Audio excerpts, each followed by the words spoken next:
Everybody, thank you so much for coming along today. As we know, I think I can speak for all of us, this is really one of the most exciting times in the council calendar when we actually get to hear directly from members of our community. So welcome very much to our annual plan submissions hearing meeting today. We'll start off as we are wont to do with opening karakia. He oha ki runga ki a ranganui, I oha ki raro ki a papatuanuku. Turakina nā mea kino ki te paiatia, uhia mai o korowai aroha.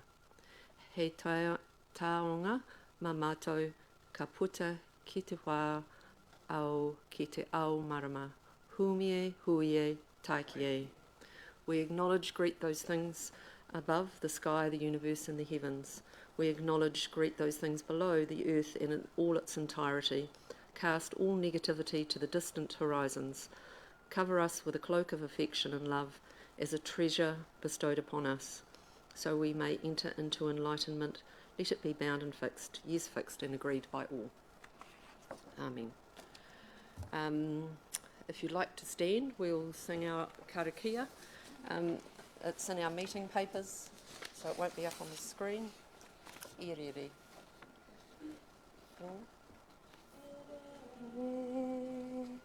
Te awa tupua mai te kahui mana I tāna roa kia wakapiri mai kona pira e ngā ho Tama popo tu popo te kie ko te awa ko te awa ko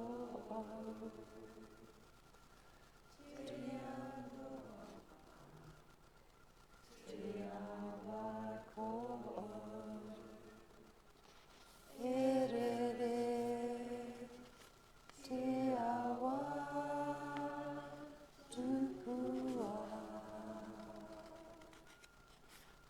Lovely, thank you. Was that harmony coming from the back? Beautiful, thank you, Charlotte. Just gorgeous. Just love it.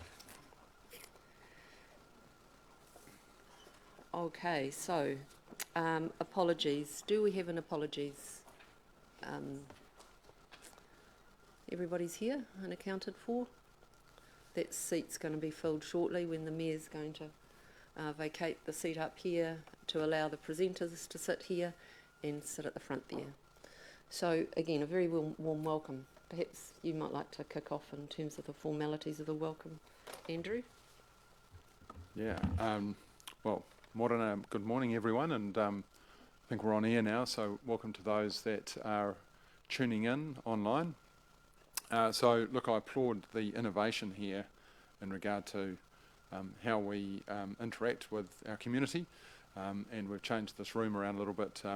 It can be quite imposing coming in here, and hopefully, and happy for some feedback for the presenters that are coming here now and also coming during the day of the concept of trying to create a more welcoming and inviting council building, but also that permeates itself into the community as well. What we're trying to be and do and create is be a council that's visible, open, transparent to our community. So I've called the concept bringing council to the people, and really what that is a way of creating a more warm and open interaction between the council organisation and the councillors, the elected members, and our community. And ultimately, the way I see it is that we are servants to the people. We're here to serve our community, and we should be accessible and welcoming to achieve that. So today's session is the first one I've attended to in my new role, and we've got a number of new councillors as well that are new to this process. So it's exciting to to start this annual plan process with with hearing from our people and hearing from the public. And I think I did some numbers on my Excel spreadsheet yesterday. It took me about 10 seconds, but I think it's about a 55% increase in submissions from last year to this year. And I'm hoping that is because we are making it easier for our community to and safer as well, because we want to hear from everyone, the good, bad and the ugly, about what it is that they want in our community, because often we just don't know.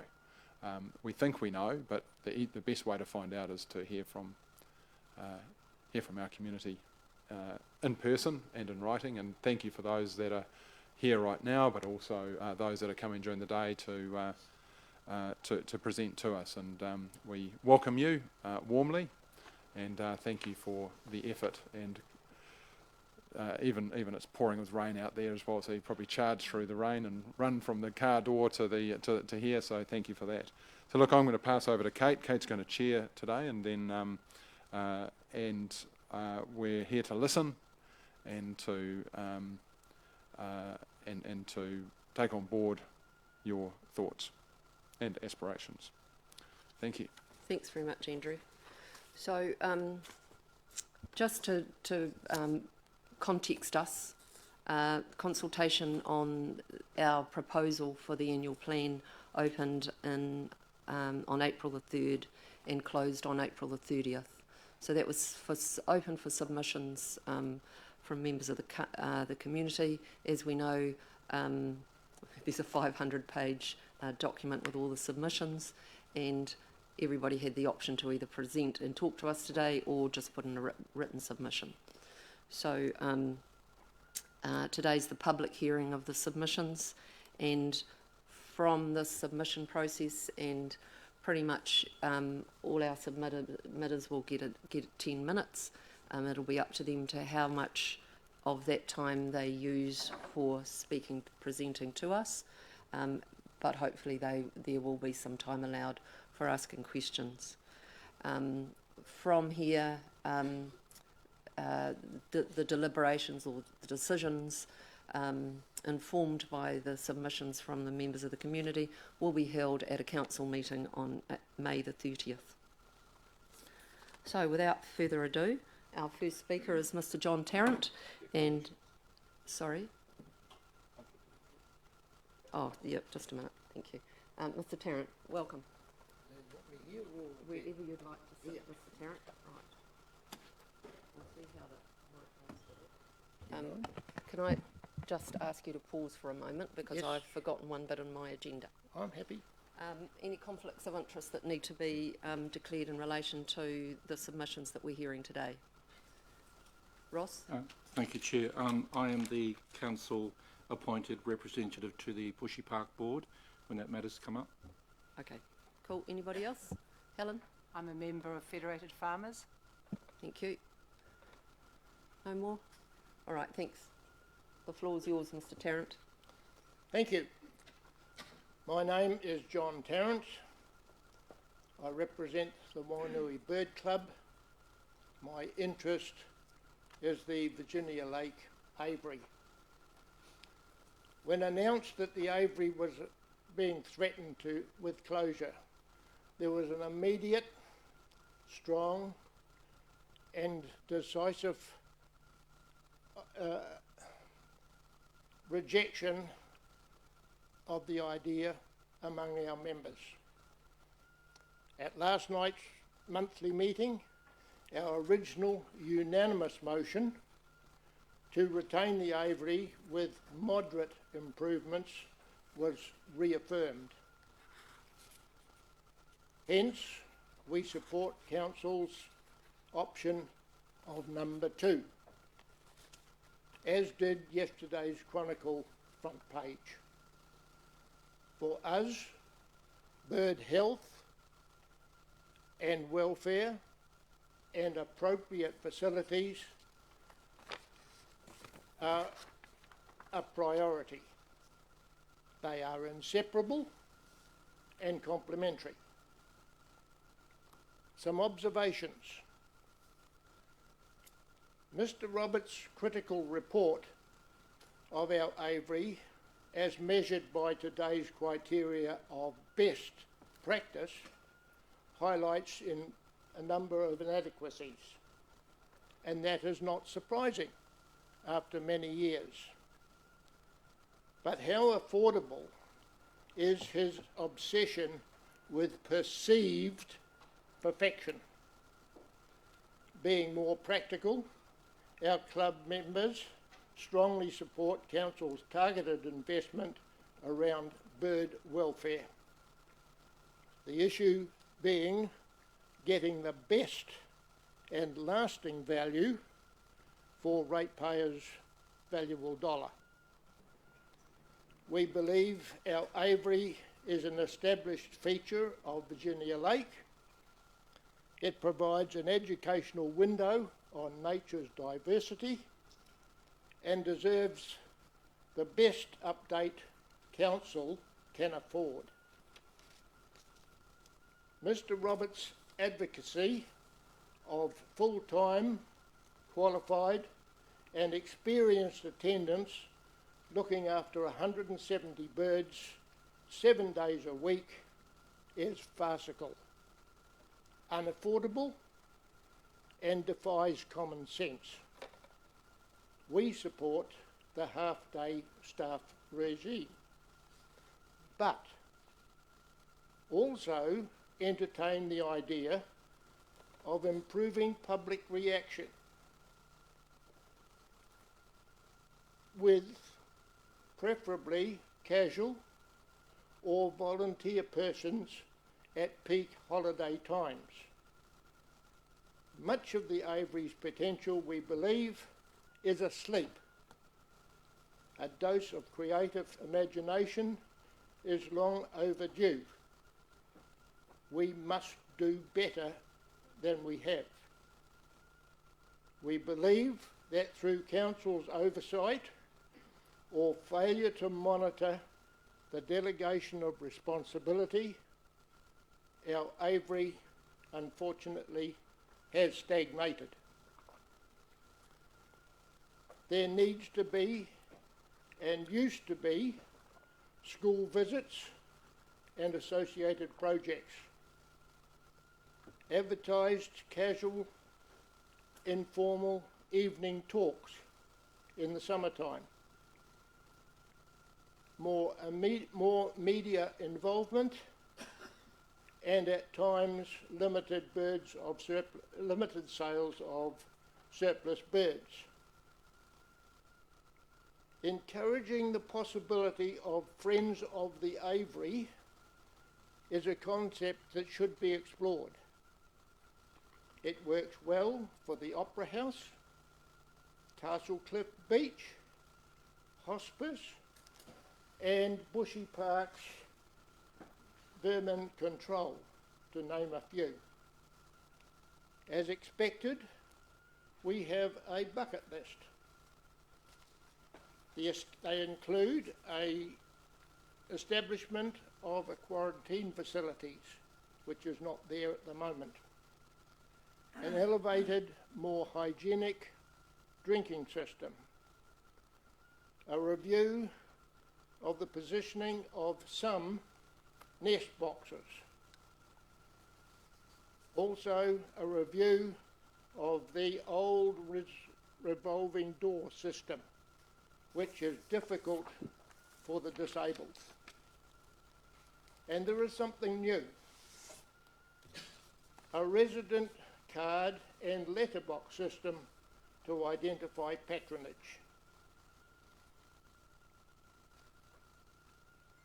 Please note, any work must avoid the breeding season, August to December, and be completed with military precision to avoid bird stress.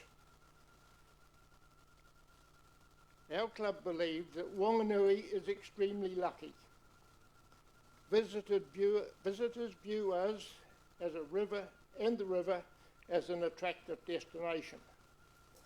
We have a broad and inclusive culture, a variety of respected high-class public amenities, and ongoing opportunities of employment and capital investment. Council's obligation is to encourage and preserve this hard-won reputation for our children's sake. That vision and the city image must include an updated Avery. Thank you. Thank you, John. We've got about 3.5 minutes left for questions. If anybody has any questions of John. Thank you, Josh. Thanks, John. Appreciate your presentation. You mentioned that historically, in days gone by, there have been a number of activities, educational pursuits and things like that. I wondered if you could shed any light on who drove those and why they were discontinued. The information that I've got is historical. The attendant at the Avery was the one who, on his own bat, I believe, came through and said, well, look, tonight or Saturday night, we'll give a presentation. Okay. That's helpful? Yeah, that's great. Thank you. Good. Yeah. You might like to move your mic because I can't see your light actually. Okay. Yeah, no, it's all Right. Thanks, Peter. Yeah, thank you, John. Good presentation. The Avery Club, can you tell me the membership number? Like how many are there? Our present membership is 46, and the age group goes from about 15 or 16 to over 80. Thank you. Charlotte? Hi, thanks for your presentation. Hi. Are you happy with the variety of birds that are in the aviary, and do you think that they have enough space to fly freely currently, particularly the cockatoos, in your opinion? In respect to the variety of birds, there is a degree of difficulty of what you present, because the birds themselves have their own association with kindred sorts, and that means that we in the aviary sort of have to keep to basically the parrot type in a single aviary. Second part of your question, whether there is enough space, the cockatoos, barely. The rest of the aviary, I think, yes. Thank you. Thank you, Rob. Then Michael. We've got about a minute left, so... Thank you, please. John. John, the voluntary work that's done there now, can you just sum that up and whether that can be increased? Thank you. The volunteer is very limited at the moment. I think the increase should be explored, and it is part of the overall image and profile of the aviary. It could be contagious, and therefore voluntary contributions would help the function. So are there any roles that you foresee could be handled by volunteers? Possibly the holiday period interaction with the public, and there could be the reinstatement of evening talks through the holiday period. Have the volunteers skills to refurbish the aviary in any way, or advice? That is a commitment that I would like to be involved with, but I can't commit the club to that aspect. Thank you. Michael? No, thank you, John. And speaking of commitment and collaboration and consultation, do you feel like the process with our local experts, including the Whanganui Birds Club, has been a good process? Have we conversed with you enough on this process? Or would you like to be more involved? There is always a better opportunity. Whether there has been, no, I don't really think so. No problem. And from your qualified point of view, what is a qualification required for aviary management?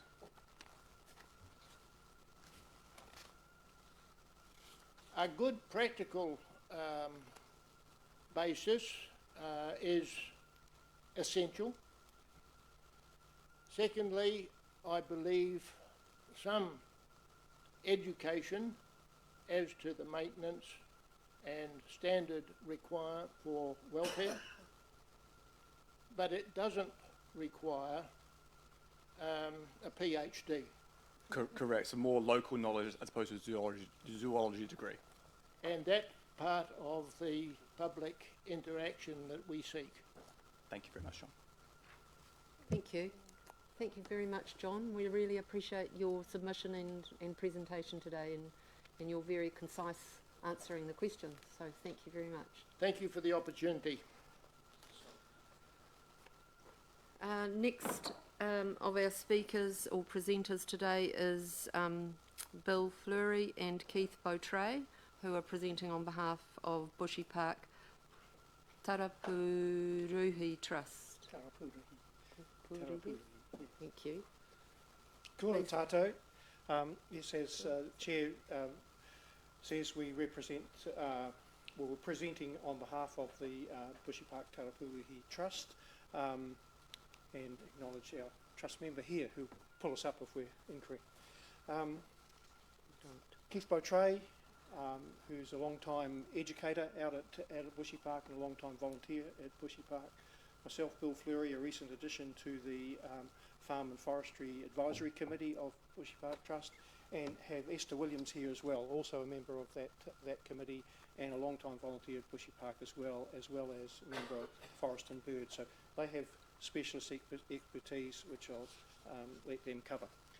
We wanted to just cover the key points of our submission and then allow you time to ask us questions. So we had four key purposes of our submission. Firstly, we wanted to acknowledge and thank the Council for the support that they provide the Trust at the moment. That's particularly around the maintenance of the historic homestead building. And we're hoping that with all your cuts and prunings and things that support can continue. Secondly, probably a relatively minor point, but again, it comes to that point of where you make cuts and things, what might drop off unintentionally. We have an issue with spread of pest plants into the reserve. One of our major problems is a plant called banana passion fruit, which I guess you're all familiar with, spread by birds, but there's a population of that plant on the road reserve just up the hill from Bushy Park, which and the road reserve is a piece of council land. Council was able to support the control of that weed for one effort last year, but there's a significant amount of work to be done there, so we're hoping that you can continue to support your contractor to undertake that work. And we've said in our submission that we're willing to provide our volunteer labour assistance and expertise should that be necessary. So yeah, we hope that will continue. Third, because of our interest in the wildlife and the birds of the area and the bush and so on, we take a great interest in the Waitangi, the Waterworks Reserve, which again, council land. I'll ask Esther to speak, but I'll just say a key point of our submission, we're asking you to think about supporting the development of a management plan for that reserve, and perhaps others like Pango Park that could go forward to your next review of your long-term plan. Again, we're willing to help and assist with our expertise and our volunteers for what might be needed for such a plan. It's a pretty important piece of land. I'll just let Esther say a couple of words on that. just been in... Excuse me, Esther. Sorry. Would you like to just need Yep. into I'll the be in the microphone? official Thank place. you. Yeah, just for the microphone, thank you. I've been in Waiata twice over the last few days. I will be on the council camera because I was there on Tuesday collecting only 3 of these tracking tunnel cards that I put in, and I will send one down the ranks here. And then I have photographed the floor of the forest. Have a look very carefully when you get it. There is no understory, there is no mid-story. Soon that forest will die and everything with it because of the pests. And these are some of the pests, the 4-legged ones. Oh, we were surprised that a possum can put its head into a tracking tunnel only that big and that long, and put its paw in and make a few marks, which it has done here. It's absolutely seething with pests. I don't know what the water quality is like. Thanks, Esther. And just be careful with the ink on those. You don't want to get it on your fingers. And fourthly, our point, and I guess our biggest request for the council was for council to consider supporting our education program at Bushy Park Tarapuruhi, and we were seeking some seed funding, and I'll hand over to Keith for a quick commentary on that. Kia ora koutou, and thank you for the privilege of speaking here. I do regard it as a privilege because, as Andrew was saying, we celebrate our participatory democracy, and democracy is part of the cultural DNA that we're blessed to have inherited. So my father was RSA, and that was drummed into me that we don't take democracy for granted. So that's something that we pass on from our ancestors and have that duty to pass it on to the next generation. Whanganui District Council supports more of our cultural heritage DNA by paying for the education service at the Sargent Art Gallery and also supporting the education team at Whanganui Regional Museum. Although the museum that museum team is also part funded by a contestable Ministry of Education fund, which they've been successful over the last 20 years, each triennial of renewing. Of course, both the museum and the Sargent Art Gallery deliver great value to our community by educating our young people about their cultural heritage. My submission is that our eco-sanctuary, Tarapuruhi Bushy Park, is also an outstanding resource for the transmission of another vital bit of our cultural DNA. We are, after all, identifying with our natural world. We call ourselves Kiwis. We wear the silver fern. When we go overseas, we look at that koru on the back of the jet's tail. And our ancestors have passed on that identification with the great forest that once cloaked this land, and which we now seek to restore. What will we pass on about our slice of nature in Whanganui? Our trees and our birds are just as much a vital part of our heritage as the macans and hoteris in the Sargent, or the great waka and moa bones in the museum. We are at a critical point in human history where we must rebuild a sustainable relationship with nature.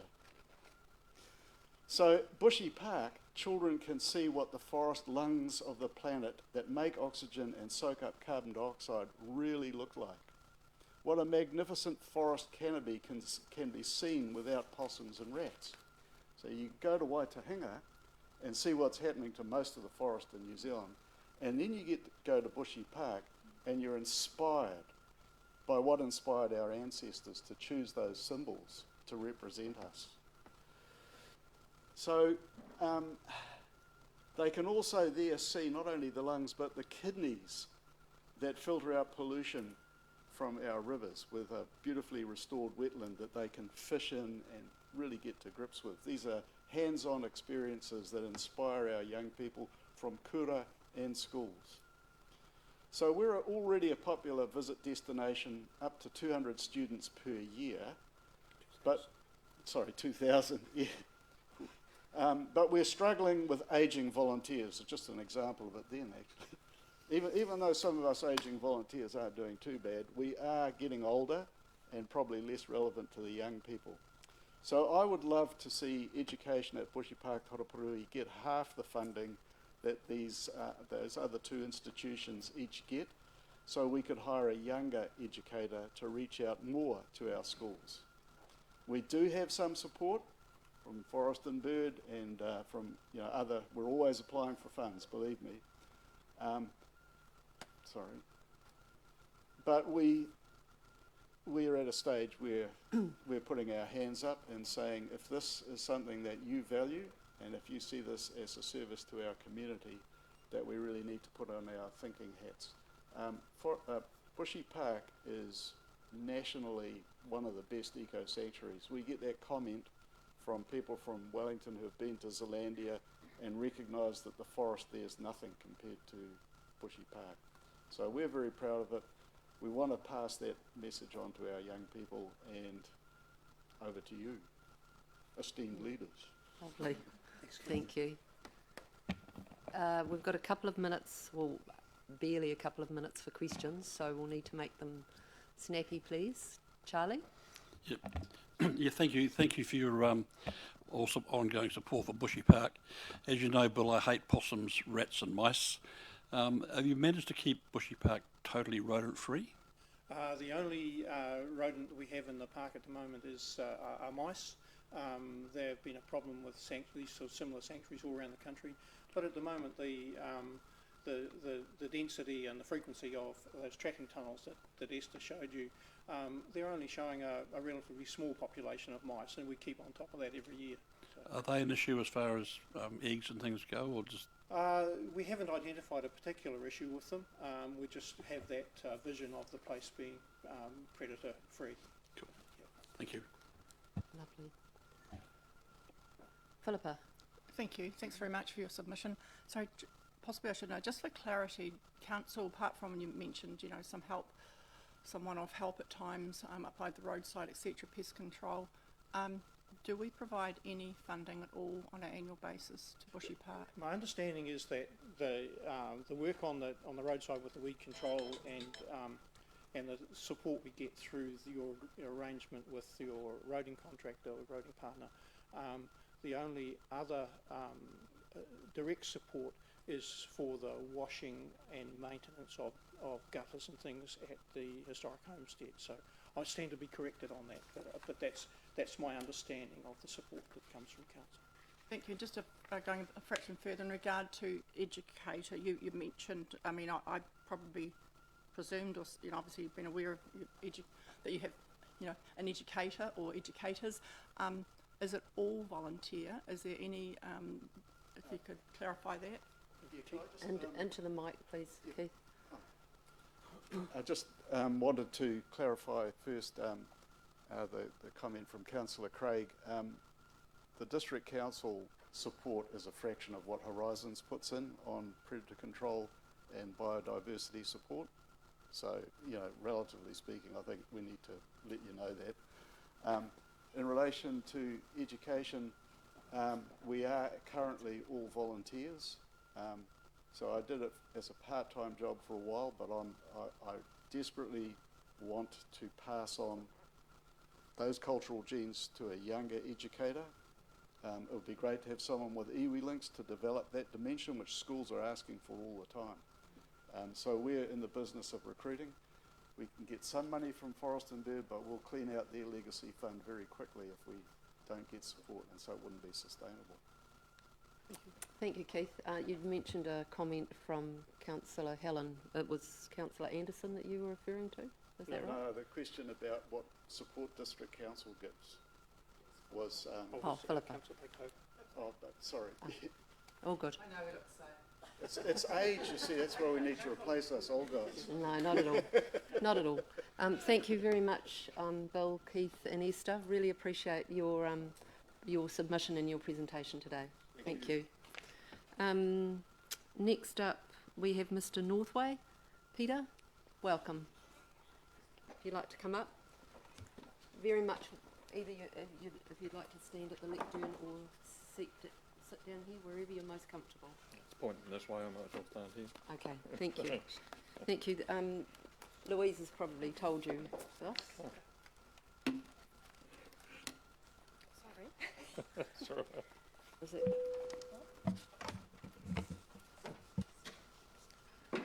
Yes, good morning. Peter, I think Louise has probably told you, 10 minutes. Yep. And if you'd like to allow time for questions from councillors. I don't think it'll take too long. Thank you. No, I take it, I've been assured that you've all had the written submission that I put in and are able to read that. So if you need any clarification on that, please ask. Otherwise, I'll just go on and say what I was going to say today. My wife and I moved to Whanganui from Auckland in January 1978. That was on transfer with New Zealand government, and we anticipated staying for a couple of years before moving on. 45 years later, and we're still here. We have raised 2 children here, and our daughter is now a primary school teacher at St John's Hill School, and her husband has his own plumbing business. My wife and I are staunch advocates for Whanganui. We've lived in 5 houses in various suburbs since we arrived, and our next address will probably be McNeill Street, Aramo. For those that don't know, that's the road that goes through the cemetery. We wouldn't wish to live anywhere else than Whanganui. We've seen Whanganui relegated from a city to a town and go from a population of around 30,000 to nearly 50,000. We've seen our central area deteriorate and later be rejuvenated thanks to the efforts of the likes of the Main Street project. Approximately 15 years ago, I walked the full length of Victoria Avenue and counted 23 empty shops. A sad period indeed. Now our town, which should hopefully once again reach city status, is vibrant, with Ridgeway Street recently winning national acclaim. Going forward, I believe that what Whanganui needs most is people with vision. Vision of where to go and vision of how to get there. Council's focus seems to have been on how to fund projects from the ratepayers. However, in the past, many of our major works have been funded by Whanganui families. The Sargent Gallery, public donations for the War Memorial Hall, even Majestic Square. I remember the campaign to buy a brick for the to go on with your name on it. There's still a lot of old money in this town, so perhaps there's still opportunity for something like the refurbishment of the aviary to be funded with naming rights by some local family or trust. Thinking outside the box rather than tunnel vision. Not every project needs to be funded by the ratepayer. Thank you for the opportunity to speak to you.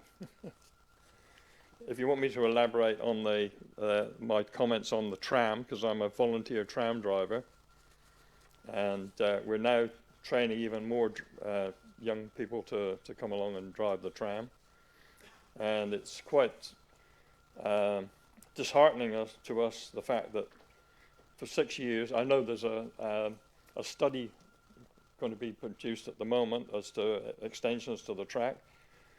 I would say probably 85–90% of all the passengers that we carry are out-of-town visitors, overseas visitors, and they all ask the same thing.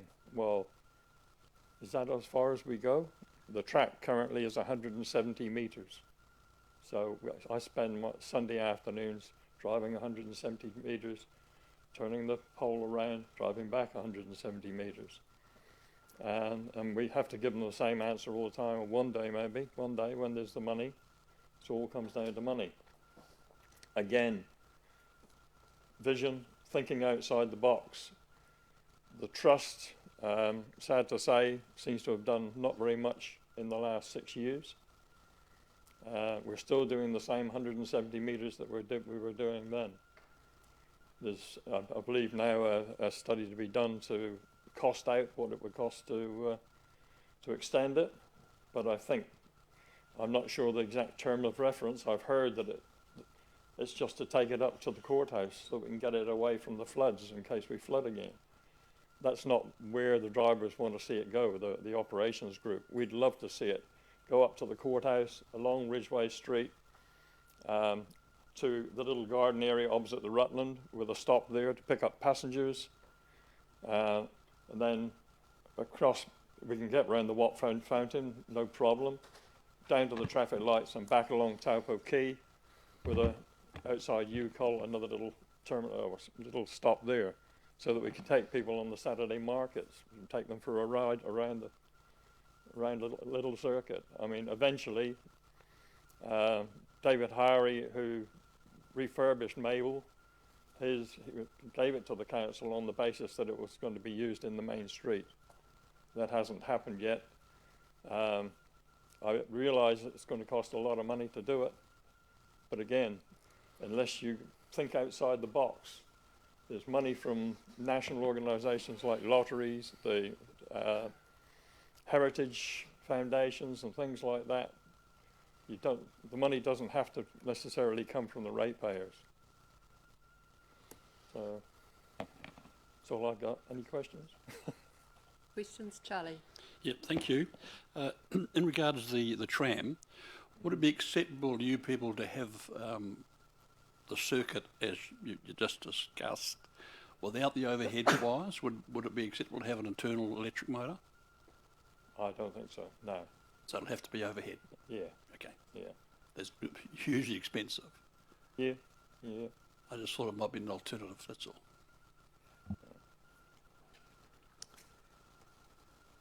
Any more questions for Peter? Michael? With regards to 23 empty shops, is it something that you would like to see as some form of key performance metrics for our partners at Whanganui and Partner? Well, I think you'd be hard pressed to find an empty shop in the Avenue now. I mean, that was just an example of how the place has bloomed and with the changes that have been made. Absolutely, but I mean, is to keep that so we don't go back to where we used to be. Yeah, it could be a very useful metric. And you're right. As for the tram, I like the circuit. So thank you. Don't worry. Yeah. It doesn't look like there's any further questions. So thank you very much for your submission and speaking to us today, Peter. Really appreciate it. Thank you for your time. Thank you. Beverley. Beverley Pearce, welcome. Beverley, you're used to this, I'll how stand, this yep. all rolls, isn't it?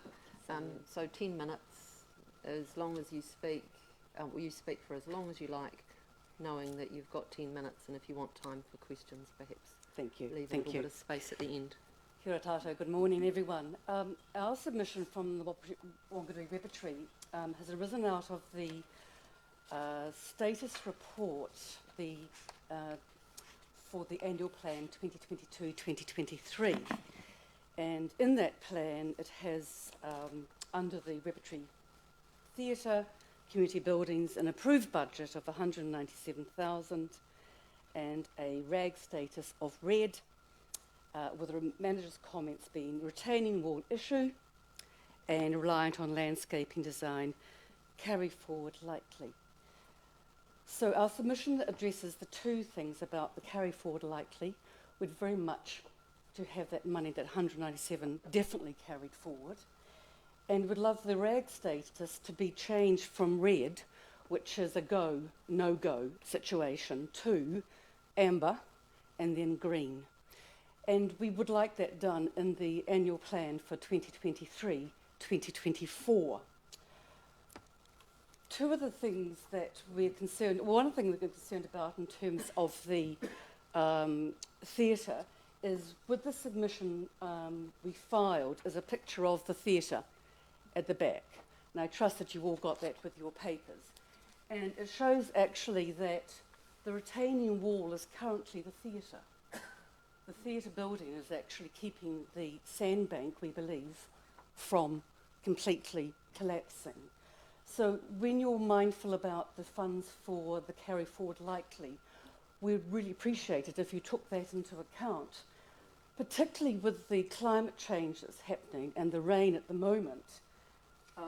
As an example, in June 2021, council staff asked an engineer for an urgent scope of works because of the bank movement, and the heavy rain had increased the load on the sand behind the already leaning bricks.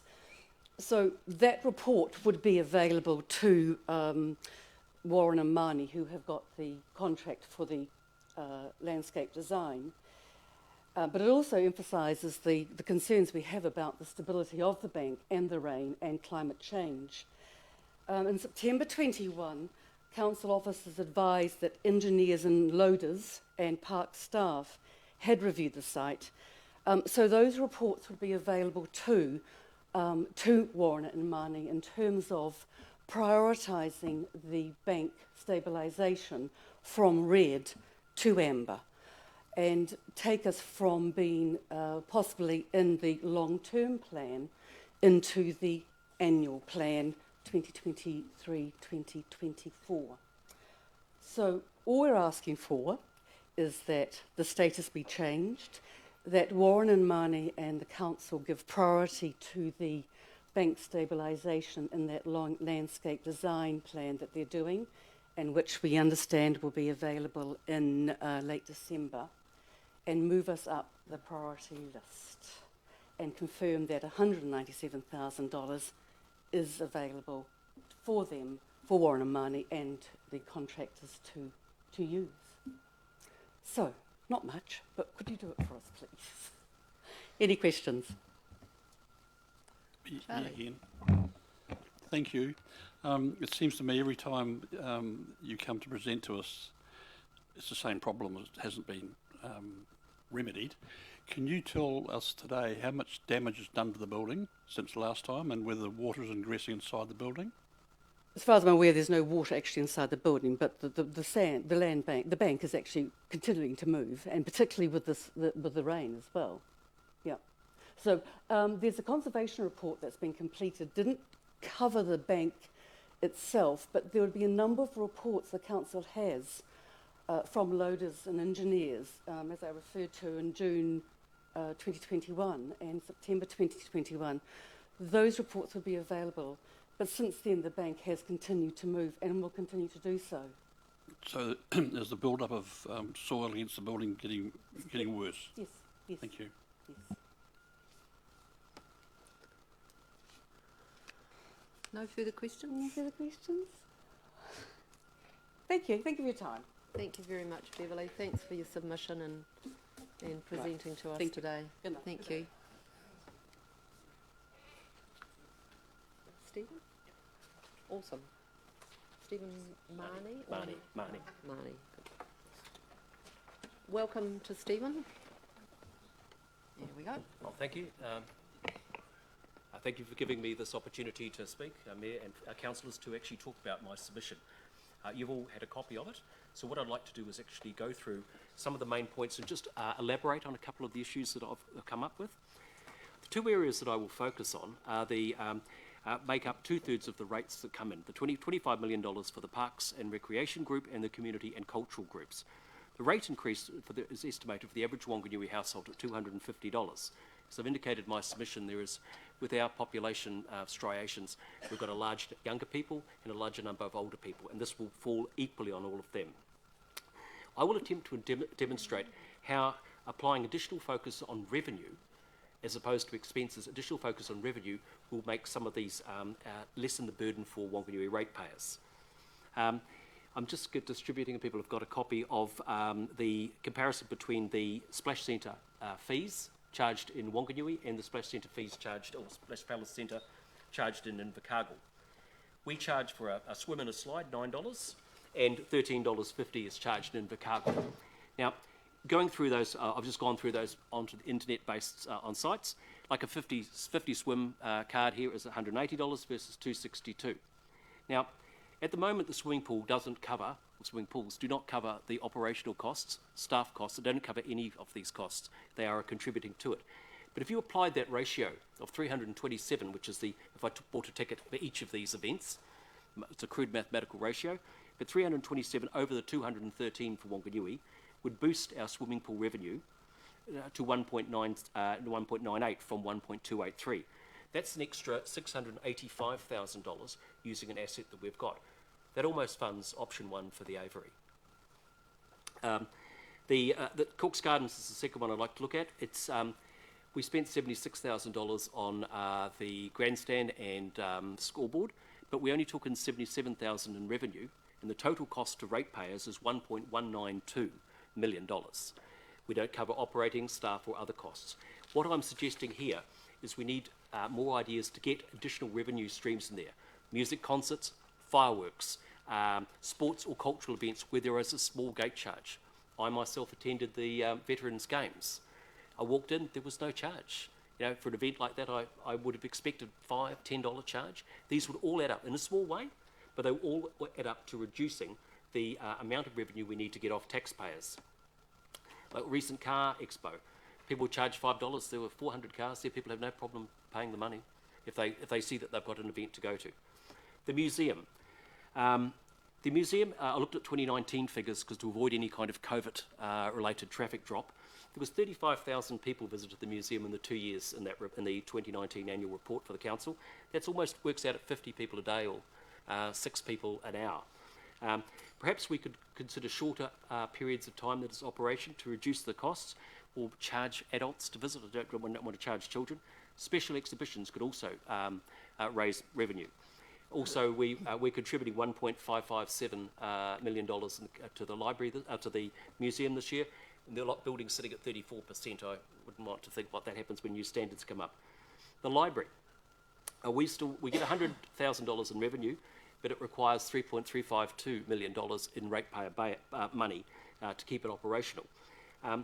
Now, obviously, it is an important community hub, and it's never going to be a profit centre. I'm not advocating any of these things to be a profit centres, but it needs to look at ways of making new revenue. I went through that in a lunchtime just to see how it's being used. Most people are there using the internet, talking in small groups, or watching their children play. One person I observed during my time there was reading a book. I was thinking, like a simple thing, like we have the shop inside the museum. We have a cafe inside the library, which serves, makes a quick cake and selection of cakes and a cup of coffee, just to make the presence more experience and bring an additional revenue stream into council. Next, I would like to look at is the funding statement for community and cultural, comparing the 2022-23 plan with the 23-24 plan. And I've just highlighted 4 figures in the document there.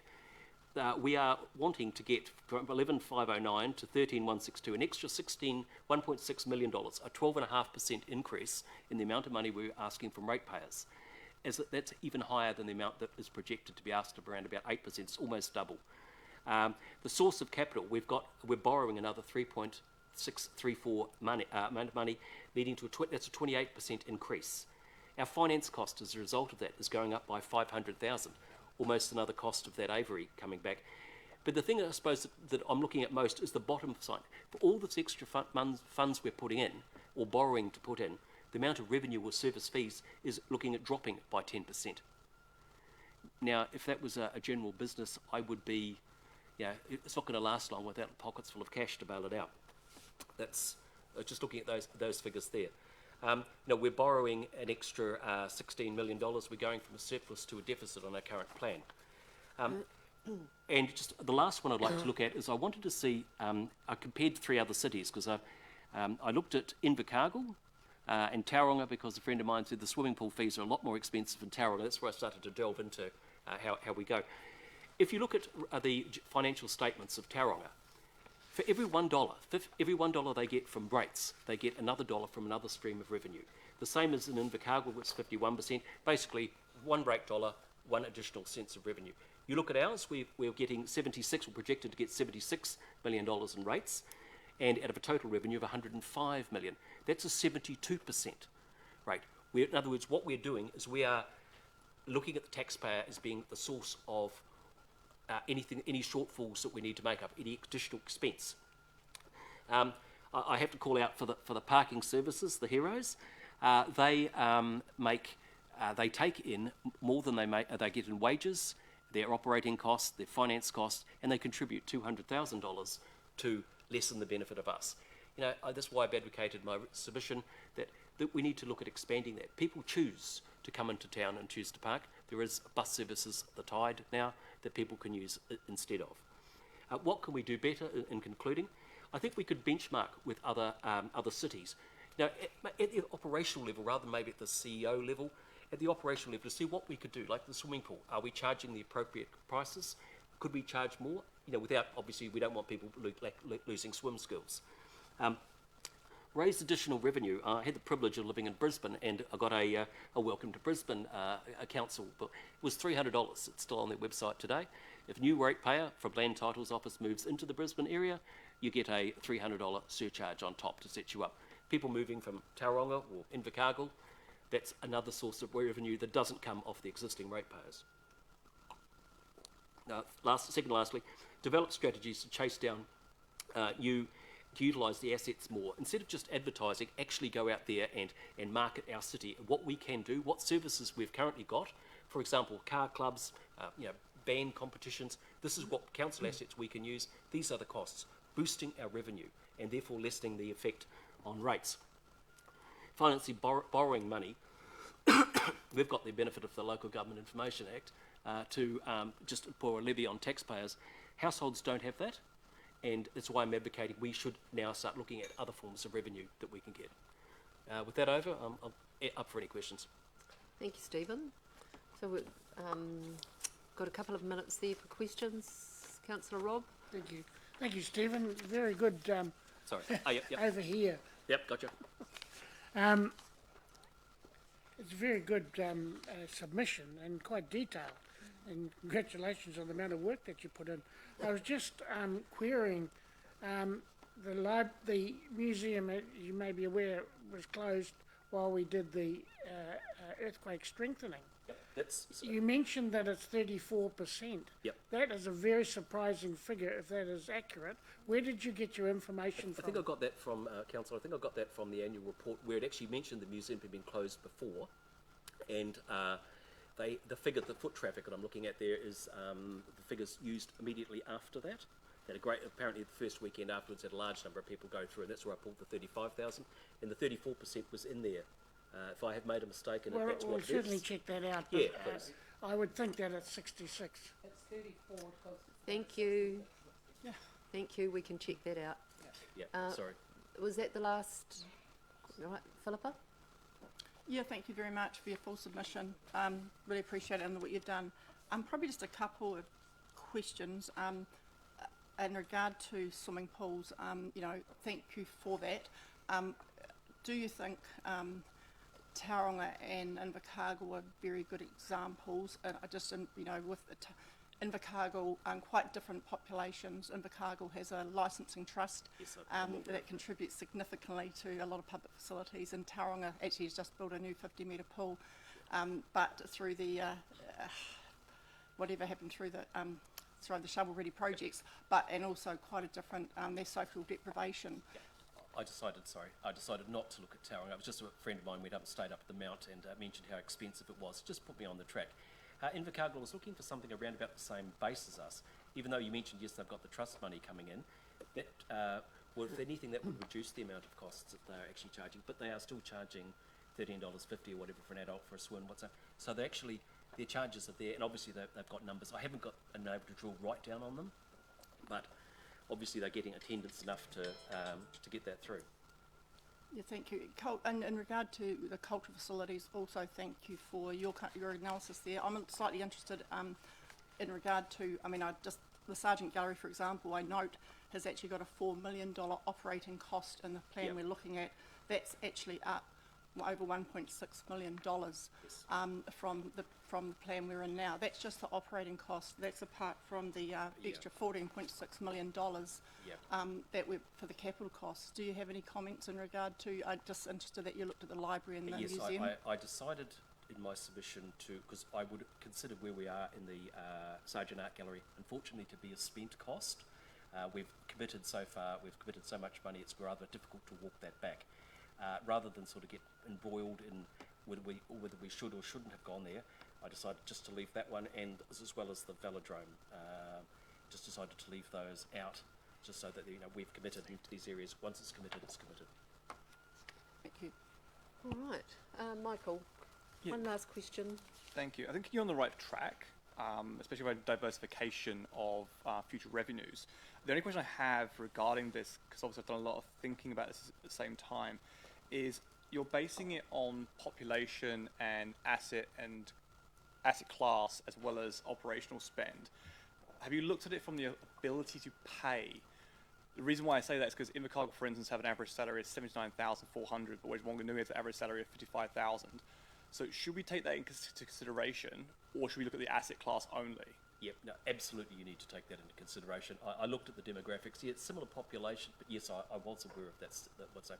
So yes, you know, are there house prices anymore? Yes, you do need to look at that, and you know, like you've got to keep kids swimming, so you may have to tweak it a little bit to get it. This was just a crude analysis of these are charge A, charge B, and applying a percentage. No, but there's a lot more work that needs to be done. I think I take the ethos of what you're saying, and I like it, so I think I understand it. Thank you. Thank you. Thank you, Stephen. A lot of information, so thank you very much for your submission and coming along today. Really appreciate it. Thank you. Thank you.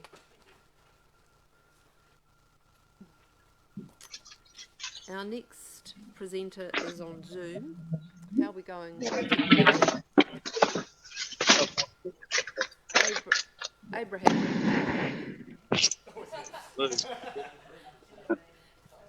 Oh, look to the thing up there. Yeah. Hold on. Good morning. Good morning. Good morning. Hi, my name's Eden Waiata, and this is Abraham.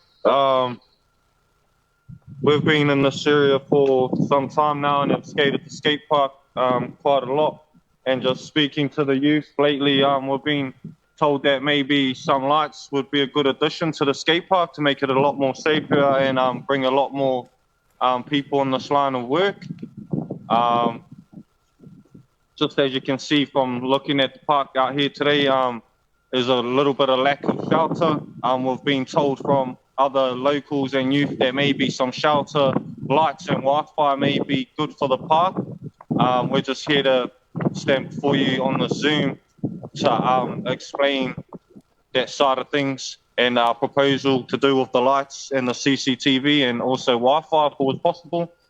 My mate here brings his nephew down here quite a lot, and that's the question that he gets faced with quite a lot before leaving in the afternoons is why his nephew can't skate a little bit longer due to not having lights. We've seen a lot of locals and community people from here use their car lights and flashlights in the meantime. But yeah, that was basically mostly our Zoom for today would be to touch base on the lights and the Wi-Fi. And on behalf of the community and the locals, so yeah, we're just down here having a look. Also, the other side of things they were wanting to talk about would probably be either cleaning up the graffiti or somehow getting some people that are have skill sets in this area to be able to like put some proper artwork up for them. And yeah, so if they could have lights over maybe the basketball over this side and either on any side of the skate park for the locals and youth to be able to ride just after dark or yeah, the late afternoons maybe. That's had a lot of people that come down and use the park ask if we're able to ask someone if that'll be a possibility. So over the last weeks, I feel as if it may somehow be possible going through the routes we've been going through in order to take this sort of thing seriously on behalf of the lights, the Wi-Fi and public feedback we've been given. And yeah, we just thought that would be a plan we could probably put together, see if we'll be able to get some funding to make it a little bit better for the community that use the park and use the facilities around the park, maybe. And so we just put that together and come down here today to see if we're able to put that plan into motion somehow. Yeah.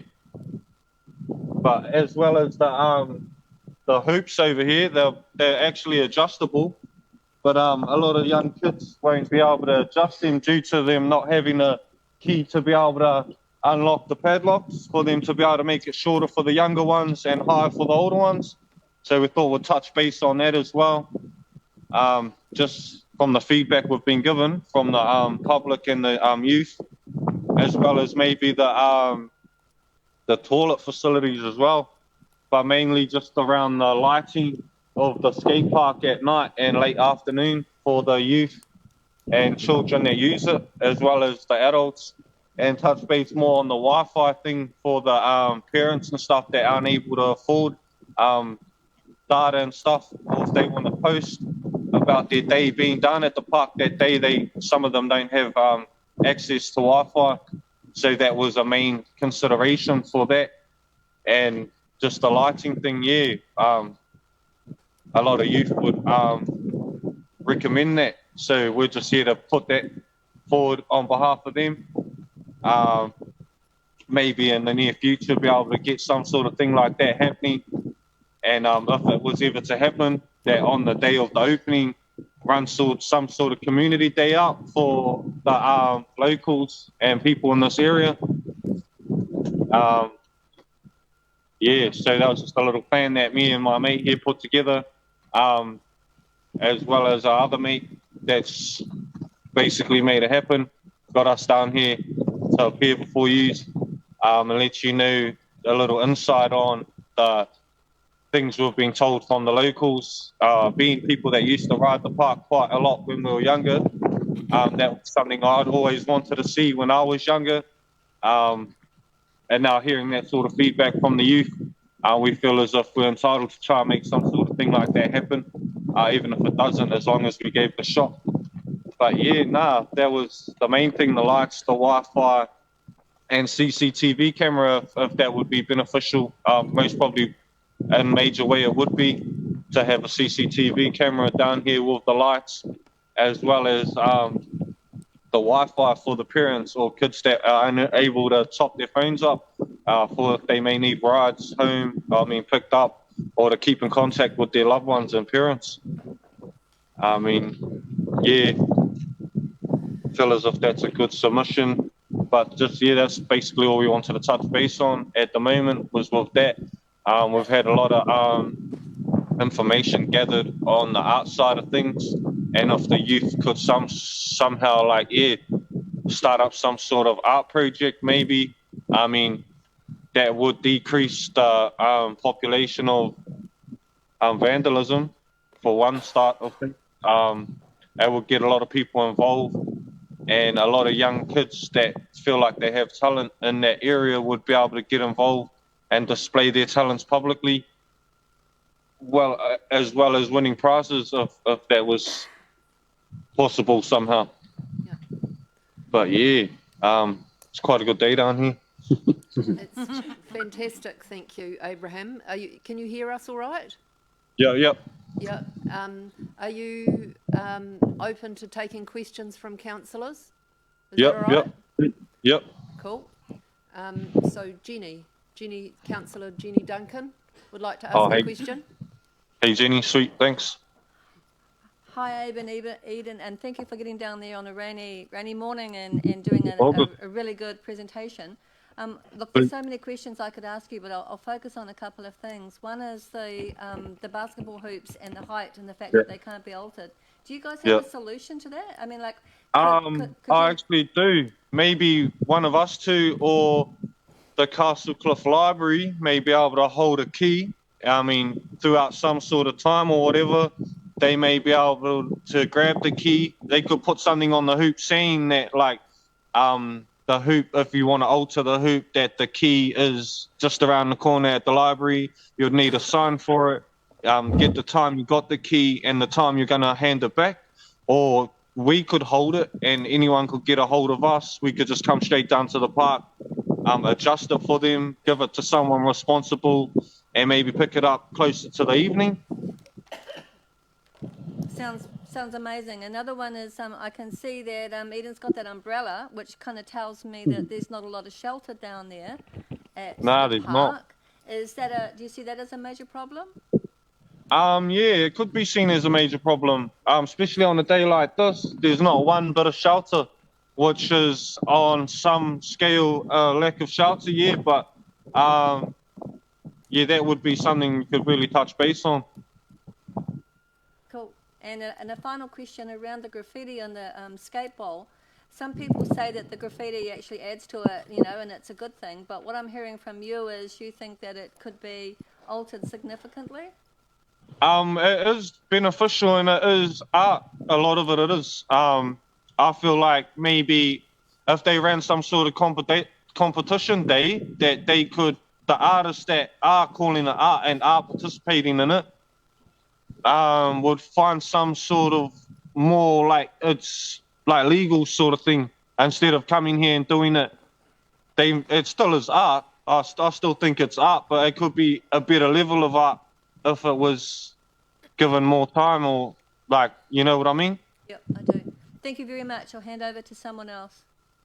See, thank you. We've got only about a minute to go, so I'm going to ask you to keep your questions snappy. Charlotte. Thank you. Thank you for your submission, guys. I also have a question around the graffiti on the bowl. Does the paint affect the grip for skateboarders? No, it actually doesn't. Because I've actually been a skateboarder and an artist. It doesn't affect the wheels. A lot of people just identify the part of the park by what's written on it. But no, you wouldn't say it would affect the grip of the wheels at all. So it's not a safety issue? No, it's not a safety issue. Okay, thank you. And I just want to refer to the image that you added to your submission, labelled 1, 2, 3, 4. And I am I'm assuming that refers to where you think there should be lighting in the park? Yeah, no, that was just a quick mock-up of a blueprint. The poles will be readjusted into proper positions, but that was just some sort of so you could get, like a rough idea of what we might be thinking. Yeah. Hey, thanks so much. Sweet as. Thank you. Last question, Philippa. Yeah, fantastic submission. Thank you so much, guys. I'd like you to look at joining the youth council, but actually, what I'd really briefly like to ask is, would you mind if, well, for example, I'd like to contact you in regard. We've got a sport and recreation working group about to get moving along. We work strongly with Sport Whanganui. Council has things like community contracts. We have some, you know, the whole thing of looking at bringing a project together. It's a sport and recreation type of issue. Obviously, Progress Castlecliff will be really interested. So, have you got any objection if I look to contact you and we look to try and move something like this along for your community? Yeah, all good. Thank you. All right. Thank you. Thank you very much, gentlemen. Really appreciate your submission and speaking to us from your place this morning. Yeah, really appreciate it. And grand job to Eden for umbrella holding. Thanks, guys. Sure. Thank you for that. Have a good day. Thank you.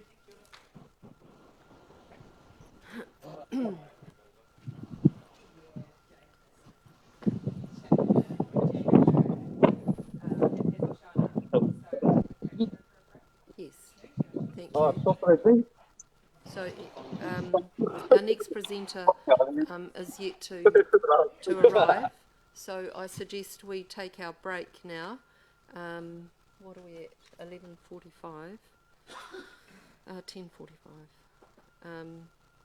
Perhaps we break until 11 o'clock, and then we could do, if Django arrives, we'll hear Django's submission then, and then be in time for Marion at 11:10. So we'll break now until 11 o'clock. Thank you.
come at this stage. We might see him later in the day in a different spot, but in the meantime, Marion and the living wage Whanganui are next up. So just however you would like to structure yourselves, sitting, standing. If it's hooked, stand here? Yep, absolutely. Just whatever is most comfortable. All right, I'll be there. Marion, do you want to drive this? Yes, thanks. You've got that's for the few slides. Waimarie, thank you for hearing from Living Wage Whanganui this morning. With me here I have Amail Habib and other members of our team. Thank you. So to start with some good news, for the third year in a row now, Whanganui District Council has paid all its direct employees at or above the living wage, currently $23.65 per hour. So big congratulations for that, thank you. But we'd like you to take the next step of making it a policy that you will always stay with the living wage rate as it increases, and that you will also become an accredited living wage employer. But noting that there are some new councillors this year, we thought it might be helpful if we just run through some of the basics of the living wage. So we've got our PowerPoint. So the living wage is a movement. It started actually in the United States and went to the United Kingdom, gaining more support, unfortunately, in low-wage economies like ours. So came to New Zealand in 2012. In 2013, the first living wage rate was set. Then it's been reviewed since then. So it's a movement. It's made up of community groups like ourselves, like us, and also unions and faith-based groups. I'll just go to the next one. That goes that way, does it? Yep. Oh, good. Yeah. So what is the living wage, the philosophy behind this? It's defined as the income necessary to provide workers and their families with the basic necessities of life. And so a living wage will enable workers to live with dignity and to participate as active citizens in society. So how is the living wage calculated? The living wage is calculated independently of the living wage movement by the New Zealand Centre for Family Centre Social Policy Unit. It's updated annually in line with the increase in average annual earnings in the previous June quarter, so that it remains relevant to living costs. And the rate is fully reviewed every 5 years, and the most recent review was this year, and so from September it goes up to $26 per hour. So this review is a full review of the data sets that are used and the methodology that the Social Policy Unit uses. And the Ministry of Economic Development recently said they view it as credible. That's the next one. Yeah, so it's credible. It's based on Statistics New Zealand data. The rate reflects the basic expenses of workers and their families, such as food, transportation, housing and childcare. And it's based on a household of 2 adults working a total of 60 hours per week, supporting 2 children. So we'd like this to be an ambition for Whanganui District Council. Obviously, you know, you've taken a step, you can do this. Being a living wage employer, it's consistent with WDC's mandate under the Local Government Act. The economic well-being is one of the 4 well-beings in the Act, Section 10. Whanganui District Council is a public body accountable to the community, so it needs to be an ethical employer. And it's employing on our behalf. That's us. And to send workers home without earning enough to keep themselves and their families, I mean, what kind of employer does that? It's a significant employer in terms of numbers, and also it's visible in the community for the services it offers or provides. And it's paying the living wage rate has been shown to be good for worker morale, the workplace morale. It reduces absenteeism and retains staff, reduces turnover. So for all these reasons, we're asking Whanganui District Council to become, to make it their policy, and also to take the step, and we can give more information about what accreditation involves.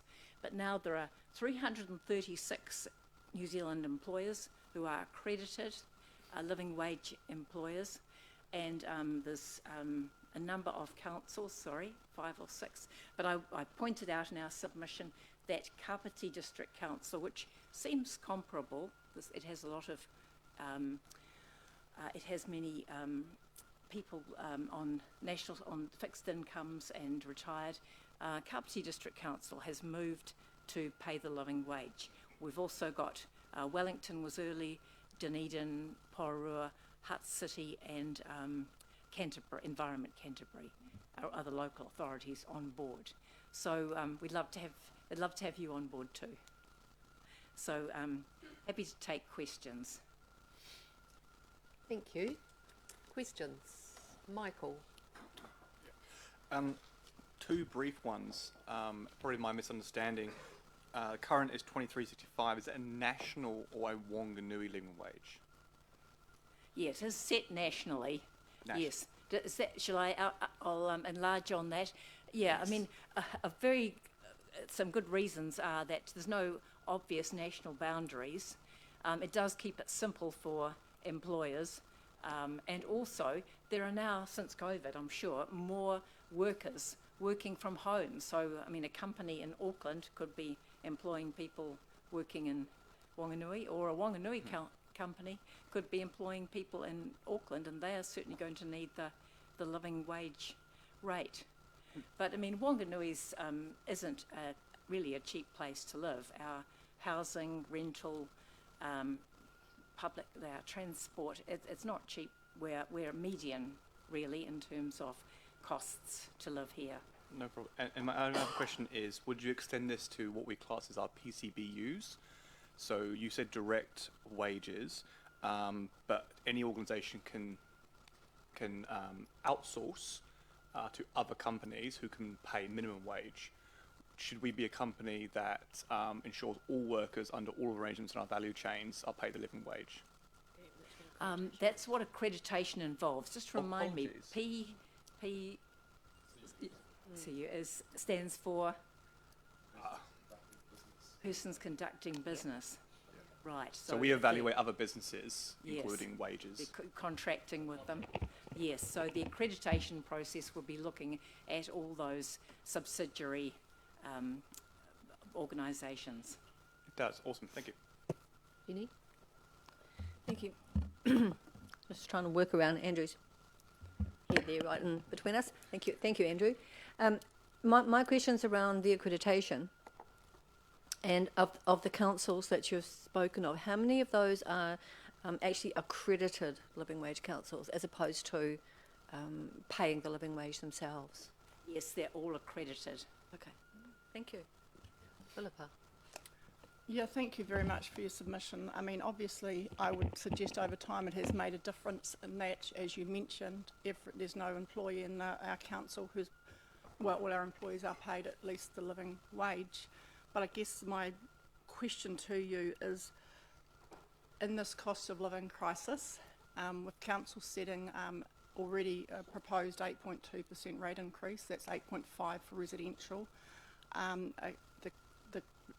what's it called, the QV rating valuation that's going to hit many of our more lower decile areas or households. Things that council is doing extra, like the homeless kind of shelter, the cost of that to ratepayers, cuts that we've actually had to make in our budget, even to get to a proposed 8.2. And I'm looking at the salaries budget, which is already proposed to be $2 million more. than this current year, would you really be pushing us at this time to look at becoming a accredited living wage employer when many people are actually struggling significantly to hold on to their homes? Yes, we do need to recognise that it's hard for many people, but in particular it's hard for people on lower earnings, and we need to boost people in those situations, people on government payments. Yeah, they in particular at the lower end, they need this assistance, especially with the climate change is going to impact on people unevenly, and it's people who are lower paid are particularly vulnerable. So yes, now it's very urgent. Would you like to add to that, Emile? Have you got anything you'd like to add?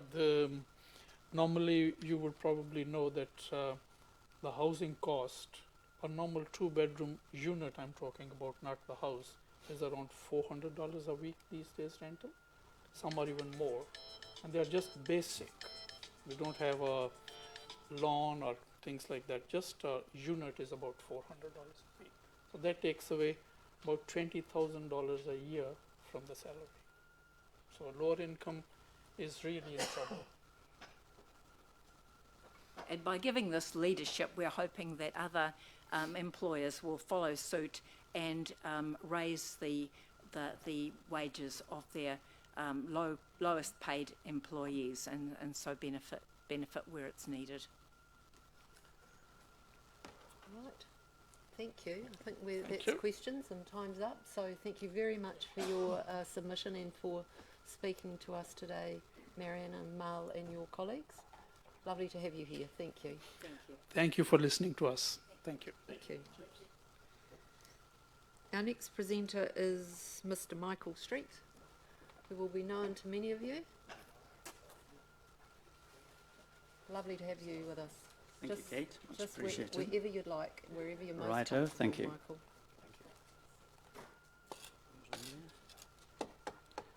Good morning, ladies and gentlemen.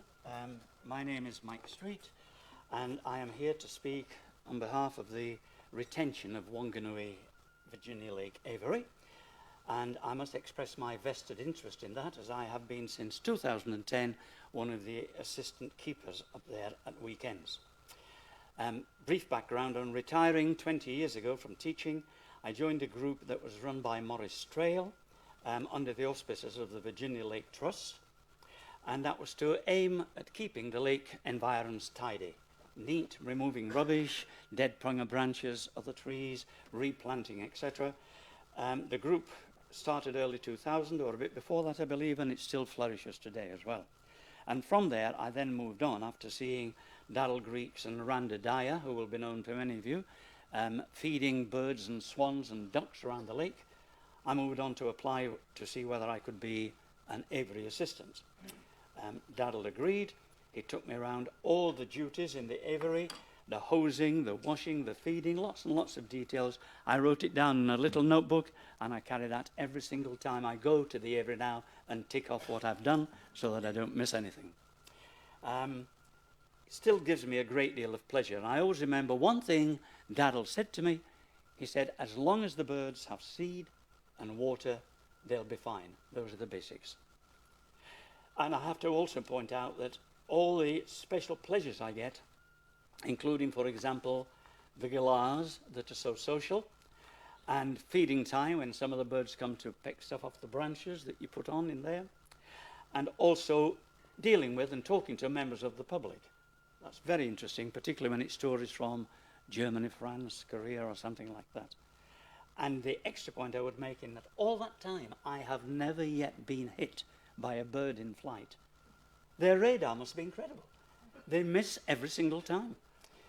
I'd like to go back to the review. I don't know if some of you have copies of that, perhaps not, but I would like to just deal with some specific points of the review that was given. On pages 5, 9 and 16, the reviewer talked about the requirement for an airlock system. Yes, that's necessary on both entrances, definitely, but not in the areas, the 3 separate areas of the aviary itself. Never yet in the 13 years has a bird sort of edged against the wire, thinking, when he opens it, I'm going through there. No bird has ever yet gone through, in my time anyway, while I've been there. So I think it's just the two entrances that need. He mentions dead birds or sick birds. I do find them occasionally, very, very rarely, probably 2 or 3 a year, and then I report them to Andy Constable, who is a very caring and very knowledgeable person who manages the aviary, and Andy takes it from there. He talks on pages 6 and 8 of the information boards being not quite representative of all the species there. These boards surely cannot be done new every 2 or 3 months. They are colourful, they are very informative in general, and there's a clear description of what the birds are. I think they probably give a 75 to 80% overview of the inhabitants of the aviary. I see no problems with them at all. On page 8, he describes the problems of keeping clean water in the stream. A stream runs from a rock in the main aviary to a drain in the smaller aviary. With a brush and a sweep, every time I'm on duty and everybody else, it takes about 3 or 4 minutes to sweep down from the rock into the plastic basket at the end and empty that out. And again, no problem with keeping that maintained. He mentions that quail are risky. I disagree with that. The staff in the aviary know that quail exist and watch where they put their feet. Nobody's yet, or at least I haven't, trodden on a quail. He talks about a full day being required. I know that Andy Constable feels that that is over excessive, and I do myself. It really isn't required. 8 hours would be far in excess of what is required to keep the aviary on a daily basis neat and tidy and up to standard. And on page 12, the word enrichment comes in. I don't quite know what that means on enrichment for the birds. I know it's foolish to say that they don't watch much TV or have newspapers, but they are in an area which is safe and predator-free, and food and water is supplied. I'm going to point out that in there, you've got several blackbirds every time I go. They know what's good for them. They squeeze through the wire somehow, and they're there to be fed. So I just don't think that that is a problem. And there is the point again that in the wild, these aviary birds would not survive. On page 10, he goes on at length about the problems of food. May I point out that, first of all, he can't be suggesting a specific count or an amount of food per bird. Different food for different birds, he says. That's exactly what happens. You put down as much fruit or vegetables, varying kinds as you can find, and bread, and the birds select what they wish to select. So the guinea fowl come trotting along, honking, and eat vegetables, greens, cabbage, etc., from the concrete strip in the main aviary. The lorikeets have porridge in addition to other food. He said they are only fed once a day, and he put that in as a criticism. I really don't see that either. It is ample. When the birds are fed, some of them will come down to eat whatever's been put out for them on the branches or on the ground. But when I go back 24 hours later for the second day of the weekend, then there's still a bit of food around, and the birds are still nibbling and finding seed all over the place. The seed is always available for them. And again, when talking about the problems with feeding, I would like to ask myself, or ask him perhaps, whether he first of all saw any emaciated birds, which I haven't done, or any obese ones that have fallen off the wires. They're all in fine condition, which he himself states later on in the review. They eat what they want to eat. And in the conclusions, I've called it, 1 or 2 improvements should be made, particularly the 2 entrances. They are very heavy to move, and they are incredibly difficult for people with prams. I often try to help and hold the door open. It makes little difference. The prams get wedged, and the mothers and the fathers trying to push them through don't find it easy. There must be some way that that can be improved. How, I don't know.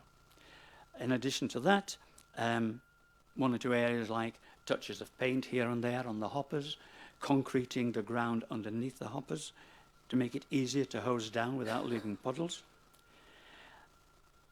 The reviewer on page 3 to 4 talks about having a limited understanding. This, I think, is a bit of a problem if he writes a review that could be adapted or adopted in order to close the aviary. If you look at the philosophical aspect, there was a good article in yesterday's paper on the front page about whether it should be closed or not. Most people say it should stay open. One lady in a letter there said that these are an outdated institution, outmoded. Fine, that's her opinion. So perhaps the question is, should aviaries exist at all? Should zoos exist at all? Peat Park, I counted 15 glorious deer in there the other day, but it's not a large area that they're in. So should these things exist for human convenience? If the answer is yes, then I would say that this aviary in Whanganui is good. It isn't Auckland Zoo, it isn't Taronga Zoo in Sydney, but it's in good condition, which the reviewer put on page 11, and visitors seem content, which he also put in there on one of his pages. Just to conclude, I'd just like to give you one small comment that Andy Constable, because I say he is knowledgeable and caring. He knows birds.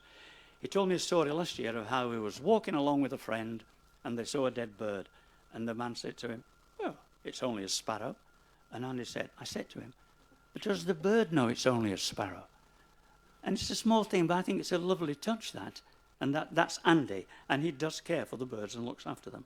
I think, basically, this would be a huge loss to Whanganui if it was closed. It would be a loss for the locals. It would be a loss for tourists. It really is an integral part of Virginia Lake's appeal. Thank you very much indeed for listening to me. Thank you, Mike. Would you like to take questions? Oh yes, by all means, if I'm We've not got overdue. a little bit of time for questions, so are there any questions? Rob. Excellent. Oh, sorry. Hi, Mike. That's Rob, sorry. Thank you for that presentation. And I'd just like you to elaborate a little bit on your volunteer work there, whether there's more volunteer work necessary in your opinion, and what other work could be handled by volunteers if they were available. Right. Could I start by just commenting immediately on volunteer work? I've got one or 2 points written down that I dropped. I thought if I was going to have questions, I'd better try and get a bit of the speech out. But when I first went there, I worked around the lake with Morris Trails Group, and I would see Randa and Daryl Greeks feeding the birds. So I went along, I thought, that looks good, and I said to Randa and to Daya, "Can I give a help to Daryl? Could I help?" And he said yes, and he took me right round the aviary. So we went around the aviary, and I said, "Gosh, it's a bit more than I expected as a volunteer, 3 or 4 hours work, etc." And he said, "Well, the money helps." And my honest comment was, "What money?" I really thought it was a voluntary job. Now, it is quite demanding, so it is a minimum wage situation. But as regards what volunteers could do extra, I honestly don't know. I'd have to ask Andy that, Rob. Internally, in the aviary itself, in our 4-hour stints, I can do everything that's required, including sometimes a few extras. You might see something that needs to be cleaned up that hasn't been touched for a week or two. And also, while working, in the aviary, I work outside by hosing down the area under the dovecot, and you put a bit of seed down for the doves and pigeons who go mad, unlike the birds in the aviary. I don't know what extras could really be done. The grass is cut on a fairly regular basis, I believe, by council employees. I'd have to think of extras. You know, as the aviary stands at the moment, I can't see anything that volunteers could add to it. But Andy may may see things that I don't. I'm sorry, Rob, it's not a very satisfactory answer. But it was the word voluntary I thought about a challenge there. Yeah, thank you, Mike. Thank you. Philippa's just got a quick Sorry. question. Yeah, Philippa. Yeah, thank you, Mike. Just to clarify, do you support, I see that Terry Coxon, the chair of Virginia Lake Trust, is kind of supporting you. Yes. Is it option 2 that you're supporting, which is really around, Sorry. council saying it's 400,000 animal welfare? Sure. Is that what you're basically No, mine would be option 2, which I think it said in the options was the preferred option, the council. Yes, that's the one I would support, and I think that as far as I can see, in my opinion, the birds are well cared for. I don't think there's a problem with animal welfare there at all. I really don't. But not full-time employee. No, I really don't think that is necessary, Philippa. I really don't. I think personally that 4-hour morning session for everybody, every day of the week, of course, and every day of the year, that 4-hour morning session is sufficient. And I know Andy feels that, as he told me that last week on the phone. I think it would be overkill and using council money that could be used elsewhere if you started paying for an 8-hour job. Thank you. Thanks, Okay. Mike. Thanks very Thank you much very for much for your listening. submission, and thanks for coming along to talk with us Joel. today. Thanks, Kate. Lovely. Thank you. Our next presenter is Mr. Hylton, who will not be a stranger to many of you. Welcome. Welcome. Thank you. Where would you like to stand or sit? Probably Wherever sit, you like. really. Sit next to you. Wherever you're most comfortable. Thank you, Chair Kate, Morena, Mayor Andrew, and fellow councillors. I'm Chair of the Waimarie Operating Trust. So first, thank you for the community funding we receive annually. It goes towards extending our season for passengers and extending our reach in terms of marketing not only the Waimarie but also tourism throughout the country. And we believe Council's getting a good return on its investment for that money. But we do thank you for your continued funding in that regard. What I did give you, hopefully was handed out, was a one-pager for our season to date. I just wanted to quickly highlight a couple of things there. This year was a record number in terms of passengers for the Waimarie, hitting over 11,000 passengers, with still a couple of weeks to go in our season on the vessel. So that's great. It has been buoyed this year, fortunately or unfortunately, by Cyclone Gabriel. So it does mean that there are a lot of visitors that are travelling up the west coast of the North Island rather than the east coast. So that's a boon for us and for our tourism locally and for the west coast. I think we should be looking at how we leverage that better, or continue to leverage those people that are coming this way. We remain profitable, which is good. It hasn't always been the case over the last 3 years since Waimarie was dragged out of the awa and replenished, so that's good. We are looking at our CO2 footprint, not only offsetting that through carbon reinvestment, but also looking at our fuel, again through a fund, through Climate Change Fund from Council, looking at alternative fuel uses. We see that as exciting work and something we can look at into the future. We also have to report, I think we have a strong governance trust, and we are looking at our two-trust model. There is another trust, the Riverboat Restoration Navigation Trust, which principally looks after the vessel and the museum. We operate the operation, and there's obvious reasons for the two trusts, but we are looking at whether that is fit for purpose going forward. We want to be, we want the best trustees, and we want to be in a model that sees us going forward, and I think there's going to be changes afoot in the tourism industry. However, it's not about the Waimarie, it's about our submission is more about tourism Whanganui and where it's heading. You'll probably be well aware that tourism in Whanganui is underperforming, or has underperformed in most indices when you look at it compared to other communities of similarity or geographical reference to us, and I think we can do a lot better. We have done better, especially in 2021 and the last year, but it is from a low base, and it is because of COVID, which was good to us in some respects, and also Cyclone Gabriel.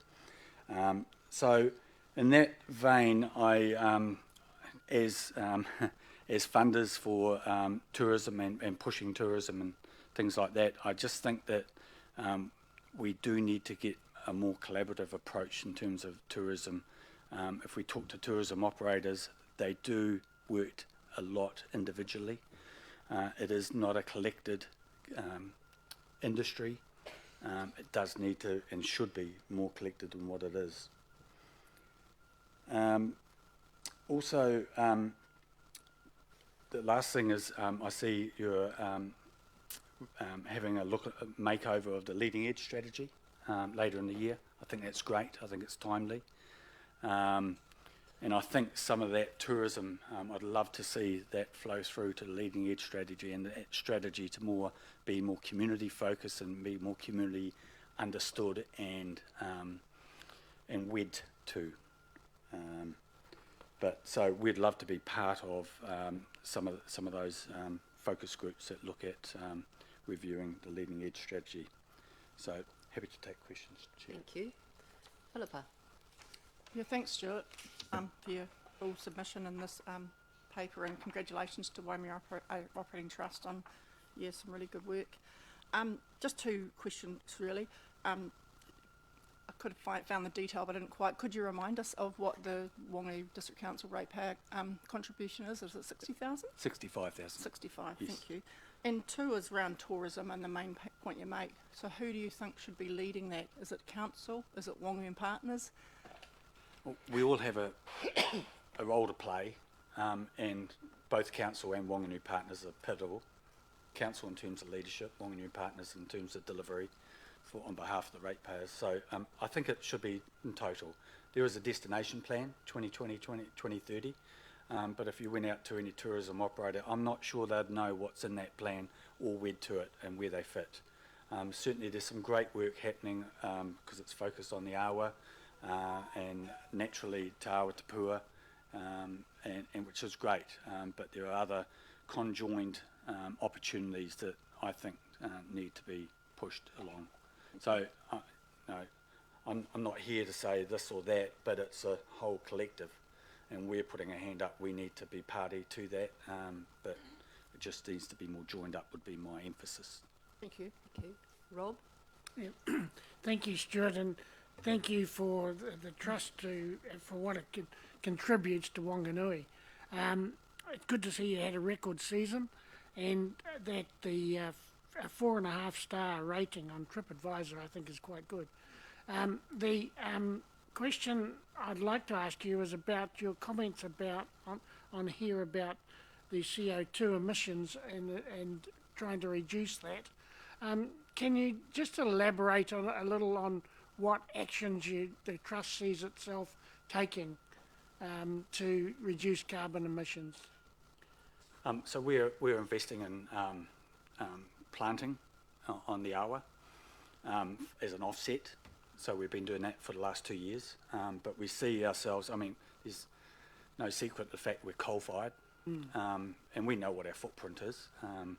But we'd like to be in a position to look at being fuelled some other way. So we're looking at alternative fuel than coal, or looking at our stack and trying to reduce the emission that goes out the stack through some form of scrubbing, etc. So the CO2 is limited. So they're the two obvious ways. Thank you. And a question: can you just comment on the status of the Waimarie at this point in time after the last refurbish? Is it in good condition? Yeah, it is in a good condition. She is an old vessel, but it's passing all the maritime safety things. That every 5 years you see it come out at Kowhai Park and for a fire out of water survey and upkeep. But it passed that well and is okay. The deck, we have some issues with a leaking deck. It's around circa 200,000 to fix. So that's a long-term project. But better than a leaking hull. Pardon? It's better than a leaking hull. It is better than a leaking hull. I mean, we're heightened. We're pleased that the port development is happening, and that there is going to be a cradle thing that we may be able to pull the vessel out that way rather than Kowhai Parks. Be a lot less cost. So for our 5-yearly maintenance, which is again around $250,000 cost that we've got to fundraise for. But no, she's fine. We'd love to get another vessel for winter sailings that we can just turn a key and operate. But that's another work of the trust to look at another smaller vessel. Fantastic. Last question, Charlotte. I was actually on the Waimarie the day that they were trialling a new fuel. I'm unsure what it was. It seemed to be a little bit hush-hush, but the boat did travel very fast that day, I have to say. Is there any anecdotal or sort of global examples of alternative fuels that can be used that you're aware of? Yes, there's a whole range. To be fair, I mean we're trialling the obvious fuels, but it's got to be practical for use, and getting on and off the vessel and all those things, and it does have a boiler system that's designed for coal. So you know, there's going to have to be retrofits, etc., etc. But the initial trials suggest that the alternatives are favourable, and we're looking at others like the Earnslaw and other international examples. Awesome. All right, thank you very much, Stuart. Thank you. Thanks for your submission and presenting to us today. Really appreciate it. Thank you. This is Wigley. Next, Cindy. Hi, Cindy. Can I call you Cindy? Yep. Yeah, nice to meet you. I'm Kate. Hello. Would you like to sit here or stand? Hi. I've only been here for a year, but a couple of years back, my mum and I were travelling around in a camper van, and we went and saw the Lake Victoria. Yeah. And we thought it was great. And then my partner and I have moved down here, and he showed me the place. I think the aviary and the birds and the winter gardens are a fabulous place. We've even had lunch down there. We fed the ducks. I don't think it needs to be shut down. I just need...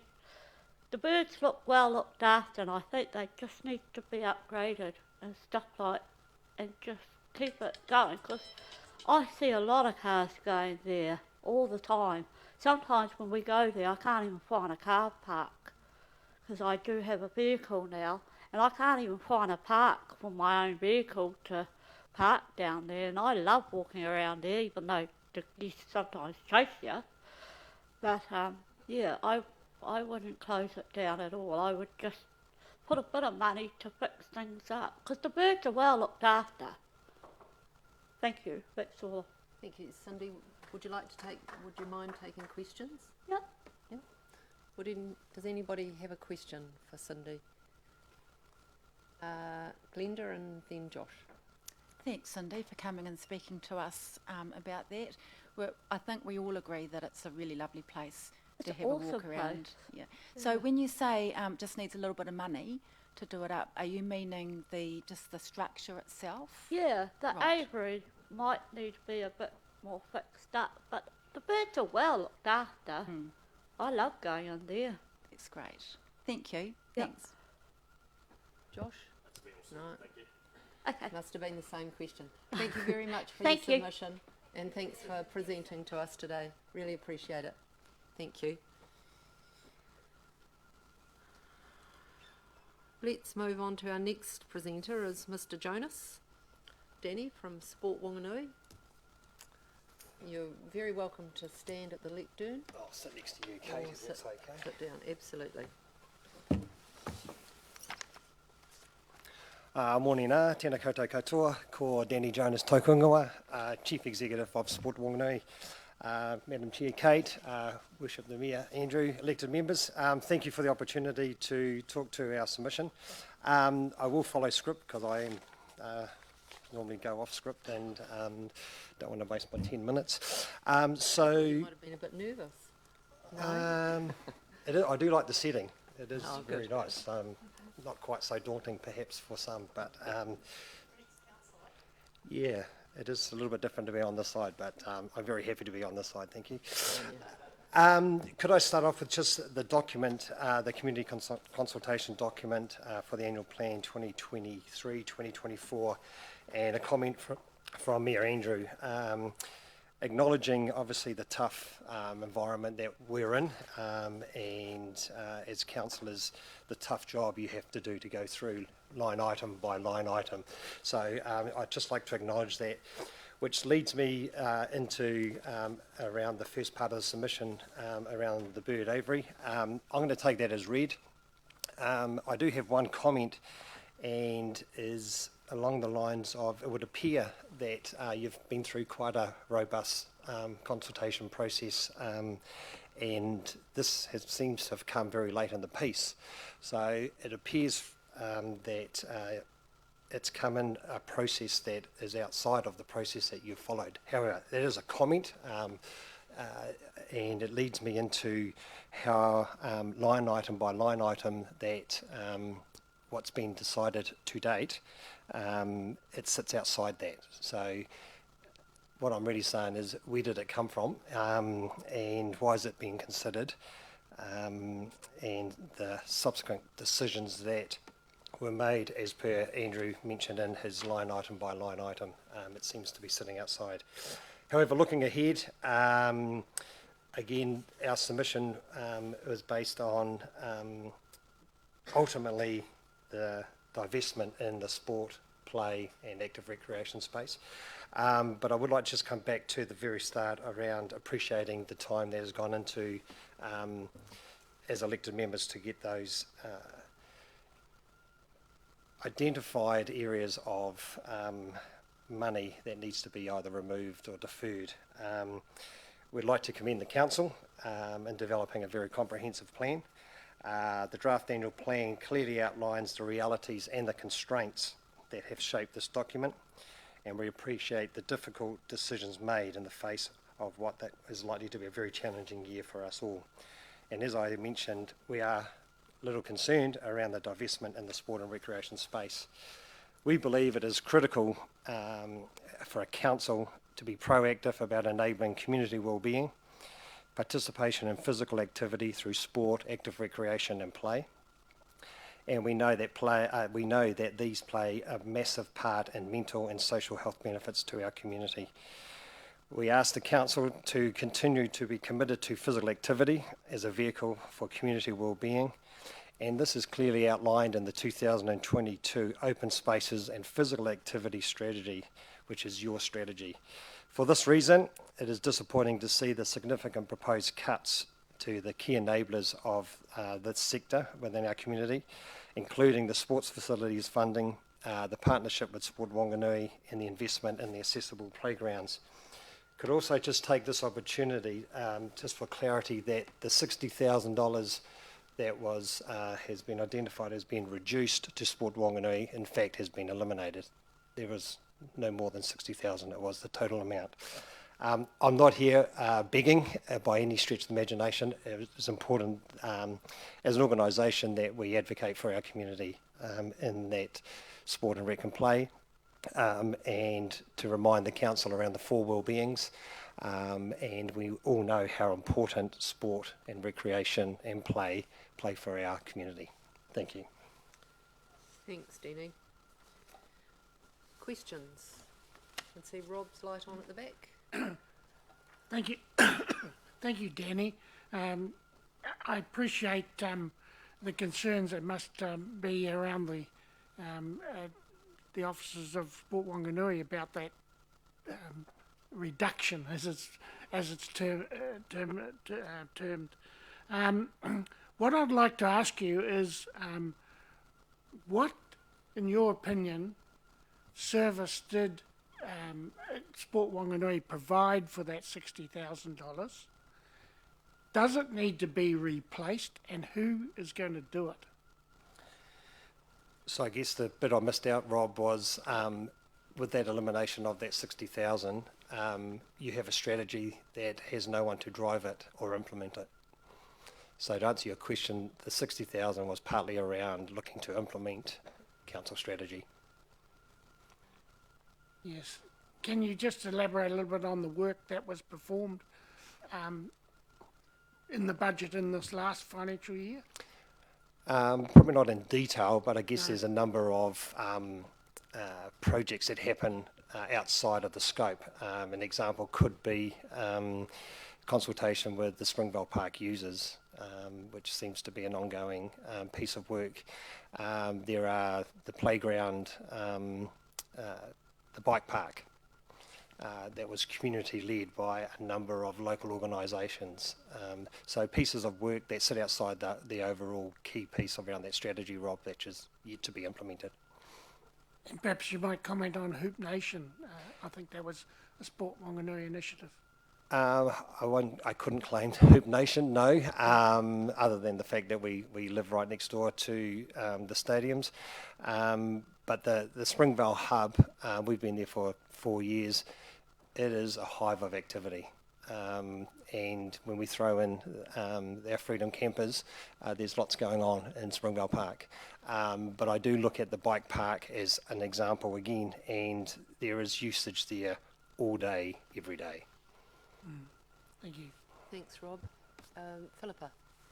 Yeah, thank you, Danny. I think it's really important. I really appreciate you coming to the table on behalf of the sport and recreation community and the Sport Whanganui, and the leadership that you do, I guess, on behalf of Sport New Zealand and our community. And I would acknowledge the disappointment of Sport Whanganui around that particular contract funding, and the reduction of the facilities fund proposed by 50%. I guess my key question is, are you and your team still, with your mahi, and that, still willing to join, in particular the Sport and Recreation Working Group that we're looking to get underway very soon, to still help drive outcomes, particularly around the open spaces and physical activity strategy, because we'd really welcome you if you are. Thanks, Philippa. I guess if I could be so bold and honest, that any decision comes with consequences, and but as a community organisation, to answer your question, yes, but we are, like you, we're tapped with resources as well, but we are definitely in this together, and when I say we, Sport Whanganui and District Council, so it was always going to be a difficult conversation. It sounds like I am begging for the 60,000, and I'm not, and the reason for that is because there are a whole lot of other competing projects that our community needs. So as elected members, I'm not questioning your decision, but certainly what would that look like, I think needs to be unpacked. But certainly from an organisation perspective, that we are definitely in this together, but what will unfold is yet to be decided. Okay, thank you. Thank you. Well, thank you very much for your submission, Danny, and for speaking to it today. Really appreciate it. Thanks, Kate. Appreciate it. Thank you. Thank you.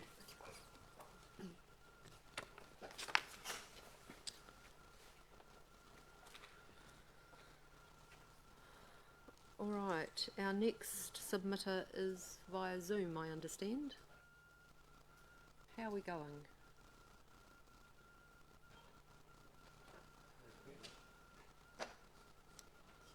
Via Zoom?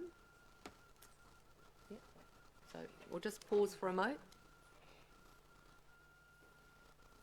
Let's see what Louise has got to do.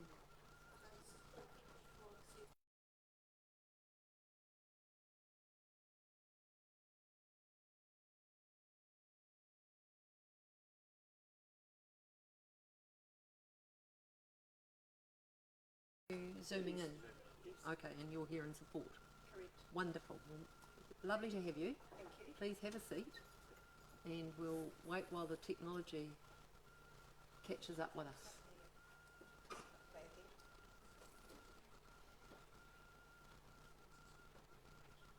Just where, just where, absolutely. Still looking pretty wild out there. Yeah.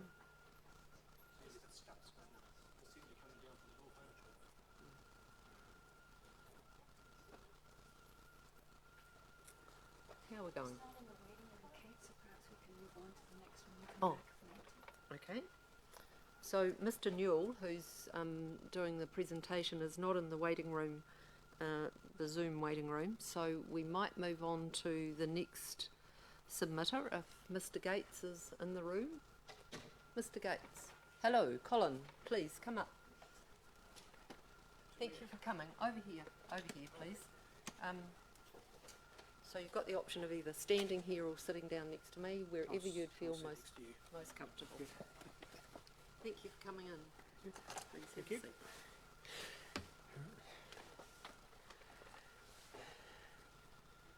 Start. Yeah. So you know, like it's 10 minutes. You can talk for as much as you like, and then if you wouldn't mind the opportunity to allow questions, is that all right? That'll be the one to go for, yeah. Cool. All right. Thank you. Start now? Yes, please. Very good. Okay, so I guess everybody's read the submission? Yes. Yes. So I guess it's sort of where do we start? Really to go on from there. I think the first thing is from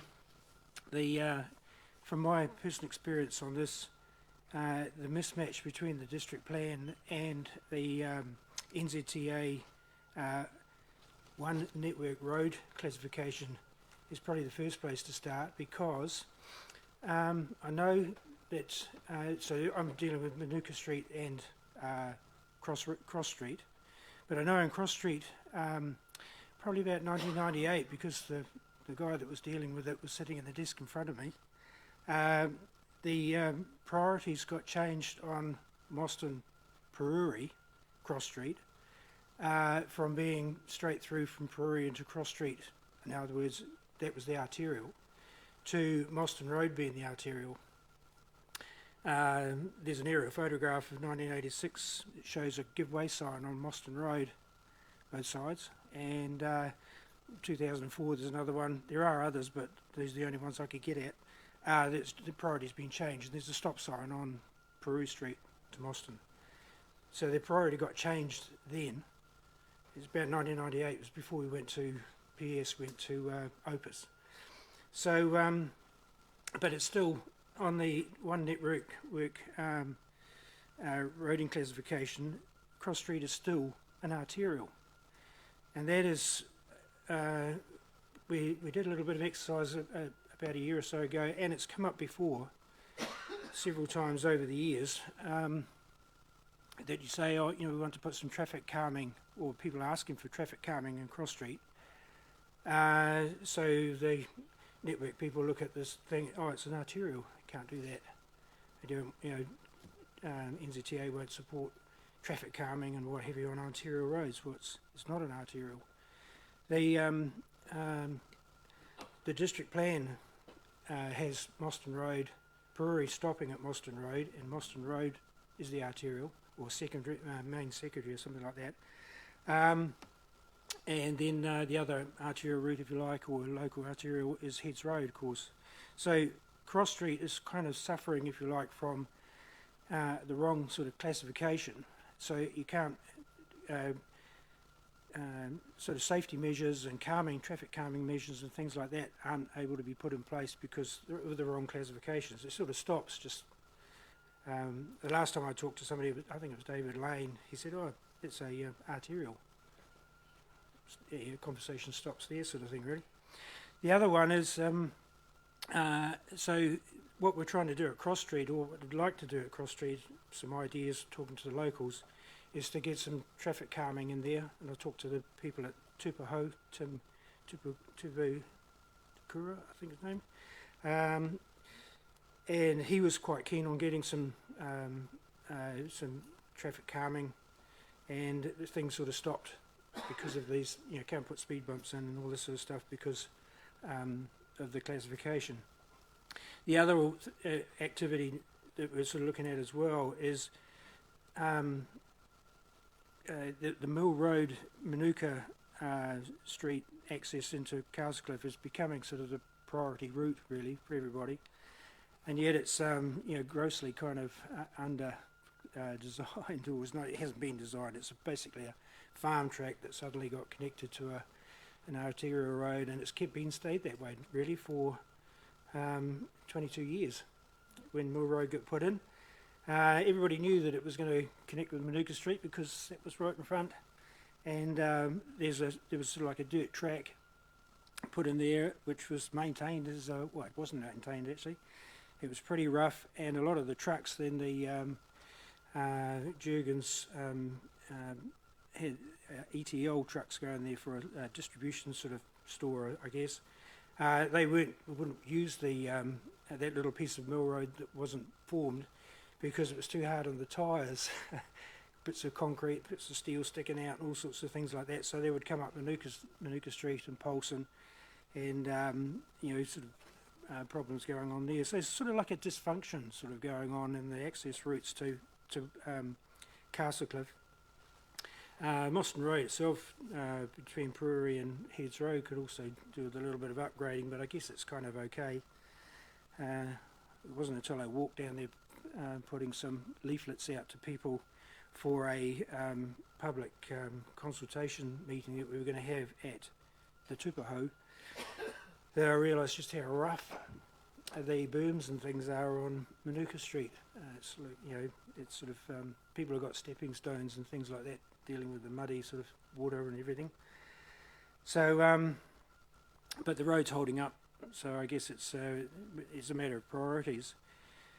The thing is that we now have an extension to Manuka Street, or to Mill Road, right to Manuka Street itself, which is now sort of discharging onto that short farm track, really. I mean, the sort of recommended road widths for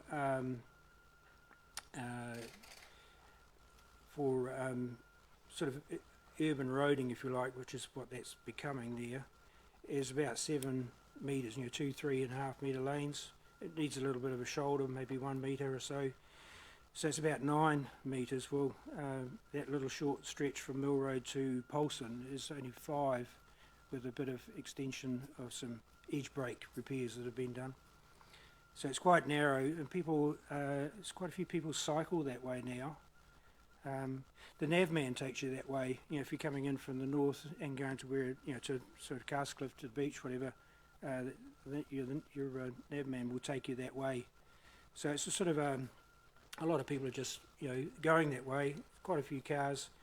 But at the moment it's on the one network roading, it's a low volume road, according to but it's not that at all, really. So there's even the one network roading classification is kind of not quite right. The new stretch for Rakau Drive to Manuka is marked as an unknown at the moment, so it hasn't really been upgraded to where things are at. And say the district plan doesn't have anything to say about any of the roads other than Mostyn, Fleury and Heads. So it's not kind of classified in any way there. So I guess the key thing really, I talked to Brent Holmes about this a year or so ago. We got started on this idea, and then COVID sort of sidelined things for a bit. But he was sort of saying one of the first things to do really is to get this classification sorted out, so that we can, so that the various funding authorities, if you like, with council and the NZTA, are understanding what's happening. And talking to one of the council officers about a year or so ago, it was felt that council itself really needed to step in and push through this classification change. The alliance contract is really a maintenance contract, and so they're really sort of, their focus is really working through RAM data and performance, pavement performance classifications and things like that. So they're managing the network on a maintenance basis. They're not managing it on a sort of future sort of development sort of basis. That sort of side of things really needs to come from council, and I'm not too sure just who is actually sort of dealing with that in council. I haven't. I was dealing with somebody, Daniel Cairncross, when I was working on the alliance, 10 years or so ago. When he left, there seemed to be a bit of a gap in that kind of capability. So I guess that's really the place to start. I mean, we could go on quite a long way on this. There's quite a lot of detail, and I think if people, and it's probably not This document here is on the NZTA website. The One Network Road Classification performance measures. It's quite an interesting thing to have a look at. You'd sort of think maybe that if you kind of downgrade the likes of Cross Street into just a local road, it will start to lose its funding. But NZTA has gone through a bit of a epiphany, I think, in the last few years. They now have things like the Streets for People and performance measures and things like that in here are looking at customer satisfaction. Are people sort of able to use this area? Whereas in the past, a classic really was Transit, or I don't know who they were actually at the time. Built a bridge over the Cobham Bridge over the river without a footpath on it. Just a total sort of focus on vehicles, and people didn't sort of matter at all. So they completely changed their attitude, and the real focus now is on, what do these streets mean for the people that use them and the people that live there. So I think the worry about funding and what have you really needs to be sort of worked through with people that are dealing with that sort of thing, and they've got these connections with the NZTA itself. But we really need to be sort of thinking about these routes and things in terms of what it means for the communities. So, say Castlecliff at the moment has this, piece of rough old road, which is the main access to Castlecliff, if you like, at the moment. Cross Street is slowly kind of just deteriorating because it's just a hot, dry, empty space that is a piece of road that's way too wide for its use. It'd be quite good to narrow it down and try and get some trees planted. Trees take a while to grow and what have you, so the sooner we start on that, the better. And it's well known that tree planting and what have you is one of the antidotes, if you like, to some of the effects of global warming. So there's a whole lot of things there. And the Cross Street is Castlecliff's shopping centre. Aramo's got theirs, Whanganui's got theirs, Gonville's got theirs. St John's Hill's got their one as well. So, but the one we have in Castlecliff is becoming a bit of a place that people don't want to go to for various reasons. So that's really all I'm going to say. I think I've run out of 10 minutes. But no. Did it go by fast? Yeah, it did. But we just want to get started. And as I said, as I said to Jenny, I think, in one of the things, we want to just try and get this on the books so that people know about it, talking about it. We should do something about it. And we can take it from there. All the technicalities can come from that. But so it was really just I wanted to just cover this just as a raise the awareness. That's where I'm at. Thank you. Very good. We are out of time, but I am going to allow a couple of quick questions. So I'd ask the questions to be quick and the answers to be equally quick. Thanks, Colin. Thank you for your very thorough presentation, Colin. I would absolutely agree with you on Manuka Street. Question. The question around Cross Street, with the current delegation of it being an arterial route, in your opinion, does that create some serious limitations around any development that could happen on that street currently?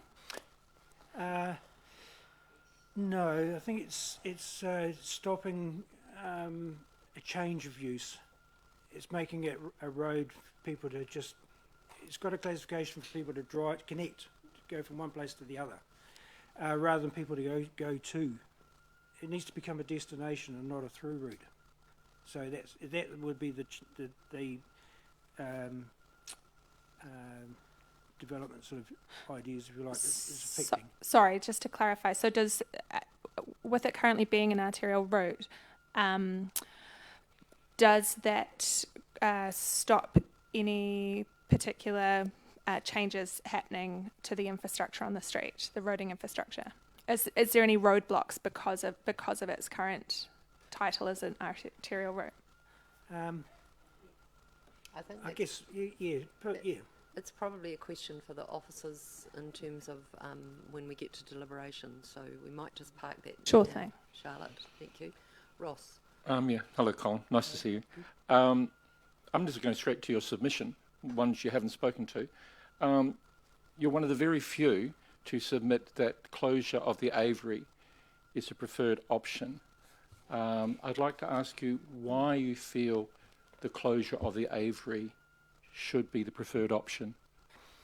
Well, I put in there that I didn't have an opinion, but I would go with the majority. But I think possibly, and I said possibly closing it would be the most humane thing to do, rather than having birds in a cage, which is kind of a little bit not PC nowadays, and maybe divert the attention from the aviary to Bushy Park, maybe that sort of thing. So caged birds is but if people want to do that, then I'll go with the majority rule. They want that. I see that they do want that. Thank you. Thank you, Colin. Really appreciate your submission, and thanks for speaking to it today. Really appreciate it. Maybe we can see some action. Thank you. Thank you for that. Right, we're going to go back to Mr. Newell. Hopefully he's there and online. Oh, there he is. Hi, hello. Hello, Matthew. Hello. Welcome. Can you hear me all right? Yep, we can hear you. Can you hear us? Yes. Lovely, Yeah. thank you. Well, thank you for coming along this morning. You've got two of your supporters in the seats here. Can you see? Yes. Yep, I can see. Yep, we're Val and Daniel Comp. Yep. Awesome.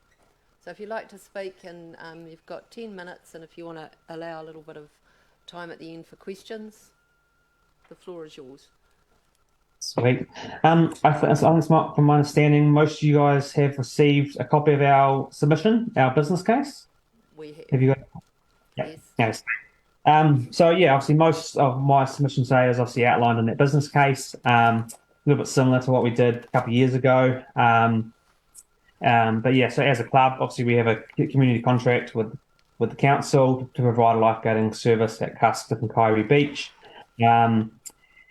And yeah, obviously we've been facing a few issues outlined in there, especially when it comes around wages and the rise in costs.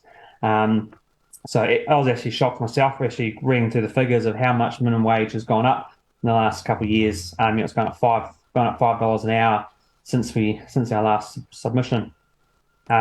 So with our current funding that we've been getting, as you would have seen in the report, that to continue our preferred 60 days of patrolling, which covers all the school holidays and those 5 public holidays, including Christmas Day, and then weekends to the end of February or first weekend of March.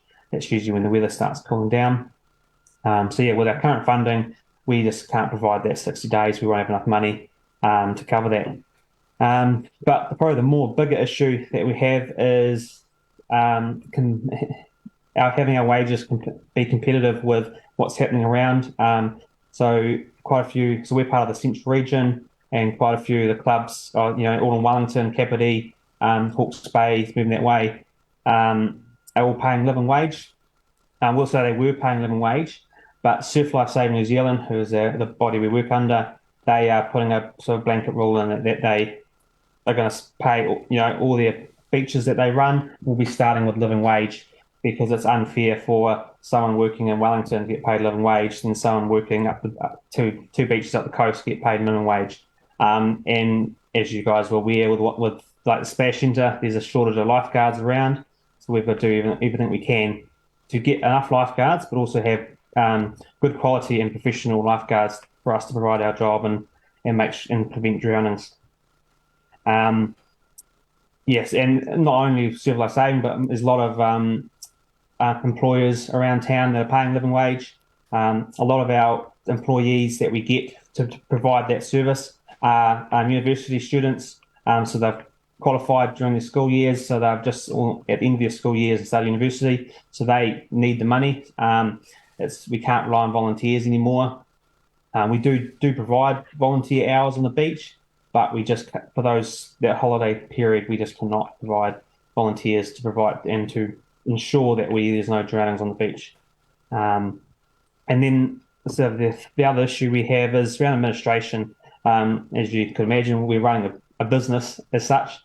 I'm currently the administrator and treasurer for the club, but weirdly enough, I actually live out of town now, and running my own business, and got a young family at home. So from this year, obviously I'll be standing down for my role, and so we need someone to take on that role, but there's a lot to it. We just can't rely on volunteers for that role.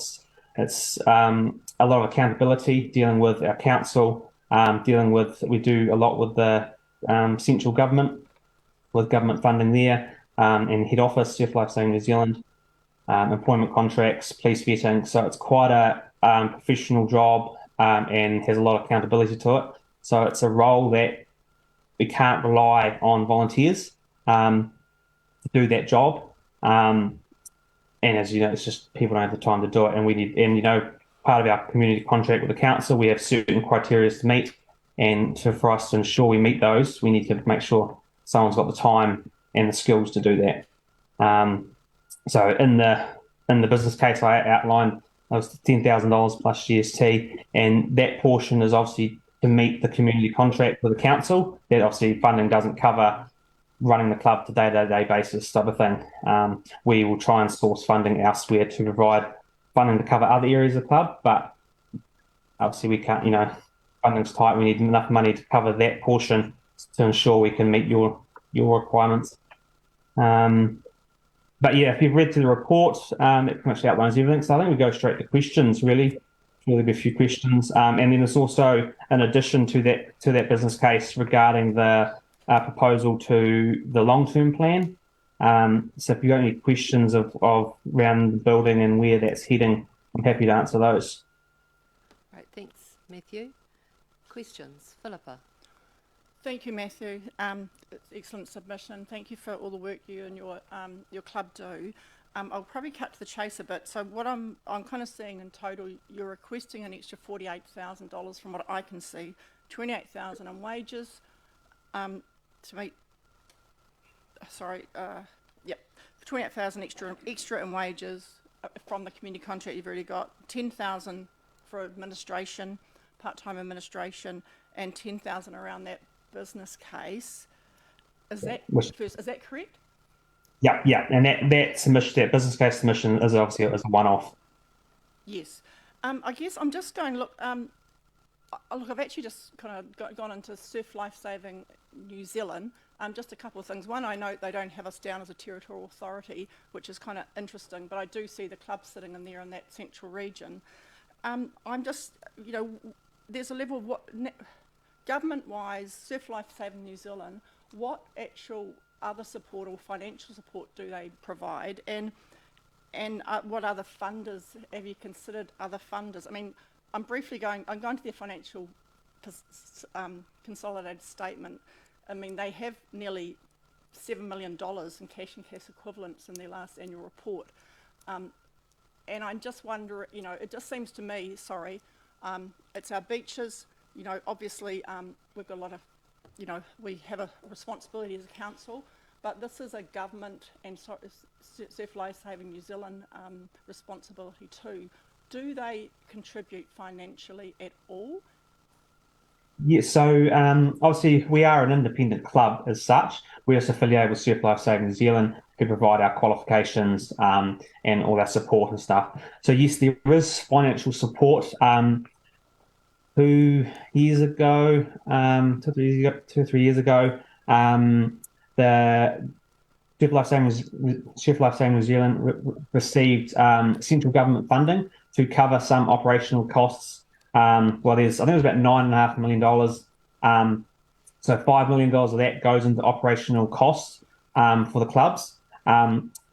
There's very strict criteria how that's used. So that funding, because we get funding to provide the service, like obviously on the beach, that funding can't cover operational costs it's only to cover volunteer services. So, so it pretty much runs the club the rest of the year, apart from those 3 months we're on the beach. And it covers gear and some certain gear and equipment. There's very strict criteria how that gear and equipment is used. It cannot be used for racing. Our gear has to meet certain requirements. We get equipment audits every year to ensure that it's safe and operating correctly. So that the funding they got from government was to ensure that the clubs meet that criteria to do the job. But in terms of the operating costs, we get enough funding to pay power bills and stuff, for 9 months of the year or 19 months of the year. But that doesn't cover, So I'll probably give you some stats there. They get $5 million, and I think they had 9 clubs requested just to run operational things aside from paid service. Clubs were needing around $10.5 million, so that only covers, a portion of what the club's operational costs are. So for us to operate a club, we rely on donations and sponsorship and fundraisers to run the club throughout the rest of the year. Okay, and quick last, thank you.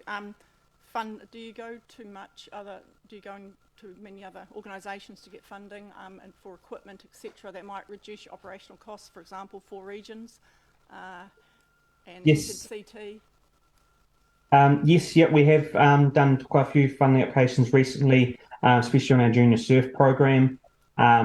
We are also, as you can aware, obviously, with our building project, we've been a little bit cautious how we're going to be approaching a very large project that we're gearing up to go out to those funding providers. So it's going to be difficult going to ask funding providers for money for a building and then ask them more money to do something for a cost. I think we need to focus on one area. Obviously, funding has tightened up. But we are constantly going out to funding providers to get for equipment. 4 Regions been awesome. I understand you're on the board.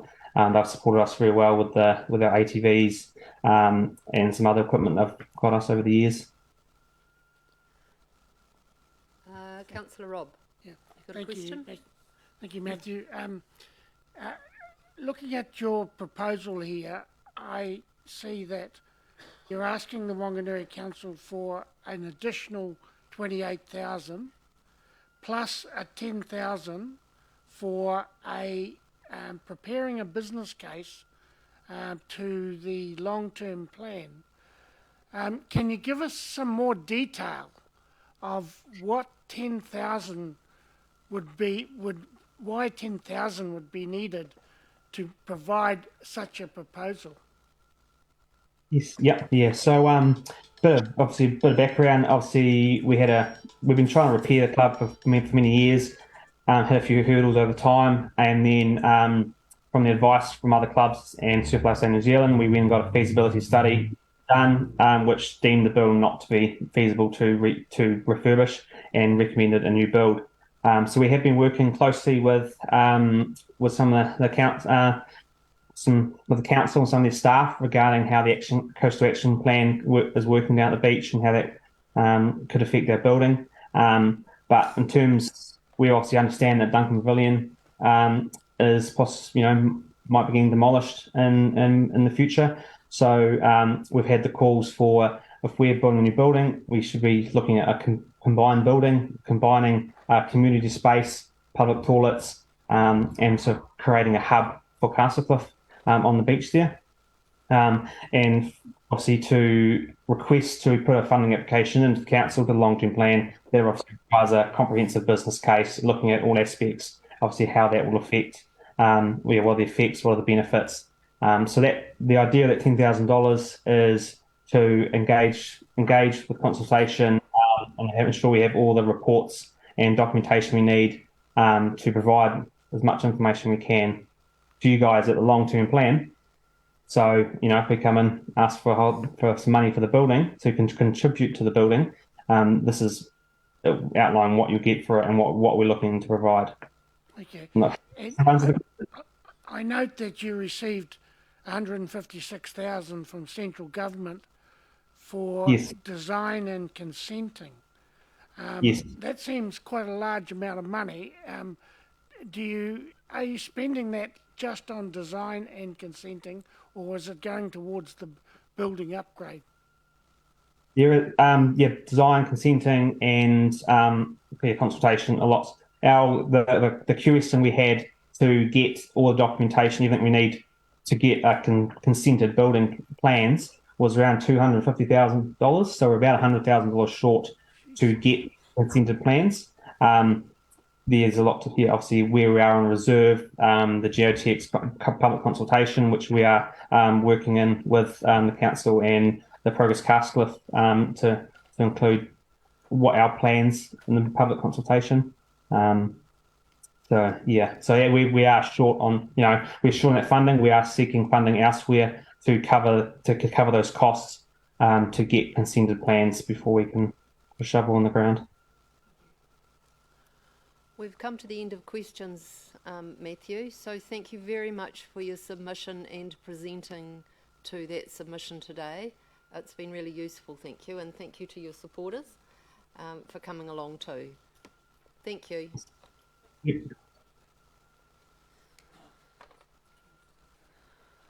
All right, our next presenters are the Federated Farmers of New Zealand, Mr. Matthews and Mr. Ervine.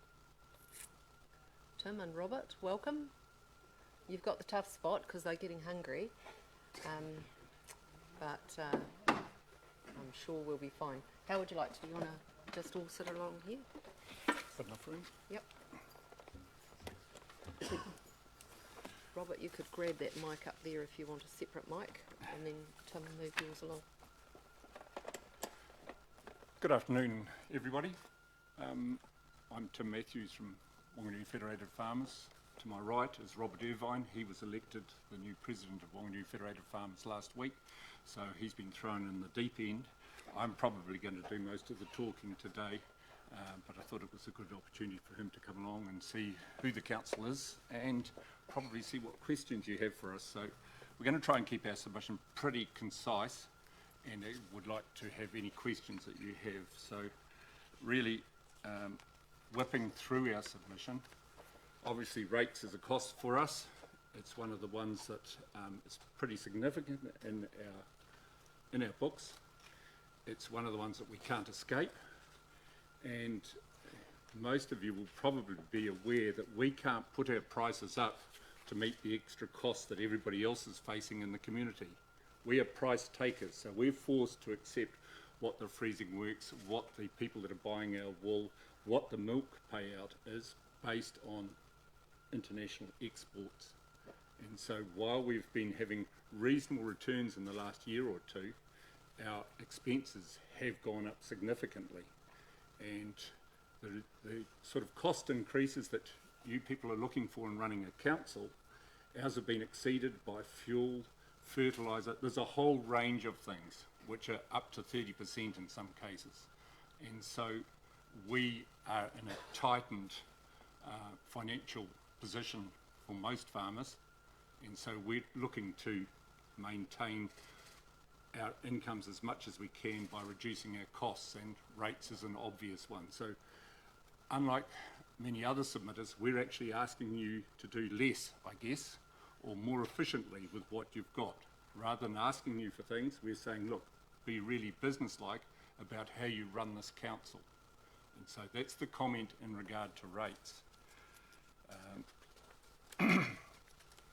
We've suggested you have a targeted rate on forestry properties.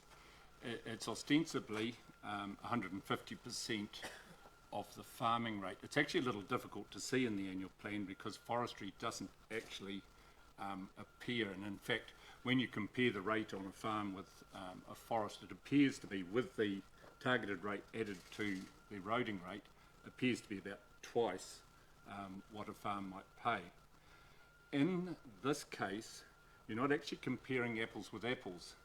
So forests are valued on sales, but generally if you have 1,000 hectares of farm beside 1,000 hectares of forest, the capital value of that forest will be roughly half that of the farm next door. And part of that is because the trees are not valued under the Valuation of Land Act, the Ratings Valuation Act. So they're considered a crop. The other difference is that there are generally not a lot of buildings on a forest. There are roads and bridges and that sort of thing, but generally the difference between the land value, which your general rate is struck on, and your roading rate, which is struck on capital value, is significantly different for the forest. And if you actually look in your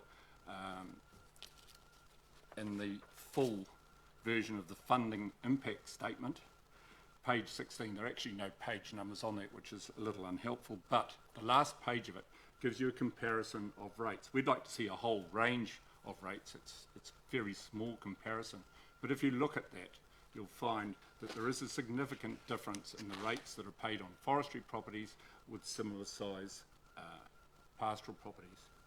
And the reason that we're asking for an increase in the forestry rate is that the impacts of forest harvesting are substantially different to running pastoral properties. The most important one is probably that it happens on low-use roads in the main. They are the ones that are small, probably metalled, and they only have a few people that live on them.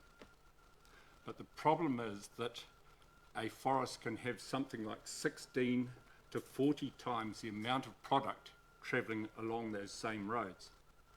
And I think the point that you need to grab here is that are we fairly rating the two different agricultural and forestry enterprises on a fair basis given the use of the roads? So it's not just about capital value, it's about the effect on the roads. And it's not just the number of tyres on the roads, it's things like safety. So those little roads may have a school bus, they may have 3 or 4 people living on them that need to go to town to work or what have you. And so there's a conflict there, and we need to make those roads as safe as possible while maintaining the usefulness and not having huge dig-outs and this sort of thing occurring. And I think we've said, look, refer it to the Rural Community Board and also into your revenue and financing policy for the long-term plan, because you need to look at the rating in terms of the big picture.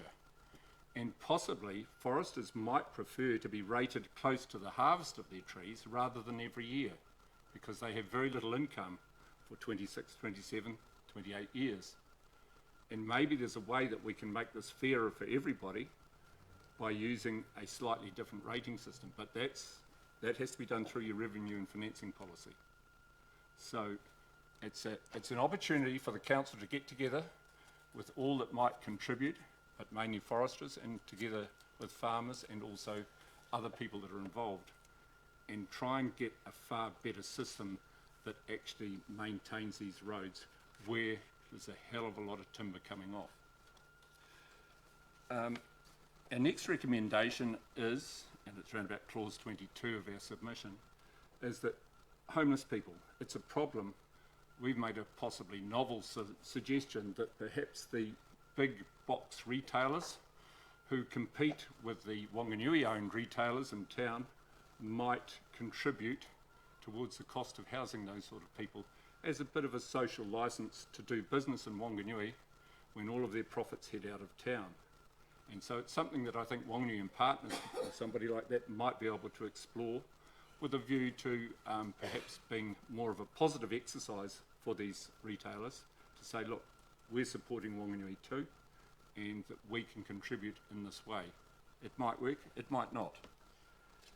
And the other suggestion that we have made is that we probably need a better way of accounting for the benefit that local businesses get from things such as the art gallery. Now, we're disappointed to see that the Sargent Art Gallery looks like a $10 million cost overrun.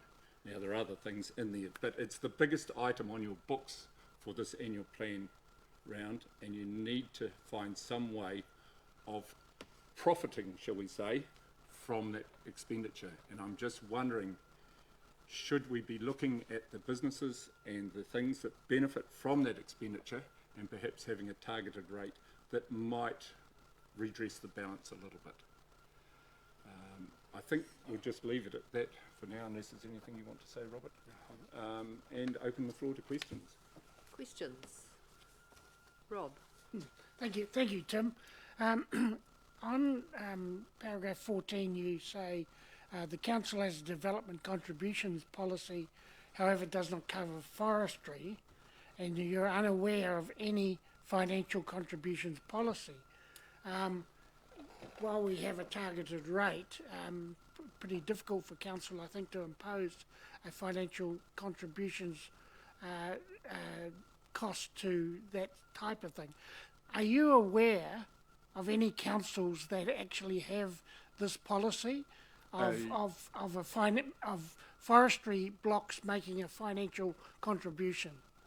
So that's, as I understand it, is done under the district plan.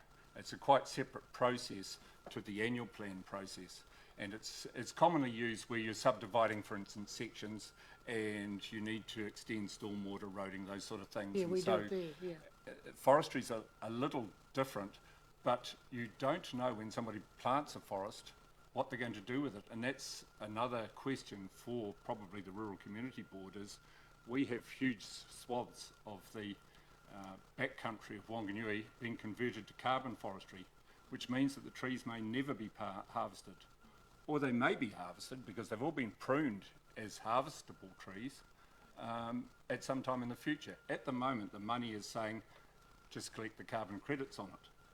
But 30, 40 years down the track, somebody might say, no, we want to harvest those. So it sort of leaves the council in a bit of a quandary, but you're going to have to decide how you're going to rate those carbon forests that in theory don't have any use of council services.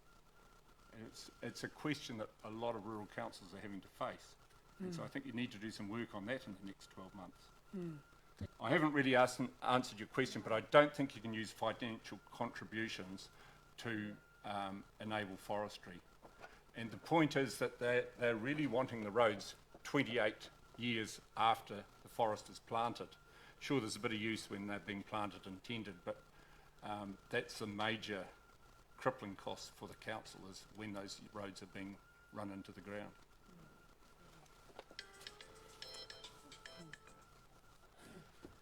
That was right on time. My gosh, I don't think we've had My any apologies. speakers that just finished right on 10 minutes. We usually try and use an extra 10 minutes if we can Yeah. crib it. I'm waiting for more questions. Well, I'm not seeing any lights on. They must be hungry. No.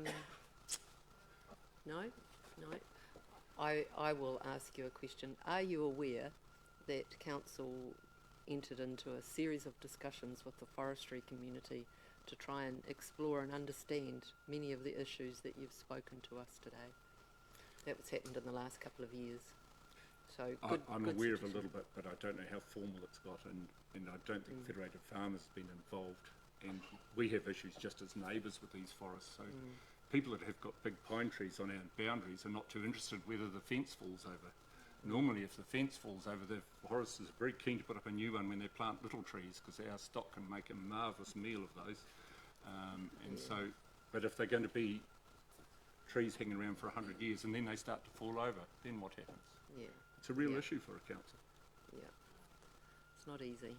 Anyway, thank you very much for your submission today, and thank you for coming and speaking to us, and welcome Robert as the new chair, and thank you, Tim. I mean, you've been here a number of times over the years. More than I care to remember, yes. Yeah, but thank you very much for bringing the perspective of the farming community so strongly to council at this time. We're more than happy to talk to council at any time. Yeah, lovely. Thank you very much. Thanks, gentlemen.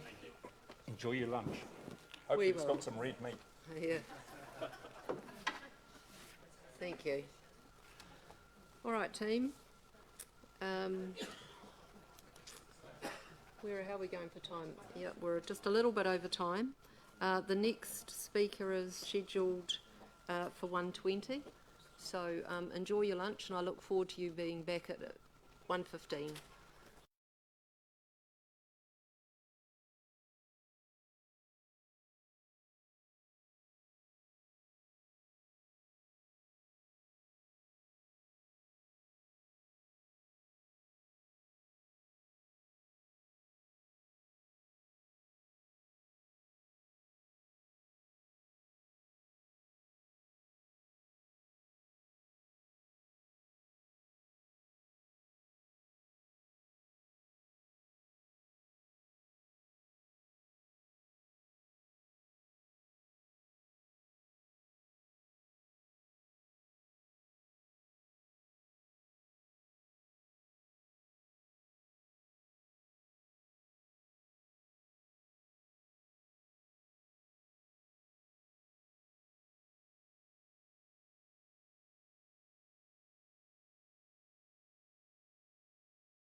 My pleasure to introduce to you Mary Ellen Goodsir and James Barron.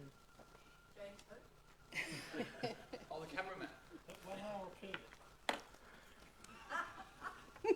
That's not coming from my time, is it?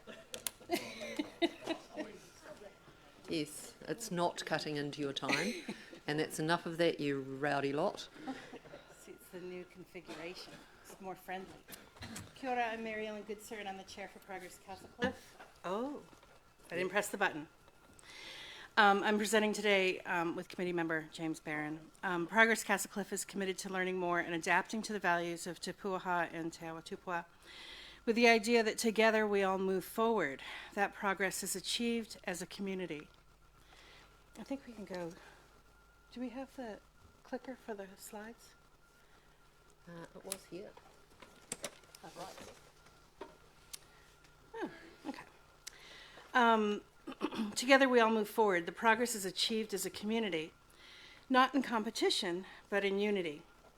When we all are involved, we accomplish more. With that in mind, I'd like to reiterate some of the points made from other community members in their submissions earlier today or later today. The first one is Colin Gates, who spoke about the need for widening Upper Manuka Street on the way to Mill Road. So since they opened Fitzherbert Avenue extension and all of the building on Mill Road, this is the access from Castlecliff on Upper Manuka Street. So that's a rubbish truck, but it could have easily been a livestock truck. There might have been livestock grazing on the side of the road, so you're often run off the road, and it really is quite a danger. We're kind of wondering when something's going to happen, either to fix it or something bad. So, and then Grim and Lynn Pearson also expressed concerns about the wetlands and what's happened to them. The more building that happens on Mill Road, that used to be wetlands, and so they're concerned about the runoff and the drainage from that. Matt Newell earlier today from the Surf Club. Has he been in yet today? Okay, good. He discussed the end of life for the Surf Club. It's also towards the end of the life for the Duncan Pavilion, and we manage the Duncan Pavilion. So we look forward to working with the Surf Club to develop a solution for the safety and community needs of the beachfront in Whanganui. These aren't just Castlecliff assets. Nearly 80% of the people at the Duncan Pavilion events are from outside of Castlecliff. Thousands of people use the facility for all sorts of events on a near daily basis. We don't have a bird enclosure, but loads of people use them, our facilities. So we think it's important to look after that and take care of it, or replace it. And then Abe and Eden presented by Zoom this morning from the skate park. And they're young dads in the community who are interested in overseeing and helping to improve and keep an eye on things down there. And we've found that the more people that are involved and community members that step forward, the less sort of destruction or midnight antics that happen. And I didn't show you the rest of my pictures, but there's the surf club and the Duncan Pavilion with the waters. That was a flooding situation, I guess, close to the car park. And then there's the park, the skate park and the playground. And then lastly, I'd like to see a real effort made to work with community by council employees. Not just words, but new action-based effort.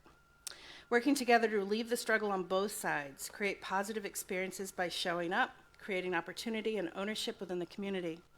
This way we save money and create a more open and positive relationship between ratepayers and council. Thanks. That's on to James. You might get some questions. Oh. So don't wander away hang on. too far. Yeah. I'm doing You're doing your clicking. Cool. Kia ora, tēnā koutou councillors and Whanganui District Council staff. The impetus for this koro with you today comes from the good that has been achieved when Progress Castlecliff has helped council put the community in community-led change. The opportunity lost and money wasted when change is done deus ex machina, when change is done to, not with community and iwi voices, and a hope that we can together do better. I shouldn't need to explain or unpack all that Te Awa Tupua is for tangata whenua and our wider community. Kamatua and others are far better qualified and patient to explain how Te Awa Tupua, the sacred river, is a metaphysical and physical entity from mountains to sea, wholly indivisible from its parts and the people who are sustained by it. This person, our awa, this gift from Whanganui iwi, secured by generations of mahi, puts us at the confluence of global trends, uniquely positioned to deliver social, environmental, cultural, spiritual and economic prosperity now and into future generations. Let me focus on just one word which is key to this, but perhaps misunderstood in context. Abundance. Abundance is a word that captures an aspect of tupua te kawa. We can sometimes mistake it for oversupply or surplus. In times of budget cutting, which we're in now, we can see and talk of abundance opportunity to cut back. This is a mistake. Let me put my Pākehā hat on and explain. You all look like, exception Josh Chandler-Mackay, you all look like you're around in the 90s, so you may remember this book. Yeah, 90s still. It's been closing on 30 years since Rich Dad, Poor Dad was published and became the #1 best-selling personal finance book of all time, according to the blurb on its cover. So, what links this very American, misogynistically titled 90s get-rich book and Te Awa Tupua? In a word, it's abundance. It's the understanding of investing in the future. It's valuing and building on the assets we have for our people. It takes an intergenerational view that sits above and outside cycles of boom and bust. It's understanding that courage to invest wisely builds and feeds our future, and that when times and budgets are tight, we should keep investing. It's about living in self-sustaining abundance. It's abundance as a viewpoint. It's valuing resources. In this case, the awa, land, earth, and understanding that takes care of us. Not just financial abundance, but lives lifted by the model that there is room for all of us to live in abundance.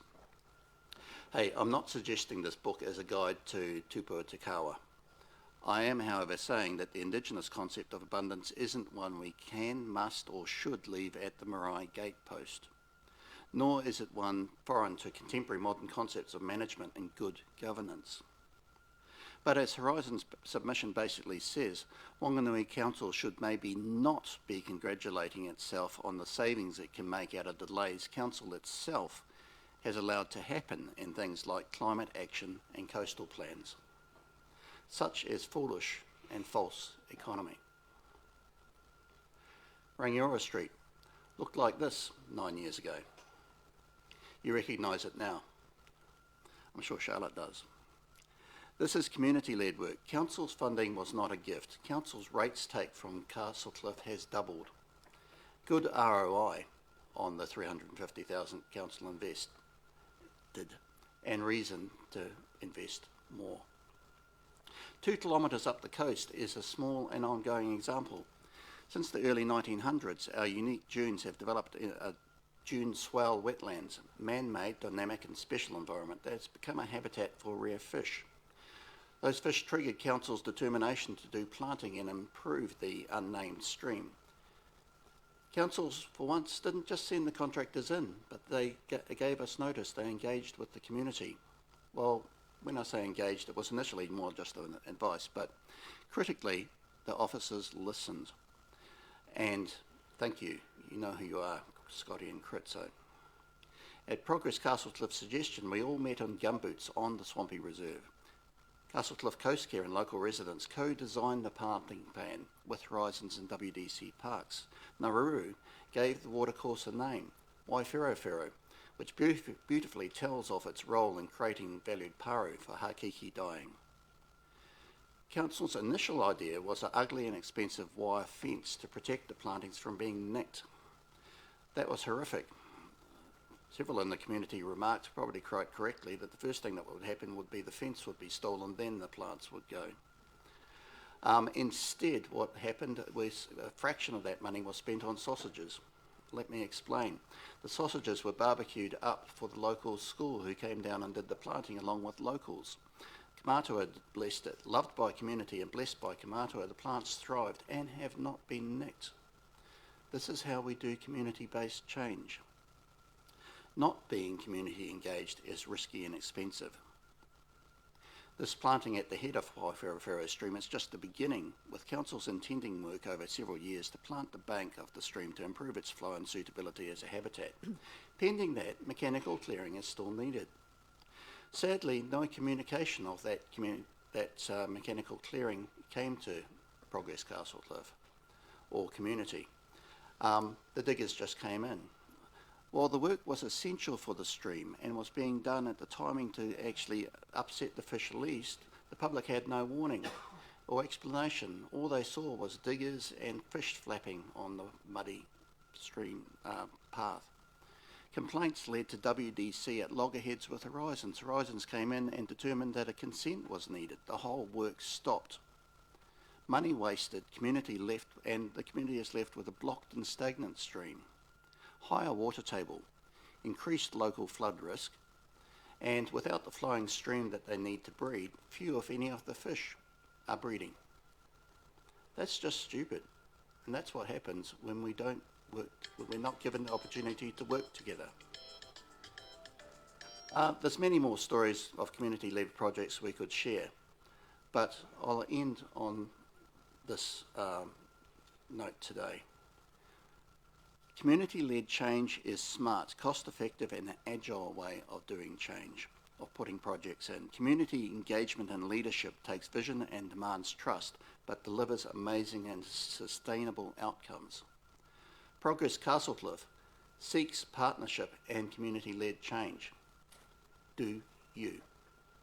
Thank you. And we're open for questions, I believe. So we have run out of time. However, our next speaker is not able to come, so we can go a few minutes over. Do you have any questions? Excuse me, Kate. We had Carolyn Bates in Silver ready when you were. Okay, thank you. No questions? Just a quick comment. Yes, we do. We do. Great. Yeah, look, that presentation from Abe and Eden this morning was an example of that. I'll let you into probably which is words keep secret. I was behind the camera there, but we saw you. Yeah.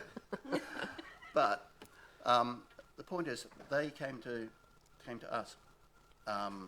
They weren't sought out. They weren't there to be camera people. They are genuine. That's the real deal. These guys skate there. The kids skate there. They know what goes on in the park. They know the problems and they know the solutions. They just want help to actually make those connections. That's what community-led engagement is. If we engage in stuff like this, we're not talking big money. We're talking small change, really. And it's the kind of change which actually attracts funding itself. So it may be no change or no putia. But when it's driven this way, when we actually, the next step for them will be a community consultation exercise. They won't call it that, but it will be delivering flyers around, getting other people's feedback on it. And out of this will actually come, if council is willing and if we don't get roadblocks, will come a really good improvement in that park. For probably a fraction of the cost it would cost if council came in and did it, as I said in the first place, deus ex machina. So it's, yeah, that's the message we want to get across today, is the community engagement. There's a sense of frustration, I guess, in Progress Castlecliff. We feel that we've proven this time and time again, but it's always coming to beg to say, look, can we just be informed of when there's a contractor out in the case of the stream doing the path? Can we know of that ahead of time? Because otherwise you get into then you get bad situations. It's just communication would make a huge difference. If people knew that the diggers were coming out and why and what time of year, it was all done in the right way, but it wasn't communicated, so we couldn't let people know that they were doing it the right way. So then it got stopped. Oh, you might, sorry. You usually have such a big mouth. Is that doing it? Right side. All right. It comes down to communication. So even when things are done in the right way, at the right time, if we don't know about it and we can't educate the community, then everybody gets all upset about it and it gets stopped. You know, my section's flooding because that creek hasn't been cleared. So, I mean, even just year round, it's just the water table's getting really high. So it's really about communication, and I feel like there's this pushback about, I know that they're under fire a lot, but we all have to kind of get over that hump and work together, because this way isn't working. All right, thank you. Rob, Thank you. we're well over time, so Just a quick question, then. please. You mentioned in your submission about some priority changes for Cornfoot Street and Rangiora Street. Are you suggesting there that Rangiora Street, that there's a giveaway sign on Cornfoot Street and Rangiora Street has free access around? We're trying to slow down traffic on Cornfoot Street, so it's such a long road of people speeding that we thought if we put a giveaway at Rangiora Street, it would create a slowdown so that people wouldn't be screaming up and down Cornfoot. We're looking at the same thing for Karakia Street as well. Yeah, and just the other question is the skate park. We had a very good submission here by Zoom from Abraham, I think it was. And in your knowledge, are there any safety issues that of concern to the community down there? Because we hear from the one by the Dubliners to the Kauai Park one there are. So is there anything that the Castlecliff community is concerned about with safety around that? Well, that was kind of the base of their submission, was lighting in the park.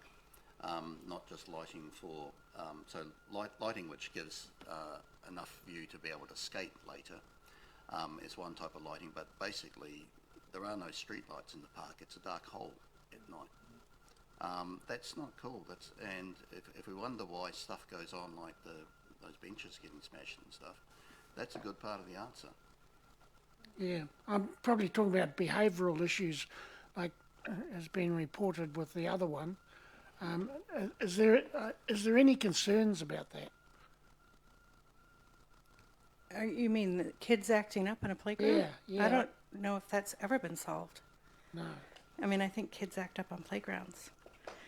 Well, that's one way. I mean, specifically, I'm not sure what you're speaking of, but I think the more community and parents that are around, that was one of Abe's things, is that if the lights are on and the parents are there and there's more people around and lights, then that creates its own safety. Because the more things are looked after, the more people look after them. And that was his point about the Wi-Fi as well, because it's something which probably doesn't occur to you or I, because if we go anywhere, our phones still have data. But a lot of these parents, and certainly most of the kids down there, don't have data. So if kids are going down with their older siblings or with their parents, the parents tend to wander back towards the library so that they can connect their phone. If we could put Wi-Fi in that park, that solves the problem. Awesome. Well, look, thank you very much for your submission. Thank you for coming along today.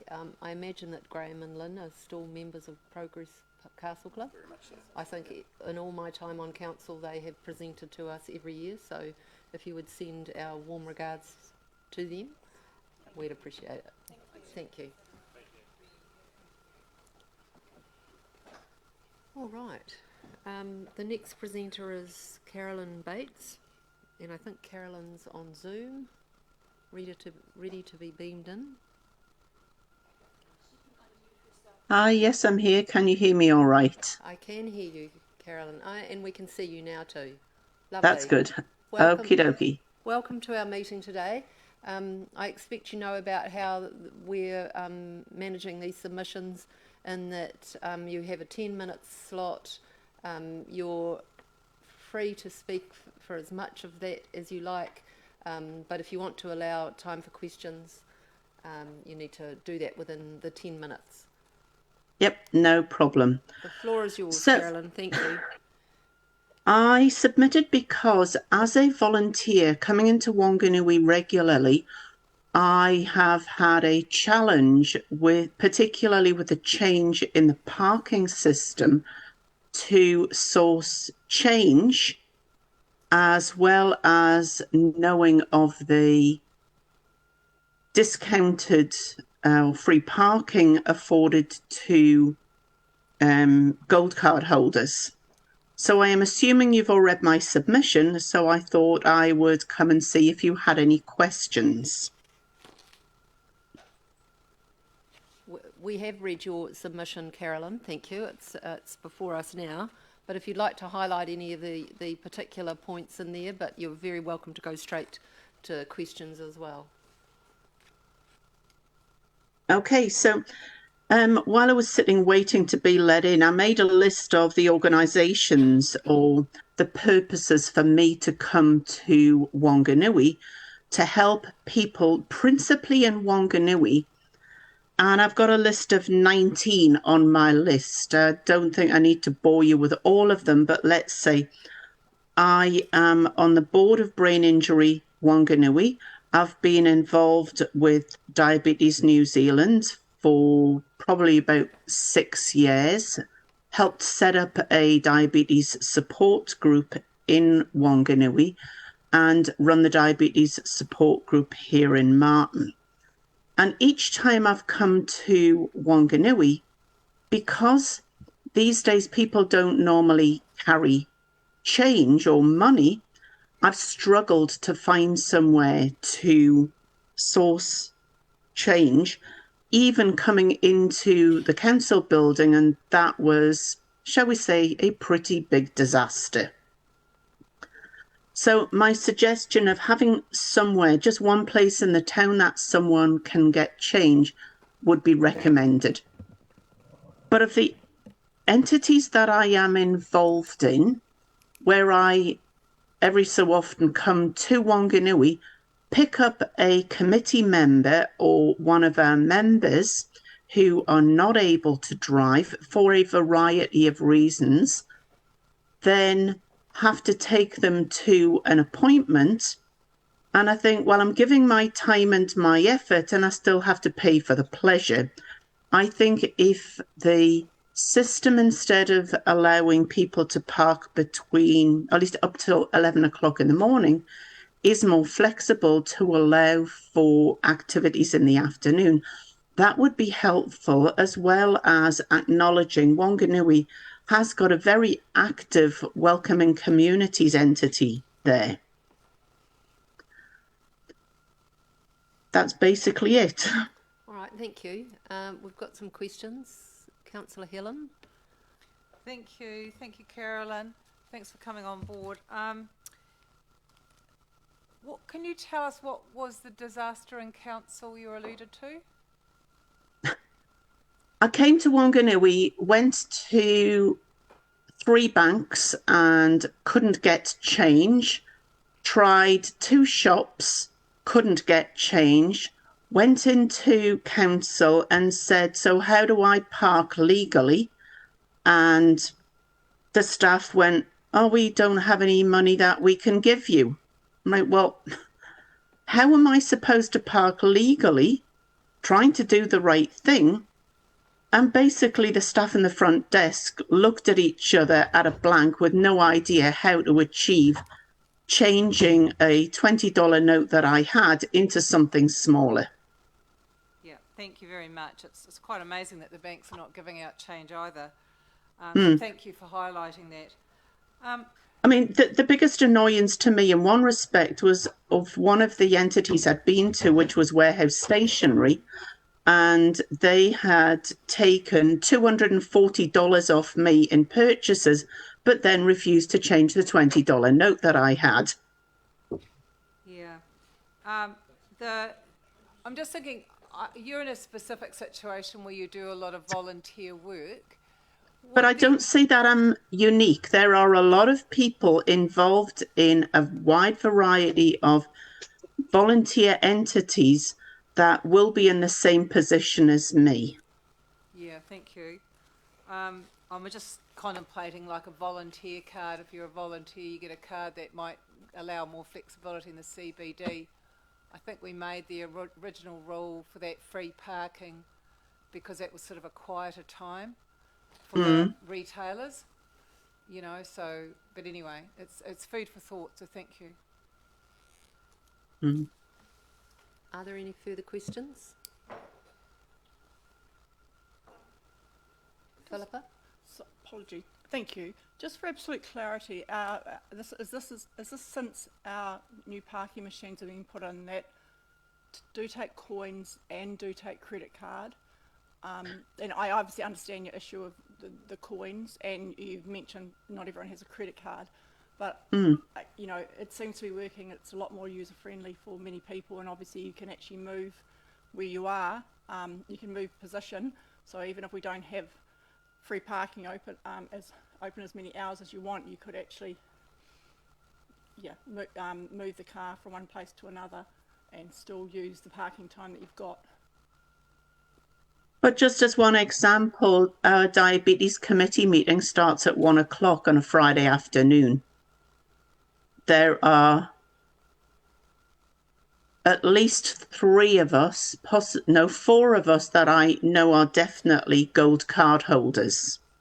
We meet then because the one who's not a gold card holder works, and she works in an organisation that supports people in Whanganui.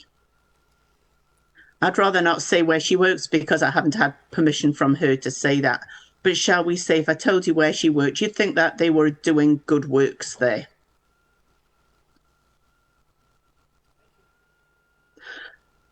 Any other questions? No, I'm not seeing any other questions. Thank you very much, Carolyn, for making a submission to Council and presenting to us today. Really appreciate it. Before I go, can I pick up on something the previous speaker touched on, as in security at the skate park? A skate park was improved in Martin, and what I have heard is that the youngsters basically monitor each other. So the older ones keep an eye on the younger ones, which was a good benefit. But I agree with the previous speaker in terms of having Wi-Fi readily available would encourage people to be there and make sure that the kids don't get up to mischief. And particularly if somebody falls and is injured, it's a quick way of somebody being able to ring for an ambulance. Thank you for that, Carolyn. We appreciate it. Okie doke. Thank you. Right. Bye-bye. I'll leave you to it. Enjoy the rest of your day. Thank you. Bye. Our next presenter is Rachel Keedwell from Horizons Regional Council. I can see you there, Rachel. Can you see us and hear us? Yes, I can. Lovely. The floor's yours. You've got 10 minutes, and if you want to allow time for questions, perhaps don't talk the full 10 minutes, but you're very welcome to play it as you see it. Thank you, and joining me is a familiar face for many of you, Councillor Alan Taylor, who's just been chairing our Integrated Catchment Committee today. So there's just 2 things I'd like to touch on today. Firstly, it was to thank you for your ongoing support with the trial of the Tide bus service. So that has been a joint project between our 2 councils, and I understand that you are continuing to fund that through the annual plan that you're consulting on.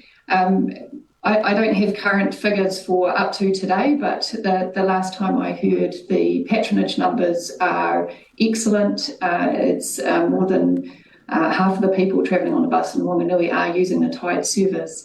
So I think we're clearly showing it's one of those situations where build it and they will come.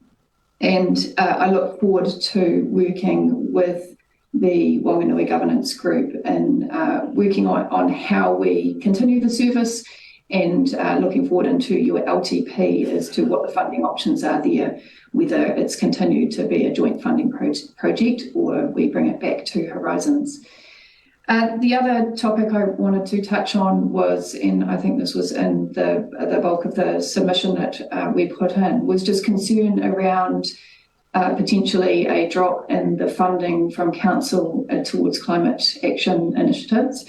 I've since received an email from your staff, so thank you to them for the excellent communication. outlining, although it looks externally like the funding has dropped, there is a range of other funding sources and changes happening there. And I'm really pleased to hear that. I was very disappointed initially to think that there had been a drop in funding. As you're probably aware, our Climate Action Joint Committee, which has all of the mayors across the region plus tangata whenua members, so including your Mayor Andrew Truck, recently at the start of this year signed off the Regional Climate Action Plan, and that is providing an overview that we hope will feed into the individual TA action plans. And there will be funding needed to put that in place, to develop your own plan and to develop the actions that are coming out of that. So I'm pleased to hear that there is funding in there for that work, that's my understanding. And just to encourage you that this is not an area of budget to cut. We've all seen from the weather events that are happening around the country, this is something that's real, and our communities asking, I believe, asking for us to take this seriously and to give it the funding it needs to take the action required. I think, unless there's anything you wanted to add, Alan, I'm happy to open up to questions. I am aware that Horizons is coming over your way. I think our transport team's coming over to see you next week with Waka Kotahi, and in June we will be coming over to talk to you, myself and the Chief Executive and your constituency councillors, to give you an opportunity to talk with us about any areas that we have in common and to raise any concerns there. So there will be other options for communication. Very good. And kia ora, Alan. Nice to see you. Thank you. Do we have any questions?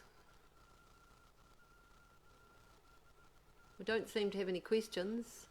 Alan, did you want to talk about anything? No, I don't think it's fair to throw anything different into the mix at the moment.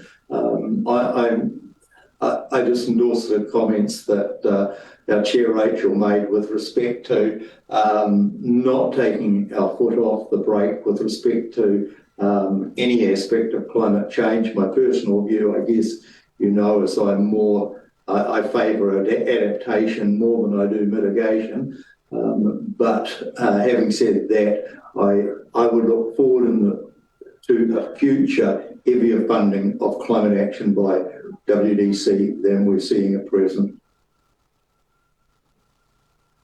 Very good. I'll talk to you next year on your long-term plan about that. Look forward to it. All right, it doesn't look like... Oh, last minute question. Here you go, Philippa. Thank you. Thank you for your submission. Possibly I should know, just in regard to the tide, and particularly in regard to the funding, understanding that this is a trial and that the council has contributed to this. Rachel, you mentioned, and I guess, normally this kind of service is Horizons funded, and my personal view would be if we, it's that it should be Horizons funded. So I guess, where do we go to look at that conversation in regard to, does it have to do the full time of the trial to get it back into Horizons' hands? Obviously, it's seeming to be very successful, but you can see congratulations on your plan. I see you haven't decided to consult, haven't been significant changes. We're, obviously an 8.2 average rate, and anything we could do to possibly continue a service but put it back to the council that's actually really in charge of it would be excellent. Do you have any comment there? Yeah, thank you for that. So my understanding, the commitment is through till the end of the next financial year. So that's through till middle of next year. And I just note that I think this has been a really great way of getting the project across the line, because it was a way, with WDC putting some money into it, it provides, I think, a better impetus for around our council table to get them to support the project and get it over the line. With regard to who pays, I totally get what you're saying. Everyone's trying to get their rates down, but if you think about it, the money, who pays that rates bill, it comes from exactly the same people. So whether we are invoicing them or you're invoicing them, it's not going to change the bottom line for the people who pay for the service. Appreciate that. I guess it's more like who's responsible for paying, and yeah. So I guess I'd certainly be interested in possibly council and you know in looking to continue that conversation of Horizons taking the full cost of that service forward. Thank you. And I would suggest that at the end of the trial, you know, if everyone agrees that it's successful, then moving into our long-term plans, I think that would be the appropriate place for us to take it back fully as a Horizons funded service. Absolutely. All right, thank you. There's no further questions, so thank you very much for your submission. Thank you. Thank you. No, I'm sorry. That's not the opportunity for members of the public to ask questions, Carol. So thank you very much for your submission and speaking to your submission today. Lovely to see you, Alan, and thank you both.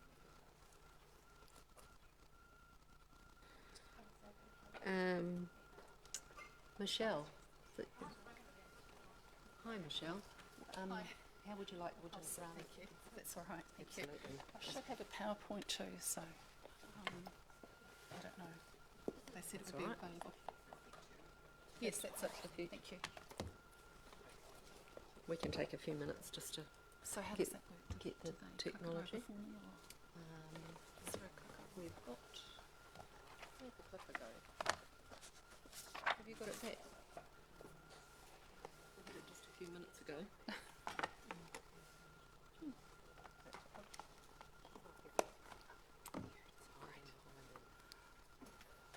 Where do I need to point it? It seems to just work if you kind Just- of wave it around. Okay, so that one, yeah, one on the centre. I don't know. Could it go? Right, we'll pause the time if we have any trouble with the technology. So thank you. Thank you. You've probably We'll sort it. gathered how it rolls in Yep. terms of 10 minutes. Mhm. Speak for as long as you like, and hopefully there'll be a Gonna bit try of and time, cut it down. Cool. time for questions at the end. Thank you everybody for the opportunity to speak today to my submission. It did come in fits and starts, but hopefully you've had a chance to read it all. So today I want to talk to you about fitness for future of local government in Whanganui. I have a background in policy and I've worked in local and central government and community for quite a long time, so participatory democracy is a kind of a hobby of mine. Because I don't knit or do crochet, I do that instead. So this is what I want to talk to you about today. So did that work? Oh, yep. Okay, so I want to address the questions, the future forward focus questions of looking out into the next 3 years. What did I think the biggest challenges and opportunities were for facing Whanganui? And then looking out to the 10 to 30 year mark. I think, I can't actually remember what I wrote in there, but I think it was probably something about looking at the shape and, oh good, thank you. Such a long time ago. Yeah, here we go. Oh yeah, so focusing on whether it's fit for purpose to meet the challenges of the physical environment and the legislative environment. And I think that Whanganui has a unique opportunity to meet those challenges. And I want to address these two questions by looking at some key points in the council submission to the panel on the review for the future of local government. And one of those was where council spoke about looking at the possibility of a unitary authority. And the other one was the complete absence of comment on participatory or deliberative democracy, which actually made up quite a large part of the panel's work. So have a look first of all at the unitary authority. Most of you will be aware that in 2009 there was a joint paper between Whanganui and Ruapehu, and that was rejected at the time. So I think that realistically in today's environment, because in 2017 we had Te Awa Tupua, that unitary authority, we should be thinking beyond that. It's not fit for purpose anymore. And the reason for that is around the nature of boundaries, so physical boundaries, and the fact that it doesn't put the Whanganui watershed front and centre, and by that nature doesn't actually intrinsically recognise Te Awa Tupua. Sorry. That's all right.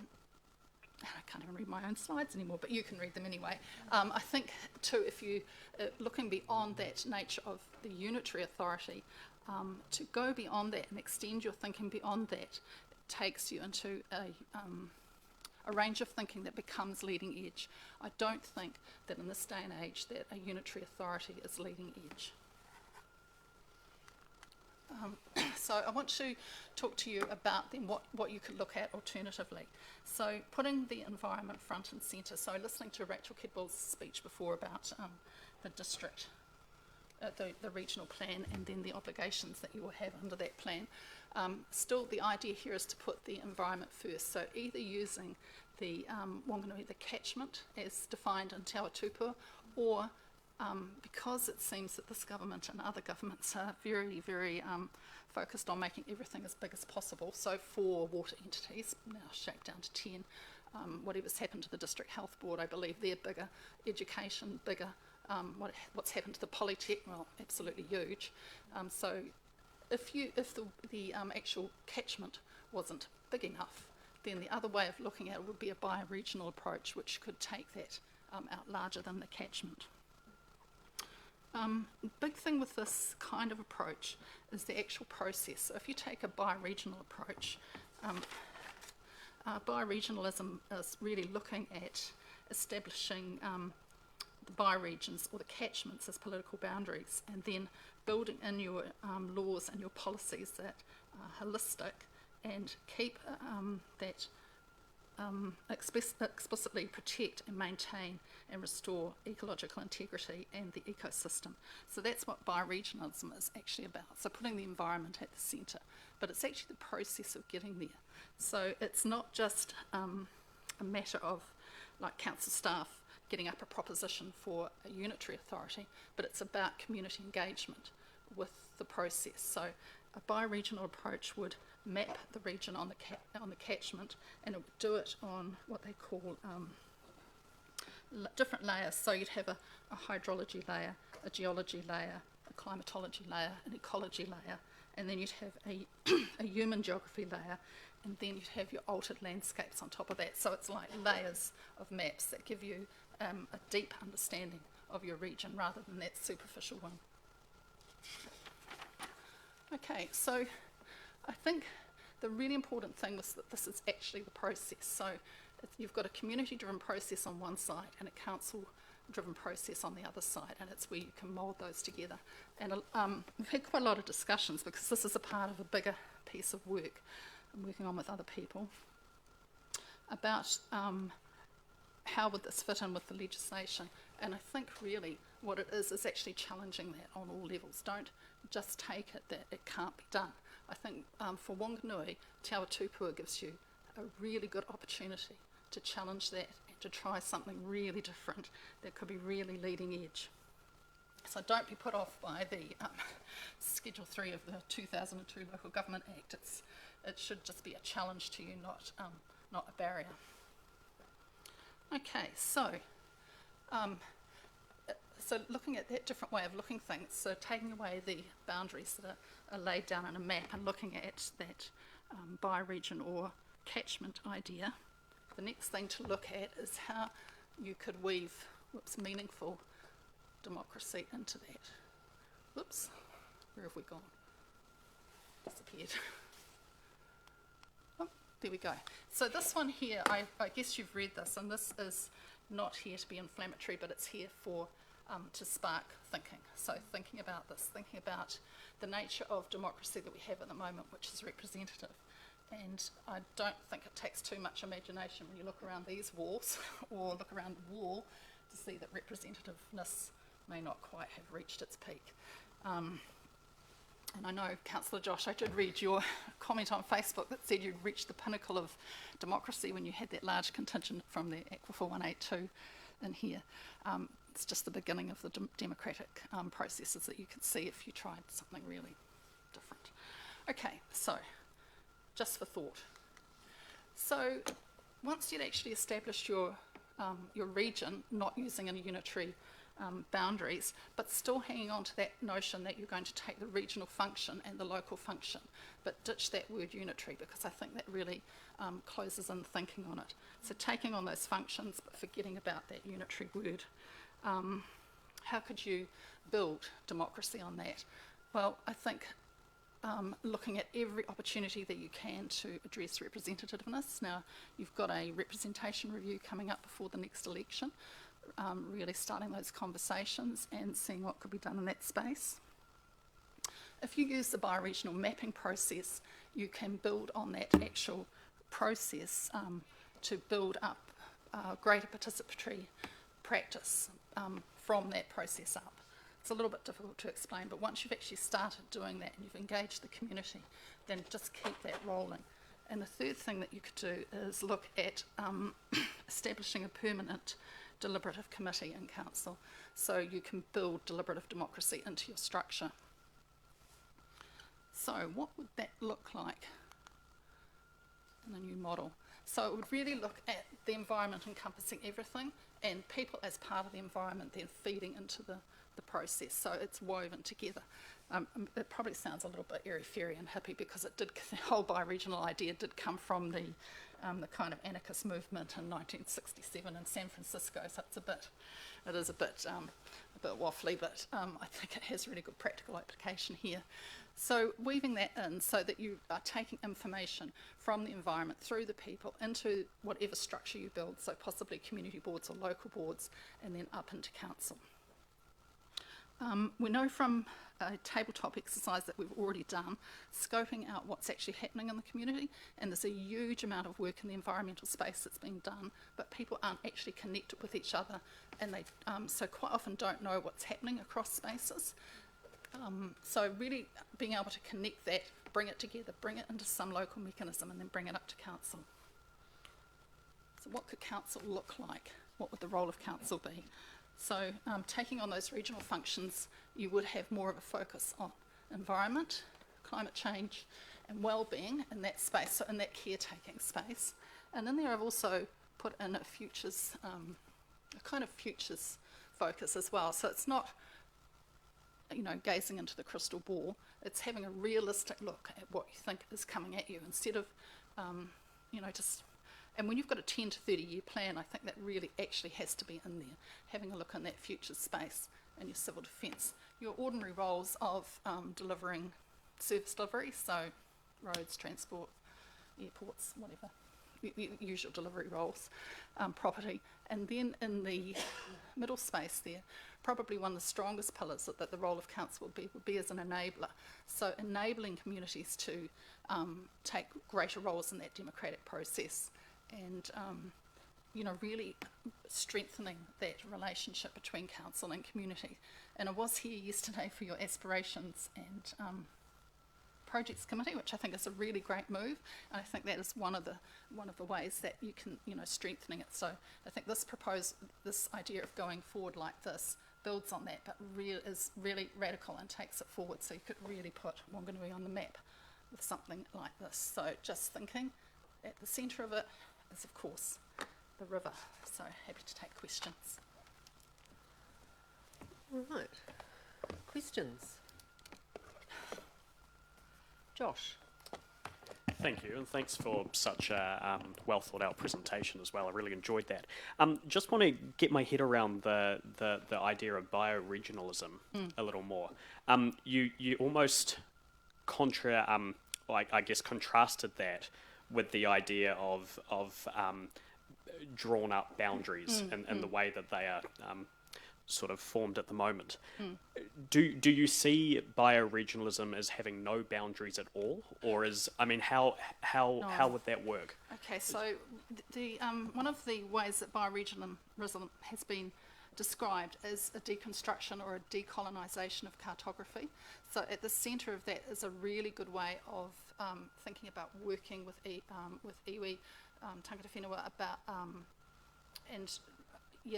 about it's about the people describing where they are. So with those layers of mapping, one of the really important conversations is about people's relationship to the space. So eventually you would come up with a region for a reorganisation proposition, but it wouldn't be within those traditional boundaries. But that would happen anyway with a unitary proposal. So the idea with overlaying people's stories, I forgot to mention that before, was keeping that getting that regional function and bringing it in with the local. I just want to use the river mouth as an example. So, or actually just this end of the river as an example. So there's a couple of things that have happened recently that shouldn't have happened. So you've got your Aquifer 182, it should never have gotten as far as it had. If you had a regional and a local focus, it probably never would have gotten as far as it has. There was also a little piece, I guess you might have seen it on Fair Go, talking about the 20 years that it had taken that poor woman to get a resolution to her problem of the stream flooding, and eventually she went to Fair Go. It was this council, Horizons and Waka Kotahi. Waka Kotahi put their hand up, but should it have gone that far? It shouldn't get to Fair Go. Things that should have happened that haven't happened, and if the regional function was here, the bylaw for the river hasn't happened. Ergo, the appointment of a harbour master has not happened, or an agreement on who should be responsible for the channel markers. So that is, one of the fundamental reasons why bringing those functions together would give this council more control over its own area. And getting back to that idea of what the people have, the people's input into this, one really good example is the Tane Bank, or the Tane Groin.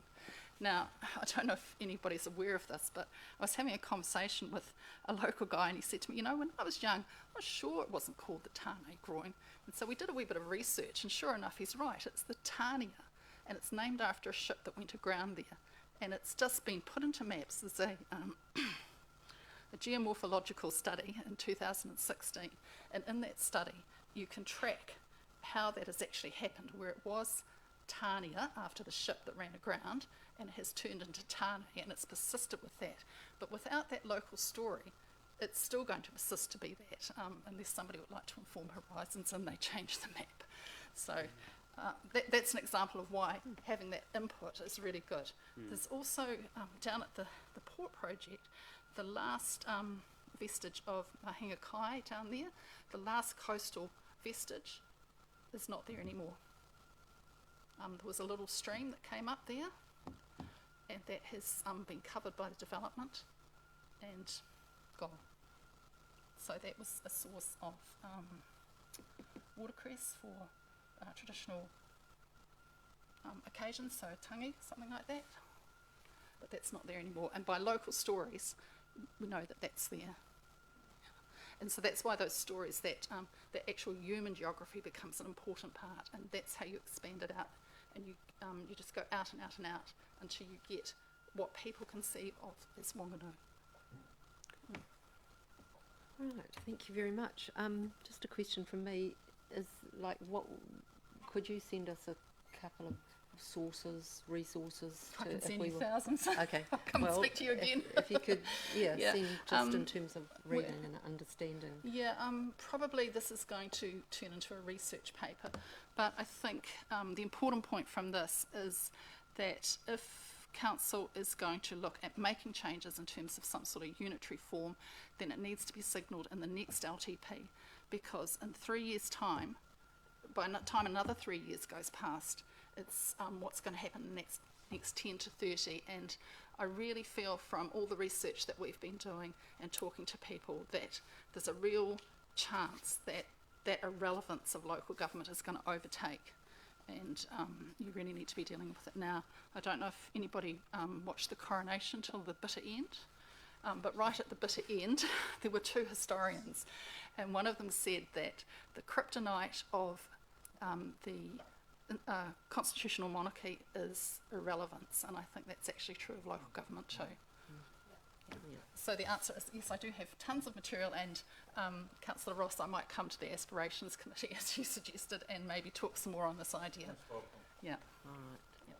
Thank you very much. Right. Thank you so much for your submission and speaking to it today. Thank you. Really appreciate it, Michelle. Thank you. The presentation and the information that has been added to our meeting today will be added into our deliberation papers Won't it, Diane? Yeah, yeah. I think that's normally what happens. Thank you.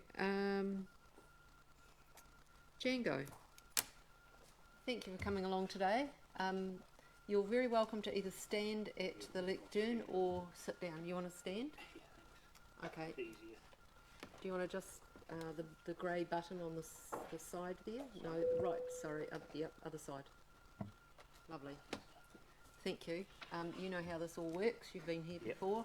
10 minutes, and if you want questions, allow time for questions at the end. Yeah, I can't help noticing normally in the classroom the person that sits at the back is giving the most trouble. I can't help notice that Rob Vincent's towards the rear. Yes, anyway, afternoon Mayor and Councillors, my name's Django. I represent the Community Recycling Action Party. Rob Vincent, yes, you've straight in my radar. And was it the Chief Financial Officer? They're the first ones on the radar. The mere fact they haven't been able to get their act together has saved me, what was the figure, $140 in the rates this year? Or hasn't it? It has. Great. I read in the Chronicle, you don't even know how much the actual cost of the service is still going to be. So we're all still pretty much pie in the sky. You don't even know if you're going to get a truck for goodness knows how long, etc. You could always just get a diesel, you know.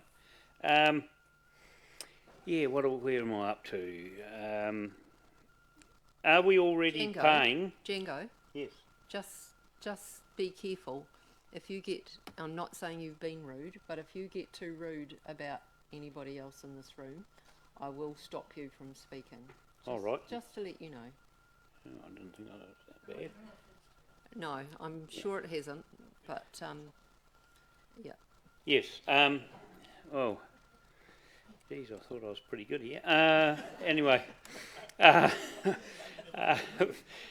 thought I was being fairly well, because I don't use the words that I open my rate demand.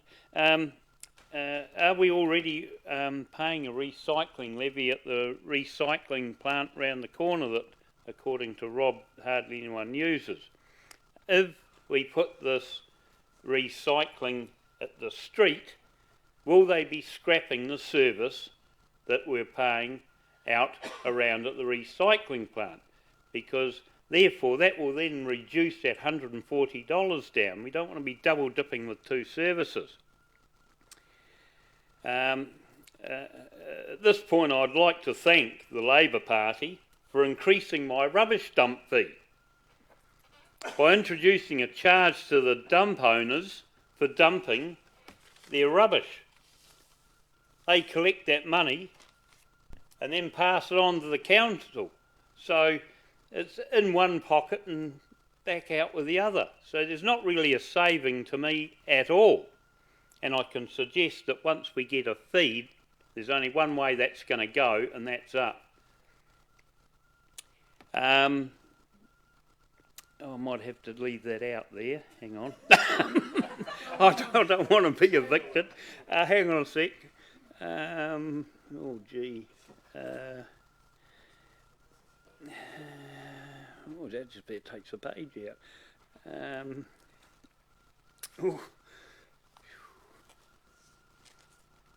Oh, yeah, okay, I can probably safely do that one. While I'm talking about costings, can the council please tell me why I'm paying a debt retirement levy when the council set their rates and then go about borrowing more money throughout the year?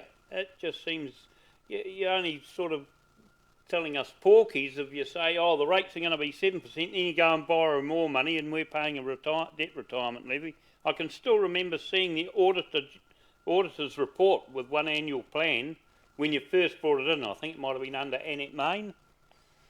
And he congratulated on the council bringing this fee in for getting the debt under control. I haven't made anything under the Official Information Act, but as sure as I'm standing here, I bet you still borrow it every year. Well, what's the point of doing that, honestly? trim your stuff back a bit.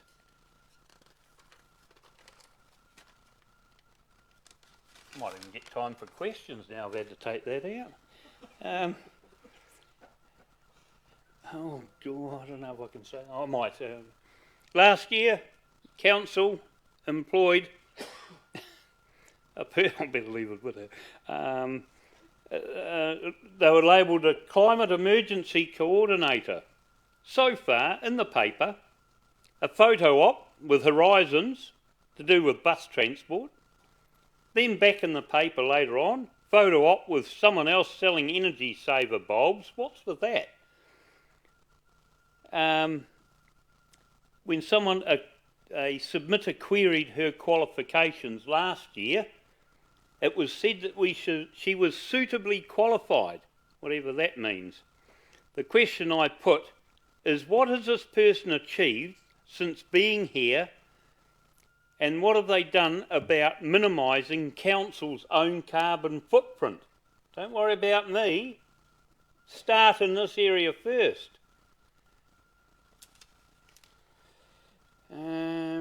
Oh yes, I was saddened to hear that some birds in the aviary are suffering from depression, and by doing a bit of an upgrade, it might help with their well-being and state of mind. But please don't employ a strategic lead to do with the bloomin' aviary. I'll just bang my head on the table at home. When Annette Main was mayor, the average wage at the council was $67,000, and Philippa Baker Hogan backed me up on that with our dispute that I had with the mayor. She said I was wrong. But in my letter for the rebuttal, it said the mean wage was $57,000, which my point was that was quite high compared to the average wage. But that actually makes it worse. That means that half of the council workers are on 57,000 or less, and everyone else, that means those blokes are on 80,000 plus. Well, I think a review of what we're paying these jokers and getting value for money needs to really be looked at. Kim Fell came in, last CEO, and I said to him, well, hopefully the new broom sweeps clean. Well, he laid off, big thing in the paper, 5 people laid off, 4 new jobs created. So they only got rid of 1. For goodness sake. Let's have all companies that I've worked for and that, sooner or later they have a restructure. And believe me, people go. So I think council sort of need. I'm just having a chat with someone out there who remained nameless, and they said some councils are short-staffed, but the second last company I was working for, we were struggling. He says, you just have to suck it up. Well, I said, pull up. No, he said, you have to pull up the slack. I said, look, mate, there's no slack to pull up. It's about job descriptions. Can 2 people cope with doing jobs? We're not an employment service here. We're to get the job done and do it efficiently. Where did I get to? I might have just digressed a little bit there.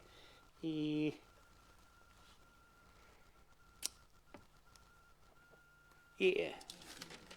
Now I'll do this next little bit. How much longer have I got? A couple of minutes. A couple of minutes. Great. Yeah, I could be going for a little while. When they decide up by the Pylon Dairy, up Aramo, that road was falling in when my dad built a house up there. He only ever got to travel on that road once when it was back to 2 lanes, and that was in a hearse. And I'm deadly serious on that. But what annoyed me, and I pulled the previous mayor up on it, that was repaired under the 2015 flood damage. And I said to him, what's with that? It's been falling in for 40 years. we all paid for that flood damage as well. So that was a little bit of a shuffle with the books. Now, we've got the same problem happening opposite the Aramo Shopping Centre. Now, I'm a bit long in the tooth now, but people work out how old, because for over 50 years that bank's been falling in. What, are you going to wait till there's another flood and claim it under the flood damage, which we're all going to pay for? You're going to get your act together and get it done. It's absolutely shocking the way that it's been just left like that, and we've got the same problems as we got up at the pylon dairy. That there's no cycle track, you're pushed out into the road. Are you just going to ignore that? Have you put anything in the annual plan this year for fixing that? Because it needs to be done. You can't just put it away. Roads. Portal Street. We had a beautiful hot mix, what do you call it now? Something or other, concrete, asphaltic concrete up that hill. And for some reason, unbeknown to me, they decided to put chip up there. It peeled off. I want to know who paid that, did they get paid for the job? Who inspected it in the first place? And when the hang are you going to fix it? You come down the hill, the smooth piece of seal is right where all the traffic drives. It's a blooming nightmare. If anyone owns a bit of an older car like I used to drive, without ABS, there's going to be an accident because you've got one wheel on the smooth stuff and one wheel out on the chip. It needs to be done. 5 years, I think, I've waited. So I'm going to say something now because it needs to be done. And I'd like to know if anyone got paid for the job, and if so, how much, and why hasn't it been put right? One other thing. At the end of Beach Road, that's been forgotten about as well. I made a point of that. A contractor digs into and actually hits the bloody sewer. Councils think, oh, let's put a fence around it. That's been there for about, at least 10 or 15 years. When's that going to get fixed? Is that in the annual plan? Come on, you guys. If you don't know anything about it, I'm sure the council, council managers know about it. Needs to be sorted. There's a lot of stuff that's just been shoved to the side. And I just couldn't help noticing our friend, the climate emergency alarmist, from Horizons, can't name, pardon? Alan Taylor, yes, out the wharf, for goodness sake. I remember fishing off the wharf in about 1965. The Galaxy came in on a super big spring tide. The water nearly came over that wharf. I noticed he's not doing anything about the wharf, but he's putting 3 metres of stone up the other end that's about another 30 feet higher than what the wharf is. You know. Anyway, that's me. Okay. Probably got time for 1 or 2 questions, but we'll make them quick because we're probably over time actually. Cool. Michael. Kia ora, Django. A lot of your questions could be answered by our lovely, amazing staff or through a Lagoima, so I ignore those bits. But for the question around wages, I wanted to clarify something.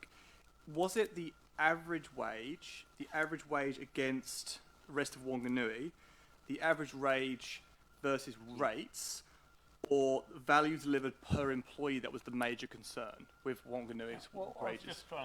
I haven't seen the Burl report for a number of years, but I think the last time I saw it, I had to pull Michael Laws up on a few things. So that's about the last time I saw it. But we were right at the bottom of the heap as far as wages, and we're somewhere near the top with our rates at that stage. So what I was trying to say is there's a lot of people that are on, back then, about 30 or 40,000, It wouldn't have been 40. Probably about, I think the average wage was something like 27,000, and yet the council staff, their average was over double that. It just doesn't seem right, you know. Okay, so CEO, just to clarify, you know, it's the relative wage that's the concern. Yeah, yeah. It's, are we getting value for money? Because every time we hear, oh, you can't, if you pay peanuts, you'll only get monkeys. Well, you know, somewhere, I can give an example, that the CEO of the council, a nurse, a school teacher and a politician were all on the same annual salary. It was about $35,000 in about 1978 or something. Okay, what's a politician on? 230. CEO, 400, 500,000. Doctors, nurses, 60, 70, 80,000 probably. I guess my only point on this is, if we doubled the average Whanganui District Council salary, magic wand doubled, but your rates went down, would you be more happy or less happy? Run that past me again. So if I had a magic wand and I Oh, doubled, yeah, I doubled see, all the yeah, salaries, I have but your doubled. rates went down, is that would you still have that same complaint, or would you be happy that we lowered rates? Well, there just seems to be a difference in the pay parity, that a builder works really, he's out working really hard, and a lot of them are only getting about 50,000. They're working their tail off, doing 44 hours plus to get that. That's the other thing.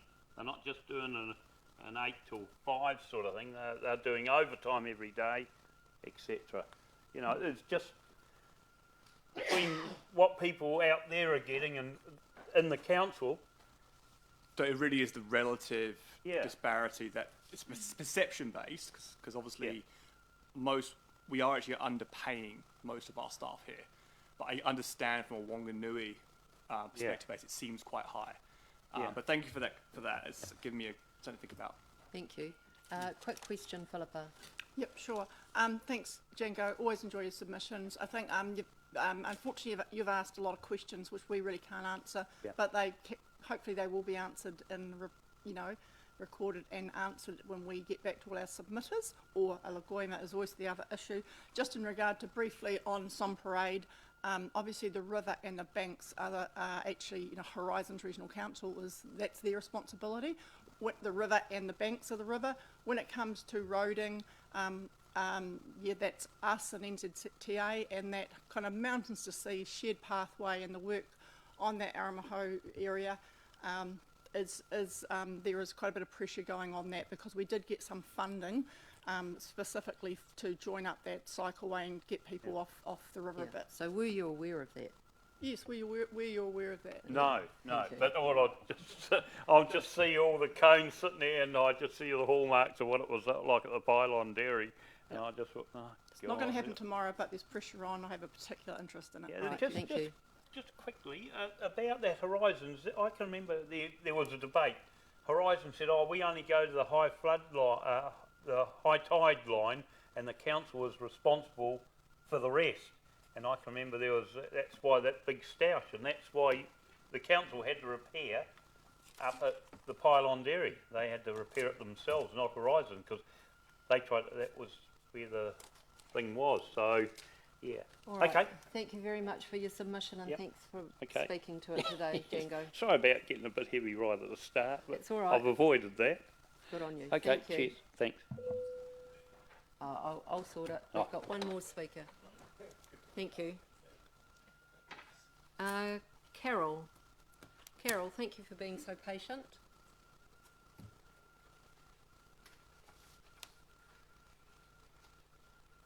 Would you prefer to stand up or sit down? Probably neither, but I'll sit down. Now, do I have somebody to? I like to hand those out. Oh, yeah, sure.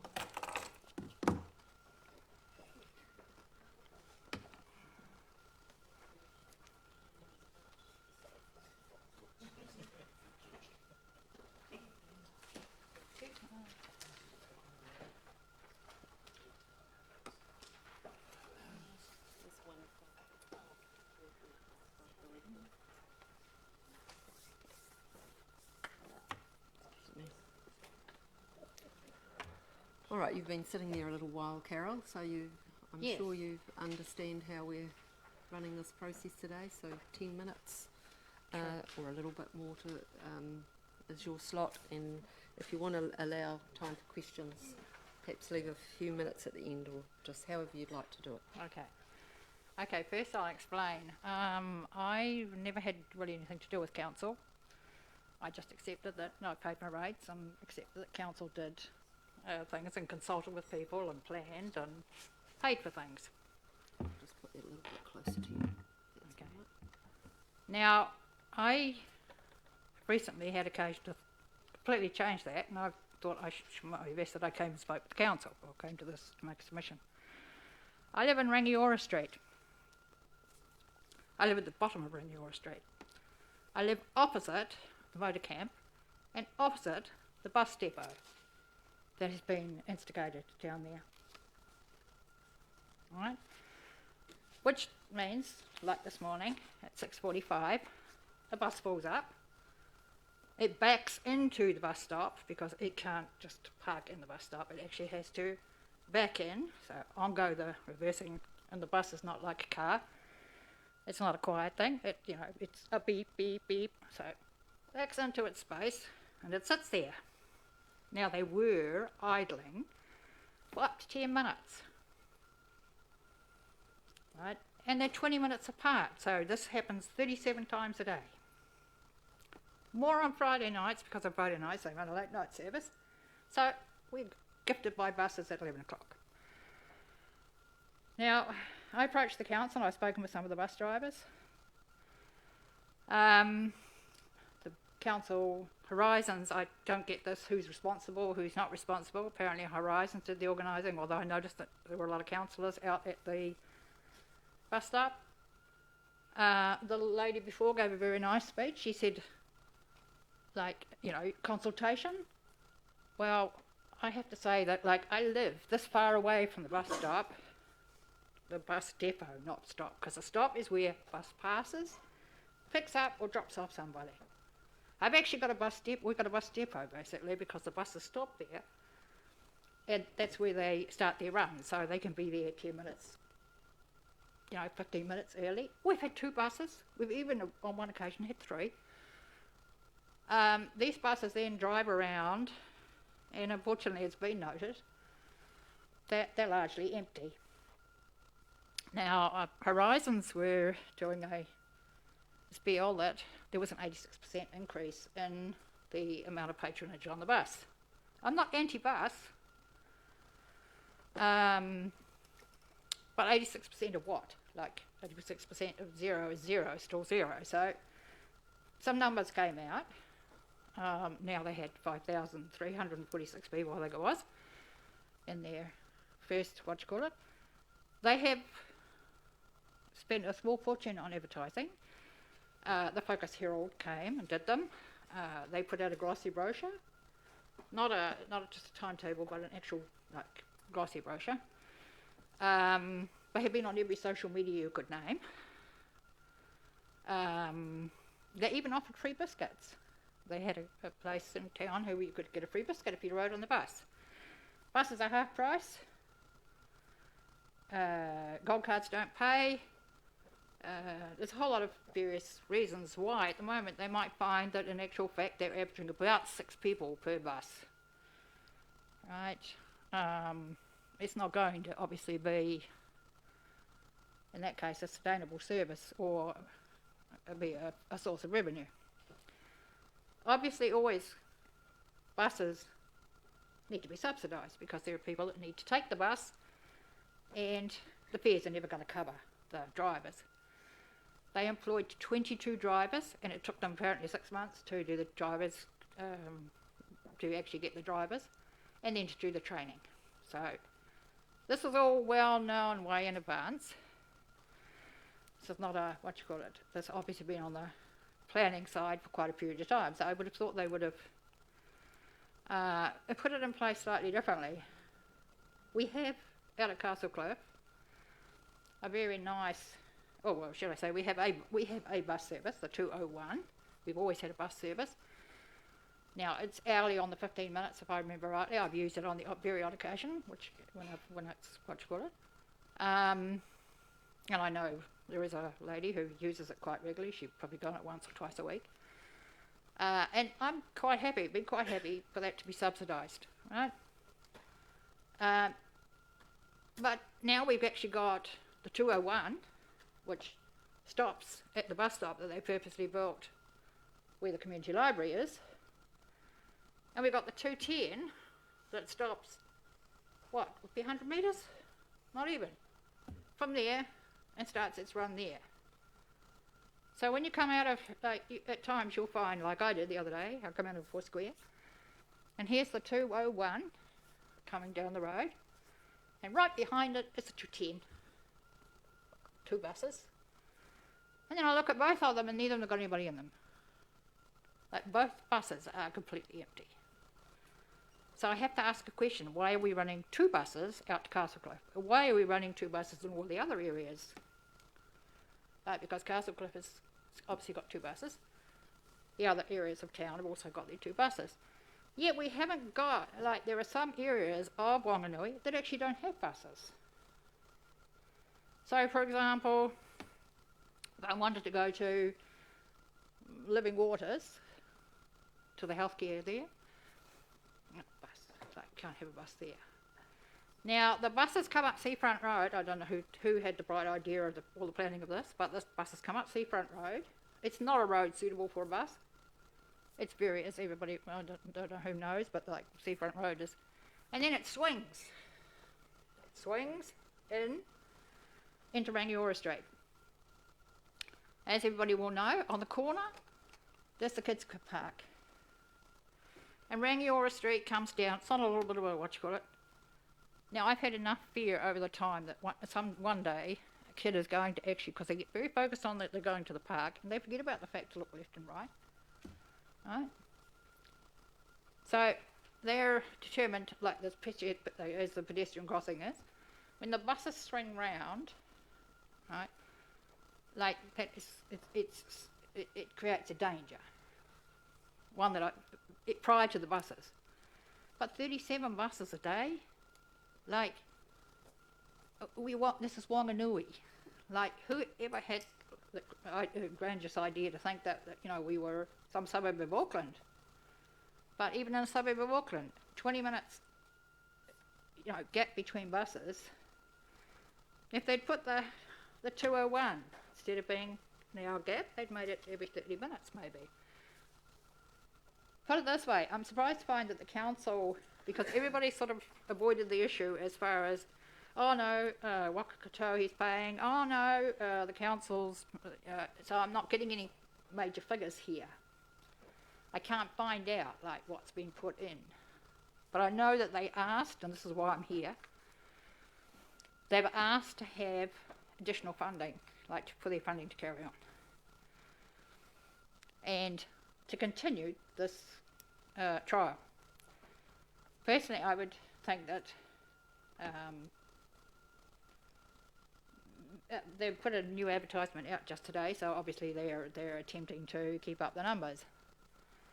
But I really do think that it's doomed to failure. Or one of the 2 bus services, like all the extra bus services need to be, you know, someone needs to do some better thinking. I don't mind the bus service that's, you know, it's the old tramway from there to there. But like in that case, do we have to have 2 buses doing the same thing? It's not, it doesn't make financial sense. It doesn't make logical sense. Now that brings me to this one. Now, this is an anonymous participant. I don't know who it is. I just happened to notice it on Facebook. Said, why have Aramo rates increased an average of 30%? My elderly parents' rates have increased from 3,115 to 4,161. Now that's 33%. And this person who's writing has gone up by 29.9. This is not okay. Then I searched other parts of town to find some only gone up by $50. Council need to be taken to task. Expecting elderly pensioners to find $21 a week extra just for rates on top of all other extra costs is just wrong. How many more homeless will this make? It will increase rents to cover these costs. There is a council website for people to explanation. Please, someone from council explain.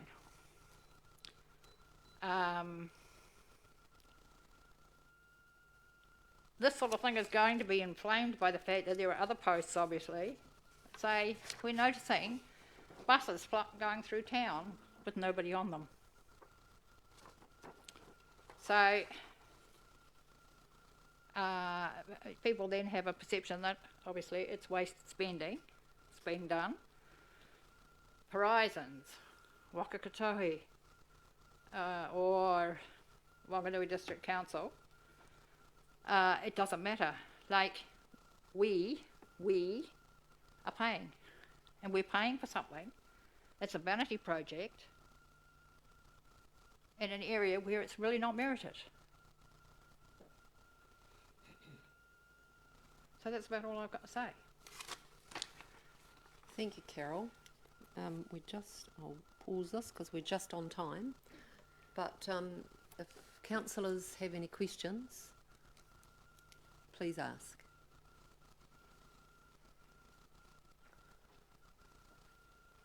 No questions? Philippa. She's always the last, just gets in at the last moment. Someone else might ask this this way. Thank you for your submission. And I guess it's just concentrating on the last part, which was the indication of what you've got up, why are Barron Ho rates increased. I mean, are you aware that that is a 3-year valuation that is, how we put it, it's outside of council. It's a government kind of requirement. It's Valuation New Zealand, and what it is about. So it doesn't affect the amount of rates we're taking, but it affects the size of that pie. And unfortunately, it was taken about 6 months back. But a number of houses and properties, particularly in some of those areas like Gonville, Aramaho, and Castlecliff, they've been significantly affected, a number of them, because it's the land valuation, which is in particular that's gone up. And I think you'll find there's about no land valuation in Whanganui residentials below 200,000. So in essence, it's completely outside of our control. We're very upset about it. But the only good news is your properties are valued higher, but of course you only get that value in your property perhaps when you will sell it or look to subdivide or something like that. So I was hoping that Councillor Josh was going to explain that a little bit better. But are you aware that it's not council? Council can not affect that apart from submit itself to Valuation New Zealand. I don't think it really matters how it is. Basically, that person has now got to find 30%, and like to the average person, like that's a lot. Right? Absolutely. And so how it's come about, and what we really want to know is why. Like, what is that extra 30% that we didn't pay, that we paid from the previous to now? What's it being spent on? Like, is the council then ending up with extra money? No. No. Okay, so the council doesn't have any extra money. So basically, it's the division of the pie as to how. Okay, so who decides how the pie is divided? QB decide the valuations of the properties, but who in council says this particular area of the town has to have a percentage, or the percentage just goes across everybody?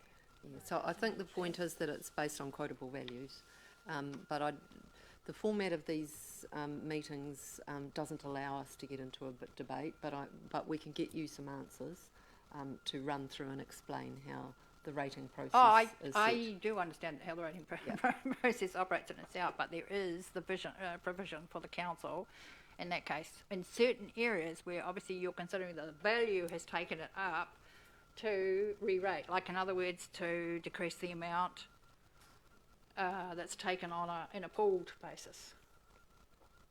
Yeah, like I say, the format of these meetings are not to get into a debate, Carol. No. But we can get you some answers and run through. When I talk about the rating base, I'm talking about how those some rates seem disproportionate to perhaps what the rest of the neighbourhood would be experiencing in terms of rating increase. So we can get back to you on that. I think a lot of people are going to be asking this, like the same question, and as I say, it's probably wrong timing that you've now got these buses running through town, because like it seems on one hand it's a big increase, and on the other hand you've got spending that could be cut. How does one get to actually find out whether the council decides to continue to fund the tide? So we can get you an answer on that, just in terms of what the process is, how many years, but in short form, we've funded. It's a 2 year, 18-month trial, if that's what we're talking about. Yes. So that is the trial. We understand that it's had an 86% increase in patronage, but basically at the moment that is what the trial is for a set period. So thank you very much for your submission and coming today to speak to your submission. I wonder whether the council gets involved in the actual organisation of the service in itself. Look, we can go offline and answer any further questions. But again, thank you for your presentation and your submission. So just before we wrap up, where to from here, especially for new members of council. We've got deliberations scheduled for the 30th of this month. The additional information that has been provided today will form part of our papers when we go into the deliberations process. Do you want to talk to that any further, Elise? No? Any questions? Mike, I'm going to ask you to come up the front and speak to this if you wouldn't mind. Thanks very much, Carol.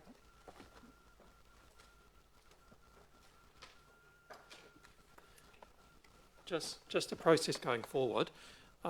What officers are doing is capturing all the questions that have been asked through the submissions, and we will bring that in a report through to you along with officers' comments and recommendations.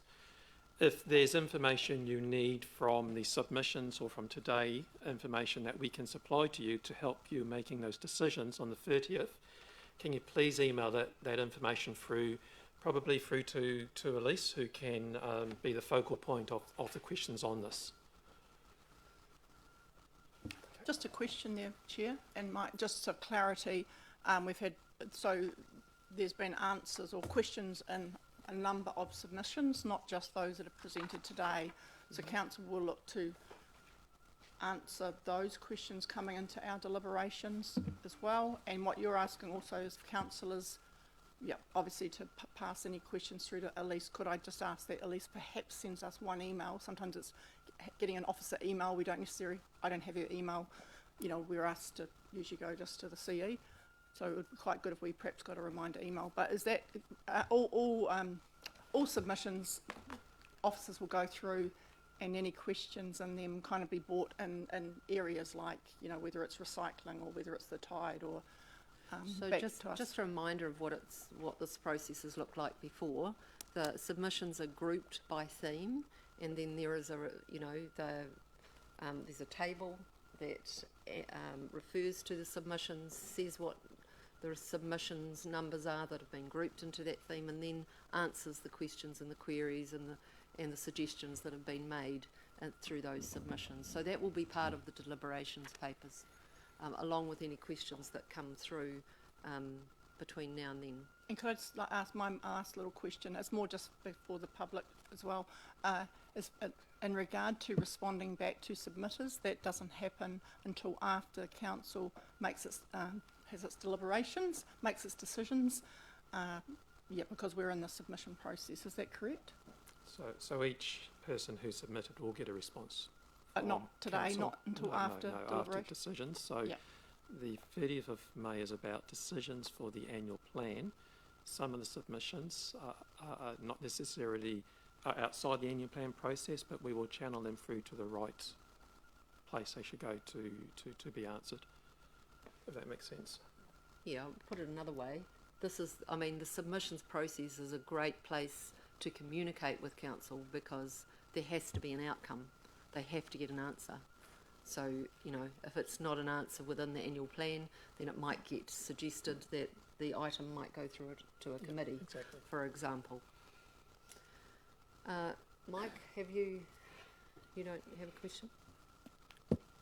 No?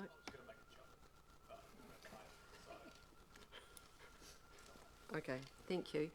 Any other questions? So, process from here, additional information. Just leaves me to thank you, I think, for your contribution and your presence today. I've really appreciated that, and have a good rest of your day, and we look forward to deliberations. We'll close the meeting with our closing karakia. I oha ki runga ki a ranganui, I oha ki raro ki a papatuanuku. Whakatairanga, te kupu, te kōrero, te mahi, ki te pō o te whare. He taonga, he mahi a muri, ka puta ki te whai au, ki te ao marama, humie, huie, taikie. We greet those things above, we greet those things below. Let's suspend the words, the discussion, debate, negotiations, the work covered to the pillar of the house as a treasure point of importance to be revisited at a later date so that we may enter into enlightenment. Let it be bound and fixed, less fixed, let it be agreed by all. Thank you very much, everyone.